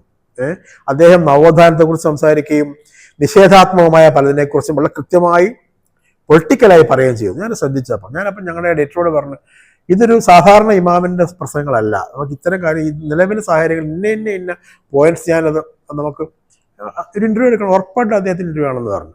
അപ്പോൾ അദ്ദേഹത്തിന് വിശദമായ സമഗ്രമായ ഇന്റർവ്യൂ ആയിരുന്നു. IS ഇസ്ലാം അല്ല എന്ന് പറഞ്ഞിട്ടുള്ള IS കേരളത്തിലേക്ക് കുറെ ചെറുപ്പക്കാർ പോയി എന്നൊക്കെയുള്ള വലിയ വിവാദത്തിന്റെ പശ്ചാത്തലത്തിലായിരുന്നു. വലിയ ചർച്ചയായ ഇന്റർവ്യൂ ആണ്. വലിയ ചർച്ചയായി മാറി. പിന്നെ ഒരുപാട് പേര് വിളിക്കുകയും പോസിറ്റീവായും നെഗറ്റീവായും അദ്ദേഹം എന്നോട് പറഞ്ഞിട്ടുണ്ട്. എനിക്ക് അത് ആ ഇന്റർവ്യൂ തന്ന ഒരു ശ്രദ്ധയും മൈലേജ്. ട്രെയിനിലൊക്കെ യാത്ര ചെയ്യുമ്പോൾ അദ്ദേഹത്തിന് പല്ലും വന്നിട്ട് മലയാളത്തിൽ ഇന്റർവ്യൂ അയച്ചു, ഉസ്താദെ നിമാമെ നന്നായി എന്നൊക്കെ പറയാറുണ്ട് എന്ന് അദ്ദേഹം. അപ്പം അങ്ങനെ അത് നമ്മൾ ഉൾപ്പെടുത്തിയിരുന്നു. അങ്ങനെ 16 അഭിമുഖങ്ങളാണ് അതിൽ RS ബാബു മീഡിയ അക്കാദമി ചെയർമാന്റെ ആമുഖം, S ജയേന്ദ്രൻ നായർ സാറുടെ അവതാരിക, അങ്ങനെ സമഗ്രമായൊരു MA ബേബി ആണ് അത് പ്രകാശനം ചെയ്തത്. മുൻ DGP ഹേമേന്ദ്ര സാർ അടക്കമുള്ള ആളുകൾ പങ്കെടുത്ത ഒരു വലിയ പ്രോഗ്രാമായിരുന്നു അത്. അങ്ങനെ ആ പുസ്തകം ഒരു മാധ്യമപ്രവർത്തനത്തിൽ 30 വർഷത്തെ മാധ്യമപ്രവർത്തനത്തിലെ ഒരു ഘട്ടമാണ്. സന്തോഷകരവും വേദനാജനകവും ഒരുപാട് എക്സൈറ്റ്മെന്റ് ഉണ്ടാക്കിയതൊക്കെ പല ഘട്ടങ്ങൾ കടന്നാണ് എടുത്തത്. അതിനൊരു പ്രത്യേക ഘട്ടമാണ് ആ പുസ്തകം.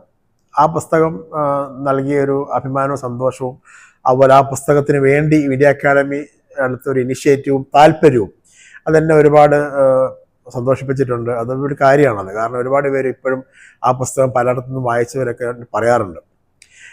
അങ്ങനെയാണ് അതിൻ്റെ ഒരു അനുഭവം. മലയാളം വാരികയിൽ തന്നെ തുടരുകയാണ്. മലയാളം വാരികയിൽ നിരവധി എക്സ്ക്ലൂസീവായ റിപ്പോർട്ടുകൾ ചെയ്യാൻ കഴിഞ്ഞതിൻ്റെ ഒരു അഭിമാനമുണ്ട്. ഇപ്പം ഈ കുറച്ച് നാളായിട്ട് ഞാനത് കൂടുതലായി അത്തരം റിപ്പോർട്ടുകൾ ശ്രദ്ധിക്കുന്നുണ്ട്. ഉദാഹരണമായിട്ട് ഈ മനുഷ്യാവകാശം ലംഘിക്കപ്പെടുന്നിടത്ത് കൃത്യമായി നമ്മൾ നീതിബോധം ഇടപെടുക എന്നുള്ള ഒരു മാധ്യമപ്രവർത്തന ധർമ്മം പല ഘട്ടങ്ങളിൽ ചെയ്തിട്ടുണ്ട്, പലപ്പോഴും ചെയ്തിട്ടുണ്ട് മുമ്പും. അത് കൂടുതലായി അത്തരം റിപ്പോർട്ടുകൾ തയ്യാറാക്കുന്നു, ചെറുതും വലുതുമായ റിപ്പോർട്ട് തയ്യാറാക്കുന്നു. രാഷ്ട്രീയ റിപ്പോർട്ടിങ് അഭിമുഖങ്ങൾ അത് തുടരുകയും ചെയ്യുന്നു. പ്രത്യേകിച്ചും ഈ കേരളത്തിലെ വനിതാ പൊതുപ്രവർത്തകരായ പലരും കേരളത്തിന്റെ രാഷ്ട്രീയ സാമൂഹ്യ ജീവിതത്തിന് നൽകിയ സംഭാവനകൾ വേണ്ടത്ര അടയാളപ്പെടുത്തിയിട്ടില്ല എന്നൊരു പ്രശ്നം. ഇപ്പം ഭാർഗവി തങ്കപ്പൻ ഒരു ഉദാഹരണം പറഞ്ഞാൽ, ഞാൻ ഒരു വളരെ വിശദമായ ഇന്റർവ്യൂ ആയിരുന്നു. ഞാൻ അവർ തിരുവനന്തപുരത്ത് വീട്ടിൽ പോയി. അപ്പം എന്നോട് കേരളത്തിലെ നിയമസഭാ സാമാജിക ഡെപ്യൂട്ടി സ്പീക്കറായിരുന്നു, പൊതുപ്രവർത്തകയായിരുന്നു, വലിയ ഉന്നത വിദ്യാഭ്യാസമുള്ള ആളാണ്. അപ്പം എന്നോട് പറഞ്ഞു, അപ്പം ഇന്റർവ്യൂവിനെ കഴിഞ്ഞിട്ട് ഭാർഗവി തങ്കപ്പൻ വളരെ പേഴ്സണലായിട്ട് ഇങ്ങനെ സംസാരിച്ചു. പറഞ്ഞു, ഇത്ര സമഗ്രമായി ഇങ്ങനെ ചോദ്യങ്ങൾ ചോദിച്ചുകൊണ്ട് എൻ്റെ മനസ്സിലുള്ള രാഷ്ട്രീയം ചൂഴ്ന്നെടുക്കാൻ ഇതുവരെ ഒരാൾ ശ്രമിച്ചിട്ടില്ല. നന്ദിയുണ്ട് കുട്ടി, എന്നാൽ നന്ദിയുണ്ട്, ആ രീതിയിൽ സംസാരിച്ചത് വളരെ. അങ്ങനെ തന്നെയാണ് ജമീല പ്രകാശത്തിന്റെ ഇന്റർവ്യൂവിലുണ്ടായ അനുഭവം. 2 ലക്കമായിട്ട് നമ്മളെ കൊടുത്തത്, അത്രയ്ക്ക് വിശദമായിരുന്നു ജമീല പ്രകാശത്തിന്റെ ഇന്റർവ്യൂ. നളിനി നെറ്റോ മുൻ ഒരു രാഷ്ട്രീയ പ്രവർത്തകയല്ല, പക്ഷേ മുൻ IAS ഓഫീസർ നളിനി നെറ്റോ ഒരു പക്ഷേ മലയാളന്മാരോട് മാത്രം സംബന്ധിച്ചിടത്ത് എനിക്ക് തോന്നുന്നു. ഞാൻ ഇന്റർവ്യൂ കണ്ടിട്ടില്ല. മലയാളം വാരികയിൽ അവർ തന്ന ഒരു അഭിമുഖം ചീഫ് ഇലക്ടറൽ ഓഫീസർ ആയിരിക്കുമ്പോഴാണ്. അത്ര 2013 അന്ന് അധികം കാലം ആകുന്നതിന് മുമ്പാണ്. നമ്മുടെ ഒരു വനിതാ പതിപ്പിന് വേണ്ടിയാണ്, മാർച്ച് 8 പതിപ്പിന് വേണ്ടിയാണ്. ഒരുപാട് കാര്യങ്ങൾ അതുവരെ അവർ പറയാത്ത കാര്യങ്ങൾ സംസാരിക്കുകയും ഒക്കെ ചെയ്തിട്ടുണ്ട്. അങ്ങനെ പല രാജശ്രീ വാര്യരെ പോലുള്ള കലാകാരികളെ ഇന്റർവ്യൂ ചെയ്തിട്ടുണ്ട്. ഈ സാമൂഹിക രംഗത്ത് പല രീതിയിൽ നിൽക്കുന്ന സ്ത്രീകളുടെ പി ഉഷ, ആ ഇന്റർവ്യൂ ഒരുപാട് ആളുകൾ എന്നെ വിളിച്ചിങ്ങോട്ട് പ്രതികരിച്ച ഇന്റർവ്യൂ ആണത്. അപ്പം അങ്ങനെ കുറെ ഇന്റർവ്യൂകൾ ഉൾപ്പെടുത്തി ഒരു പുസ്തകമാക്കണം. പെണ്ണടയാളങ്ങൾ, ഇപ്പൊ ഇതിൽ ഒരുപാട് പേര് പറയാറുണ്ട്. ഇപ്പൊ നിലവിലെ സജീവമായ രാഷ്ട്രീയത്തിലുള്ള PK ശ്രീമതി, CS സുജാത അടക്കമുള്ള ആളുകളുടെ ഒക്കെ ഇന്റർവ്യൂ ചെയ്തിട്ടുണ്ട്. ഷാനിമോൾ ഉസ്മാൻ, ലതിക സുഭാഷ് KPCC ആസ്ഥാനത്തിൽ നിന്നും തലം മുണ്ടനം ചെയ്ത് കരഞ്ഞുകൊണ്ട് പോയ ശേഷം ആദ്യമായി മലയാളം വാരിയോടാണ് ഇത്ര സമഗ്രമായ നമ്മുടെ കവർ സ്റ്റോറി ആയിരുന്നു. അങ്ങനെയുള്ള ഒരുപാട് അനുഭവങ്ങളുണ്ട്. മലയാളം വാരി ഇപ്പം തുടരുകയാണ്. ഈ അഭിമുഖങ്ങളും രാഷ്ട്രീയ റിപ്പോർട്ടുകളും മാത്രമല്ലാതെ ഈ ഇപ്പം കഴിഞ്ഞ ആഴ്ചയിൽ ഇത്ര ഉദാഹരണം പറഞ്ഞാൽ, കൽക്കണ്ടം കയ്യിൽ വെച്ചതിന് 151 ദിവസം MDMA കേസിൽ കൈവശം വെച്ചു എന്ന് പറഞ്ഞിട്ട് ജയിലിൽ കിടക്കേണ്ടി വന്നു 2 ചെറുപ്പക്കാർ. 151 ദിവസം അവർ കയ്യിൽ വെച്ചത് കൽക്കണ്ടമാണ് എന്ന് അവർ ഉറപ്പ് പറഞ്ഞിട്ടും ആ പരിശോധനാ റിപ്പോർട്ട് 151 ദിവസം വരെ വൈകി. അവർ നിരപരാധികളാണെന്ന് പിന്നീട് കോടതി ആ റിപ്പോർട്ട് പുറത്തു വന്നപ്പോൾ കോടതിക്കും ബോധ്യമായി അവർ അപ്പൊ ആ റിപ്പോർട്ട് നമ്മളാണ് ഏറ്റവും വിശദമായി ഓൺലൈനുകളും മറ്റു മാധ്യമങ്ങളും സിംഗിൾ കോളത്തിലോ എല്ലാം ഒക്കെ ഒതുക്കിയപ്പോൾ അവരെ നേരിട്ട് കണ്ട് സംസാരിച്ച് എല്ലാ വിശദാംശങ്ങളോടും കൂടി റിപ്പോർട്ട് ചെയ്യുന്നത് മലയാളം വാരികയാണ്. അത്ര ഒരുപാട് റിപ്പോർട്ടുകൾ നമ്മൾ പുറത്ത് കൊണ്ടുവന്നിരിക്കുന്നുണ്ട് മലയാളം വാരിക.